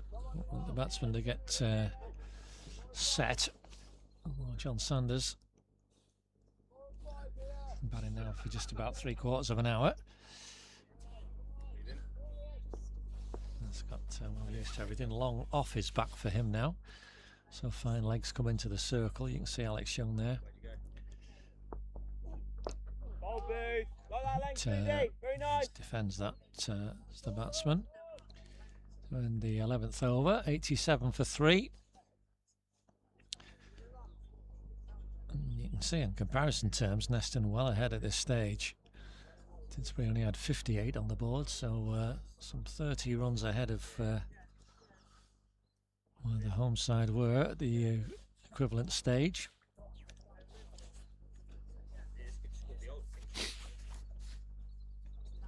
Now Steve Green just had one ball at Tom Jones in the previous over. Now he's gone back, but I think that's going down the leg side. Yep. Some excitement from the bowler initially, but John Potts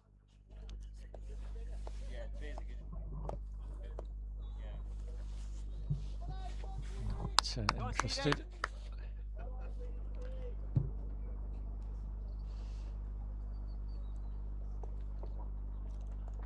Now is he gone full? He's nicked it. Oh, and it's too quick. Coming out Rob Sehmi too quickly. It's a single. Come in, lads, come in. There's a bit of a swish from Tommy, was it, as well? Was it Chester last week where the Chester skipper Jack Williams is out with a broken, well, I think a broken nose, and he got hit by fielding in that position. A similar kind of situation in the game against Brooklands. And, a fast edge when he was at slip hit him straight between the eyes, and some damage.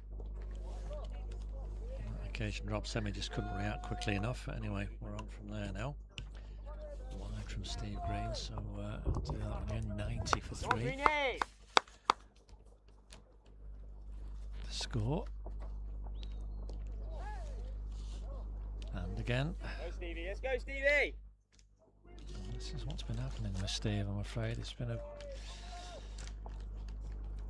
clusters of extra deliveries and things like that. Wides, walls, but he's done him there, you see, in the flight. That was just nicely delivered. Just want his confidence to fully return. Go on, I'll have one. Alex, thank you, from Mere Minstrel, always welcome. A more controlled shot there from Tom Jones down the ground for a single.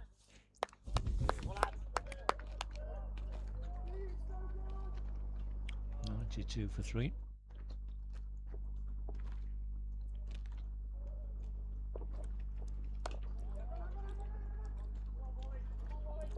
John Sanders initially interested in, oh, there's not 2 there, guys. No, just the 1. There is only 1. So 6 off the over. Disappointing with the wides, but not untidy. Just 4 singles off the actual bowling itself. Yeah, good mate, how are you? 93 for 3. And, trying to put 45 on now in the 5 overs they've been together. Scoring at a good rate, but they have that big task ahead of them. We've got to change of bowling. Lane Booth 6 overs, 2 for 47. And we're going to see James Green all that fine spell yesterday, pacey, and had the top order for Brooklands in all sorts of strife. 4 wickets, he worked out early.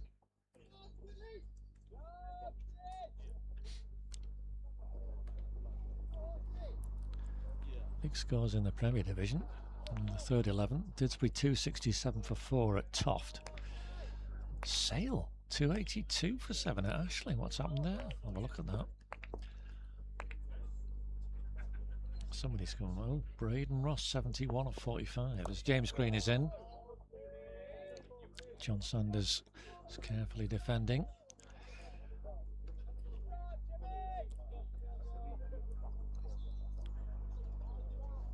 Gosh.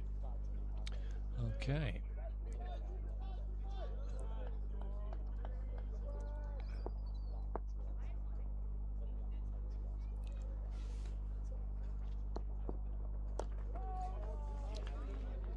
When you started. Nicely behind that, defended carefully.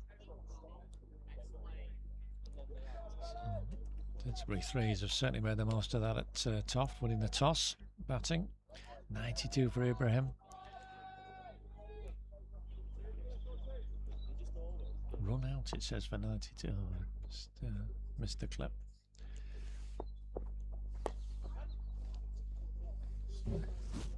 That's slashed away down to third man. Just be one run though.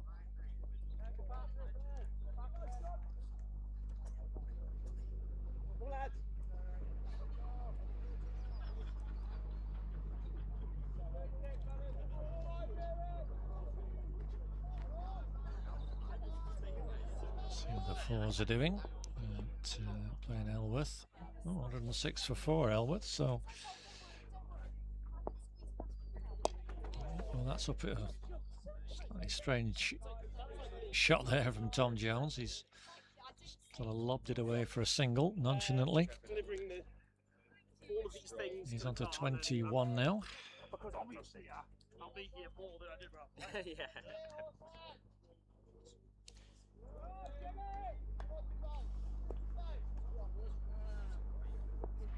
So Elworth, that's the fours, require another 76 off 12 overs. Back here, that's a good over from James Green, continues. 1 ball to go in it. He's only conceded 2 so far.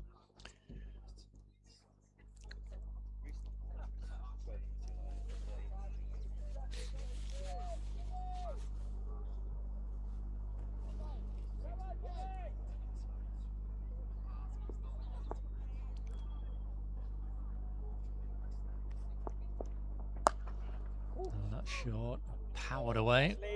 But Sam Leech at deep mid wicket does well to get behind that. I'm not sure he saw it until the very last second.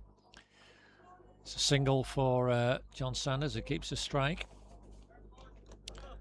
On to 42 now, as you can see, and it's batted well. 5 fours and a 6, and his best innings against Didsbury. Well, certainly that I've seen. And continuing his good form from yesterday, where he batted really well in the league game at Lindo, helped win his team the match.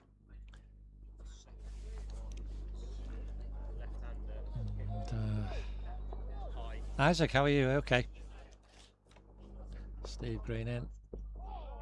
There's him on the pad there, initial interest, but that's a bit more like it, Steve. It's batted 48 now, in good time. That one cut to good point, no run.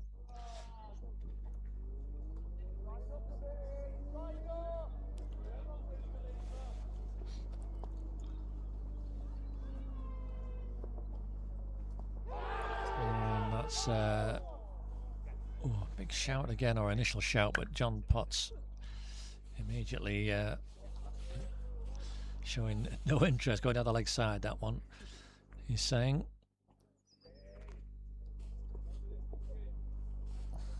Three dots.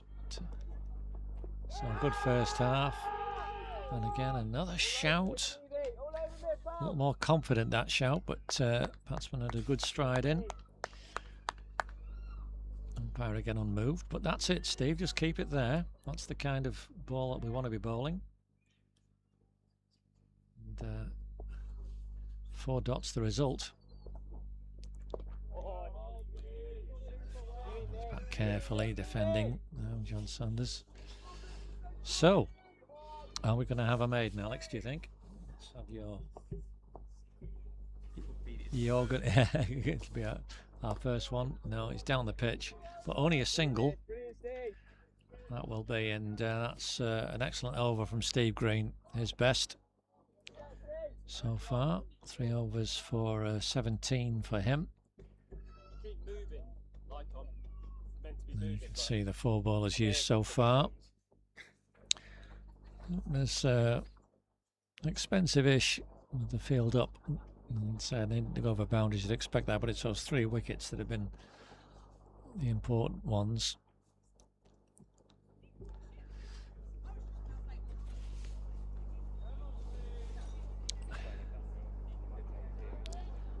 Good first over from James Green. This went for 3. Charlie Lowen just getting his helmet off and cap on behind the stumps.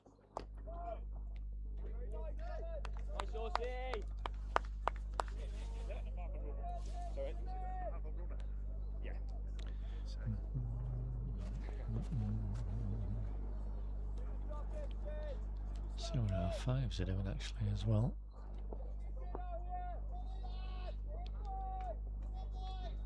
Oh, our 5s have won the ball. Stockport Trinity out for 50. Oof. Keeps a bit low. You can see from John Sanders' reaction there, he was relieved that wasn't straighter. That's a good win for the 5s. A bit messy, 51 for 6, but they've knocked off the runs they've needed, so well done them.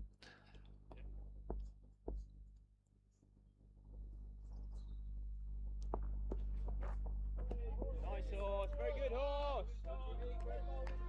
That one again past the outside edge.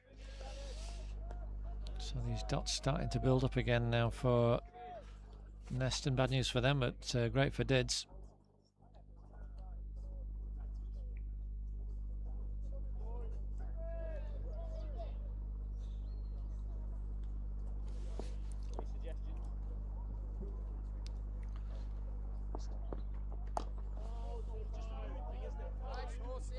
Straight ball, but it's going to be clipped back down the ground. So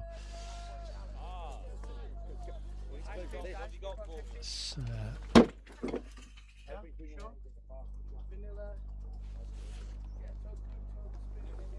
Everything but chocolate. Raspberry sorbet.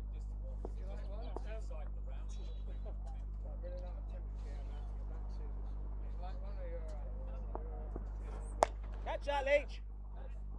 Yeah, oh, what a catch. Oh, and he's caught it. Sam Leech has caught it on the boundary. That was hit well by John Sanders. But Sam Leech diving forward at deep mid-wicket has held on to an excellent catch. His second impressive catch of the innings, and that really is a lift. And James Green persevering, short of length. He got hold of it nicely, John Sanders. He's can't believe it. But he has to go. 43 he made, 47 balls. He batted really well. Lovely 6 down the ground, 5 4s to go with that. And that partnership that got going. Well, this is not David, is it? Nathan Twiddle. It's coming out. Yeah, sorry, just saying the partnership. 49. Those two added it better than a runner ball, really. And although it was a spirited effort, I think, you know, as a batsman, you fall to a catch like that, it's just not your day. Batted nicely about that 43. It was well hit by John Sanders. And it was, I think there's quite a number of fielders wouldn't have got there, but Sam Leech, he's a wicket keeper, Sam, and a fine fielder, athletic. He picked the ball up out of the darkish background, which isn't easy to do, and then diving forward, got his hands underneath it, tumbling, kept hold of it. Excellent catch. And that's a welcome 4th wicket for Dids, and a first one for James Green. He's got 1 ball of this over to bowl to Nathan Twiddell. He's given him a whack there. Oh yes, bit high though. But a wicket maiden for the horse, and that's really well bowled. He bowled, as I say, yes, super spell yesterday, quick and accurate, and took 4 wickets. I'm going to go with his excellent batting. So he's having a really good weekend. He, you can see the partnership graph there, that 49 stand broken in that over. That fine catch from Sam Leech. Let's go back to James Green, was at 18 off 7 at the end. And made a quick bit of pasty with his brother. And Steve the Centurion back in action now with the ball. Oh, it's gone past Nick Anderson. Yes. Slashed away by Tom Jones for his 3rd 4. And the Neston 100 comes up in the 16th over. 101 for 4.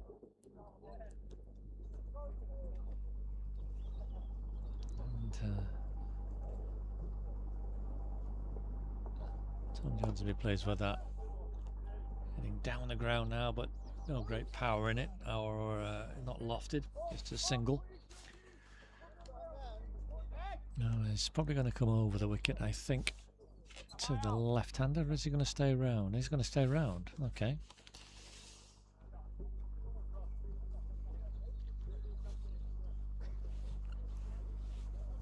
Just, adjustments in the field. People running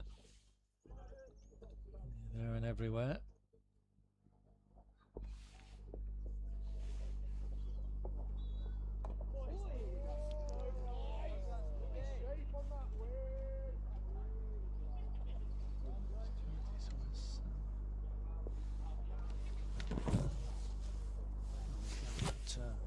Long on. Just wondering where Sam Leech had gone. Looked a bit wide, that one it was.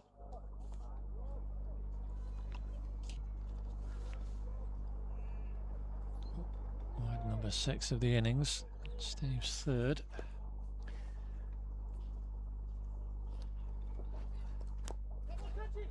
Oh, that's flicked round the corner, and you can see Nick Anderson takes the catch. And a wicket for Steve Green. Marvellous stay with the bat, and now he's got a in the wicket column as well. And his batting partner for much of that innings, that short fine leg, takes a relatively straightforward catch. Nathan Twiddell didn't get off the mark, unfortunately. He's swishing his bat in annoyance as he has to come off. So if we're going to see David Hurst now, I think we are. Yep. So the Neston skipper coming out very low down the order, and he's got Matt Moritz to run for him, so I'll have some fun and games here. I'll try and get the camera wide enough so you can see the runner. He suffered a nasty back spasm, David, just at the very end of the first power play when he was diving to try and stop a boundary.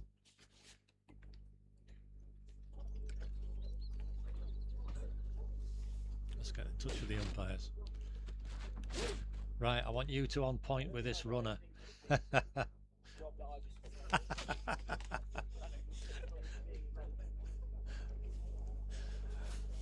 Boy, John Potts hadn't realised that there was a runner coming out with the Neston captain, and his shoulders sank. So that is Matt Moritz, isn't it? Yeah. A good runner, so he has to go out to square leg. Can't stand there, Matt. He's got to go a lot further. He's got to go to square leg, mate. And umpire Darren Walker is right on the fielding circle. Now you got to go with the umpire. He doesn't have to wear a box, no. It's the external protective equipment has to be the same. So he has to have pants, gloves, and helmet. He doesn't have to have a thigh pad. He doesn't have to have a box. Yes, he has to have the same equipment as the striker. So we've got an injured striker, David Hurst. Fine batsman, but incapacitated today, down at 7. And with 103 for 5 on the board. He knows the writing is on the wall, as it were. But won't stop him giving it a go. He's been a great servant of Neston for many years, David. He'll be doing his darndest. Injury notwithstanding. Carefully forward again there to end that over. 103 for 5. Just a few overs away from my cup of coffee. You see that run rate. They've got a decent rate, Neston, throughout. Leading roughly 7.5-ish and over to start with. But it's those wickets that have stymied them. Douglas Lewis power at this stage is 159, so it gives you an indication of just how far behind they are in the game. Some sort of 50 runs behind where they'd need to be. And now we have the fun with the runner. We've got David Hurst. You can see him coming out. I'll try and zoom this camera out a little bit so we can see David Hurst standing next to the square leg umpire. But he'll just be motionless because it'll be Tom Jones and Matt Moritz as the non-striker.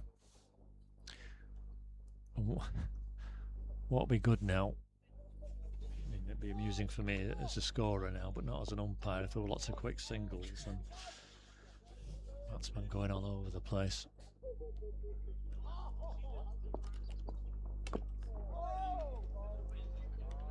It's ambitious.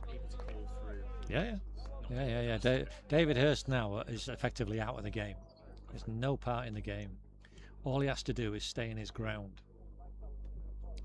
If he, and he's in his ground, obviously behind the popping crease. If he happened to be in front of the popping crease, then Tom could be run out even if he's in his crease. Because it's like, oh, it's just past the edge. With a runner, it's effectively half a batsman in striking and half a batsman non-strike, if you see what I mean. It's the same player. So if David was out of his ground, say we have the other side of John Potts just chatting casually, and the bails were removed at that end, then even though Tom Jones was in his ground, he'd be out because the injured striker has run him out. Got to stay in his ground. Oh, and he's been caught. Rob Sehmi has taken the catch there at short extra cover. And Tom Jones, enterprising little knock. 26 off 22. Has come to an end, so get the impression it won't be too long now in happening. 103 for 6 as Tom Jones leaves the field. We'll just see. There's too much to come to juniors and Patrick Woodland, who bowled a manful spell earlier. 8 overs off the reel. 2 for 34 he got, and he wasn't far away from getting the Didsbury skipper either from memory. But he did a great scrambling diving job in the field as well. He's really put a shift in today. It's a thankless task to come in at this, the scoreboard showing 103 for 6. Second wicket for James Green. 2 for 3 in 2 and a bit overs for the Didsbury paceman.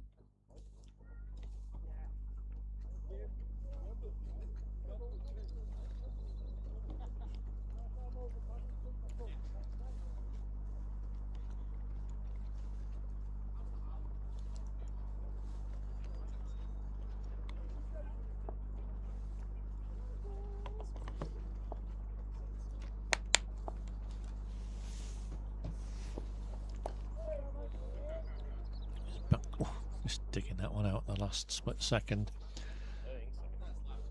Patrick Woodland, he'll be glad to get the bat on the ball. He's just having a friendly word with Charlie Lowen behind the stumps.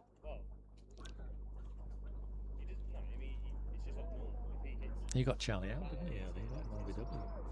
So yes, yeah, that's right. It was a joyous moment for the bowler. Big wicket that. But very different now. Always carefully in defending that. But that is a second wicket maiden for James Green. And there you can see 3-2, 3-2 is impressive figures. No, there's a little cameo earlier and a fine game yesterday, so a good weekend for James and for the Green brothers, if their parents are tuned in. It's put a smile on your faces. Steve's magnificent 100 earlier. James has some super hitting as well. The very end of the innings, and now 3 wickets between them. As the game just, I think, is going to drift towards its inevitable conclusion. You know, we're 3 overs from the interval, 3 overs from my cup of coffee, more importantly. And a half shout there. Back spasm or not, he's still trying the shots, David Hurst, with the sweep there.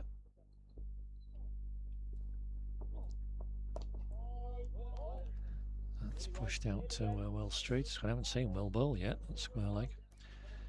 Question. Yep. Say David plays a sweep. Yep. And it's Matty. Yep. Is it just he's like a human being in a field? The ball. How do you mean it hits him? As in if it just he gets in the way of the ball trying to get off of it. Tough. Yeah. Yeah, it's just you carry on. I mean, if he was injured, it would be a dead ball, but no, it's just tough. Just one of those things. No, he's struggling, David Hurst. He's feeling his back again. So I'm not sure whether he's going to. Is he going to? I'm not sure he's going to continue on or not. I mean, there's no point blocking. He'll know that. If he's in pain or real discomfort, there's no point doing that either. It's not as if he can bat out for a draw. You can see him there, hand on his back, as soon as he's tried to do anything. And instinctively, you see he'll run, but he can't run. He's got to stay in his ground. If he's out of his ground, there can be a run out very easily. Maiden from Steve Green, so successive maidens, and the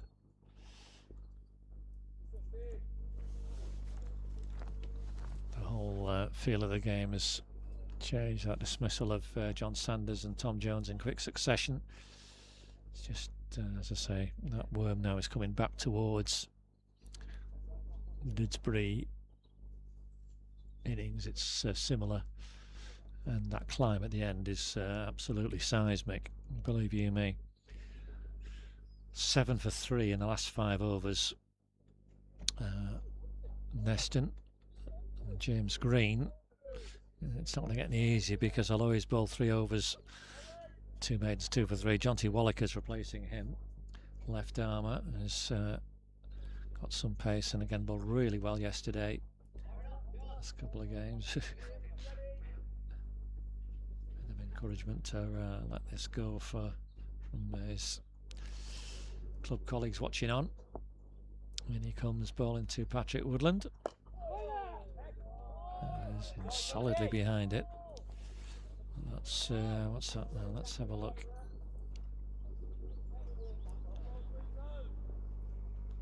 So 17 dots in a row we've had now. Only a wide to break that sequence.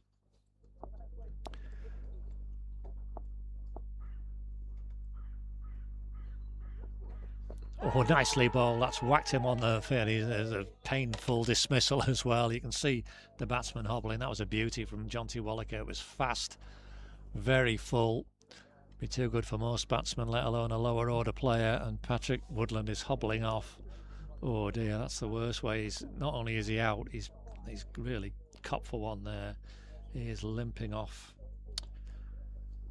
and he's done a terrific job with the ball and really done himself proud and his team proud, but nothing he can do about that. Young Louis Davis charges out a la Rob Sehmi. I like this young man. He's got plenty of confidence. Bowled 2 overs earlier when the 2 batsmen really well set, nearly got Nick Anderson out, and has come in an impossible situation for his side. You can see him there. He was there, but he couldn't wait to get on. Ran to the crease, ran onto the field and full of enthusiasm, confidence, and he fielded really well. Put himself about. And it's clearly a great prospect for Neston. Absolutely thankless task here, facing a rampant first 11 attack. And Jonty Wallaker, his tail up. Nicely forward there for his first ball, and no lack of confidence again with the bat. He was straight behind that, and I hope he does himself justice, the young man here. He has certainly done with the fielding and bowling element.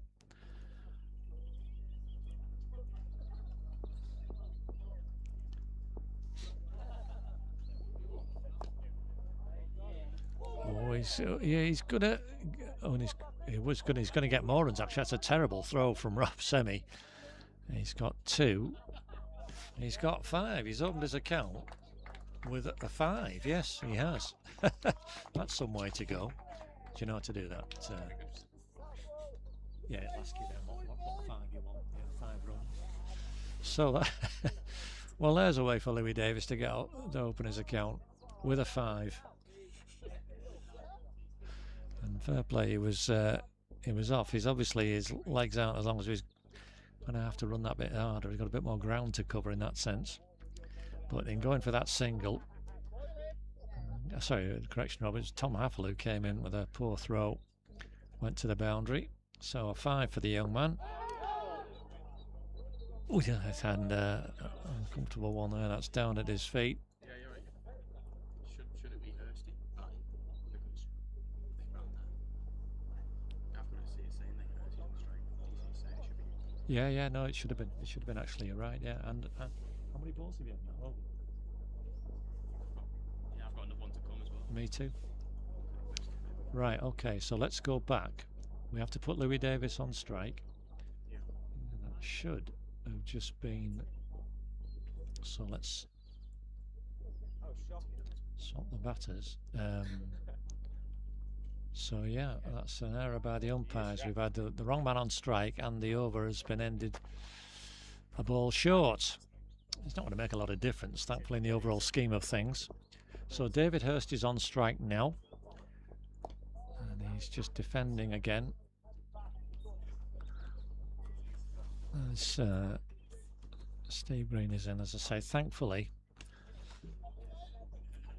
That's not going to matter, but that's a bloomer by the umpires. You're quite right, Alex. Yeah. No. It's. I just didn't. He stumped. He's out. Yeah, and David Hurst stretching forward, groping forward. He is out now, so the runner will be off the field. But no, you're quite right, Alex. I was just adjusting the computer screen here, and I hadn't realised that Louis Davis is. And now he's coming off the. Why is he coming off the field? He stays out there. Bringing on his teammate is my guess. Oh, I see. Yes, he says. So George Ferry has come out to bat. I thought he looked like he was walking off with his team, but he's come all the way out to talk to George Ferry. Has young Louis encourage him? No, thank you. David Hurst out for a duck. Very proud image seeing them two together. No, nice. It's good, and yes, they've certainly, the pair of them in the field were excellent. And as I say, what became an absolutely thankless task when batsmen of that quality get going, there was no heads never dropped for a moment. Chased everything. They've covered miles of ground between them. And let's hope George can get off the mark here as well, at least. He's got a couple near to him. But they're going to run here. They've run 1, 2, and there's going to be 5 wides. Just slightly down the leg side, so don't be too concerned about that. But 5 on the total, 1, 1, 3 for 8. It's all a bit immaterial now. Has been for most of the innings, in truth. But,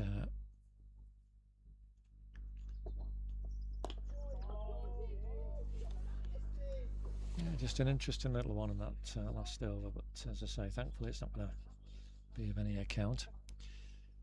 Hopefully for the umpires as well. Right.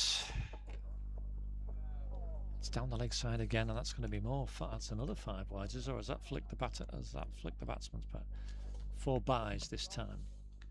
Okay, so we are on 1-7.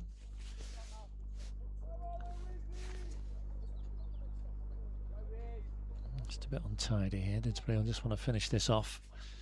A minimum of fuss. And that an appeal has been given out. Only a quiet appeal, but George Ferry not very far forward, I'm afraid. And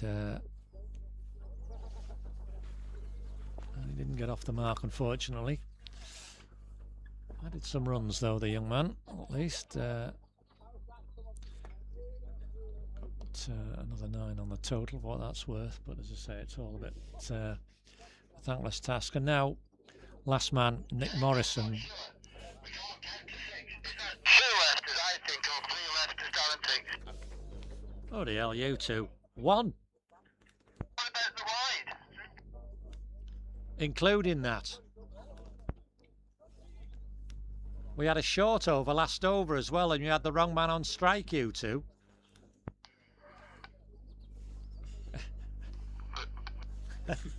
Don't matter, we'll talk about it after. It's fine.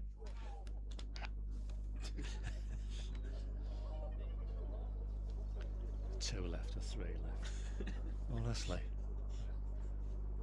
I can't be level on Hardy. Right, now. Don't think we're going to get to the interval, are we? 117 for 9 off 19.5. There's no real point having drinks.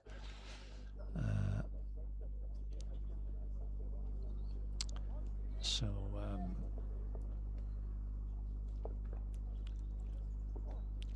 we'll see anyway. Now Nick Morrison had a torrid time in the field on the square leg boundary in the firing line, has biffed a 4 and has got a huge round of applause, and why not? And I'm pleased for him, because like I said, the ball just kept fizzing at him on that square leg boundary. Misfielded a couple, he dropped a catch, he stopped quite a few as well that were just coming at a rate of knots at him. I think he realised he'd been put in bomb alley. And oh dear, we're not going to stop, quite rightly. Only 1 wicket left, so I'm not going to put the kettle on anyway, because I could just have a quick cuppa. 121 for 9 off 20, and just see if Jonty can get the better of young Louis Davis. He can't. He's nudged it away nicely, the young man. Got a single. So he's on to 6. So he's a fine little prospect. Right, Nick, now bit different facing the quicker bowler. Already Patrick Woodland's had one right on the boot, which left him hobbling as he went off. Jonty be in the mood, he's steaming in. He's had a big swish, and Steve Green is underneath it, and Steve Green has caught it. So the game all over, and Didsbury comfortably through. Good catch, and fine with that, mate. Are you okay? What? Yeah, what's the matter? Yeah. They're going at about 8 over. Yeah, they were. Okay. Just having a talk with the groundsman there. I was very pleased to see Nick's runs earlier, but we'll just get to the conclusion of this game. So, massive win for Dids, 172 runs in the end. But it's been a good-natured contest. Neston, thankless task really with that onslaught towards the end of the Dids innings. to cope with, but they're comfortably through to the next round, and enjoyed some entertaining cricket here today, but chase proving far too much for an inexperienced and understrength Neston team. 43 from John Sanders, their best. Only 2 others in double figures. Tom Jones 26, Matt Merritt's 23. But a fine win for Didsbury. 172 runs, like I said, they'll be through to the next round of the National. My thanks to Alex, my fellow scorer, helping out Big Style today. And see you again. Thank you for joining us on our commentary at Didsbury.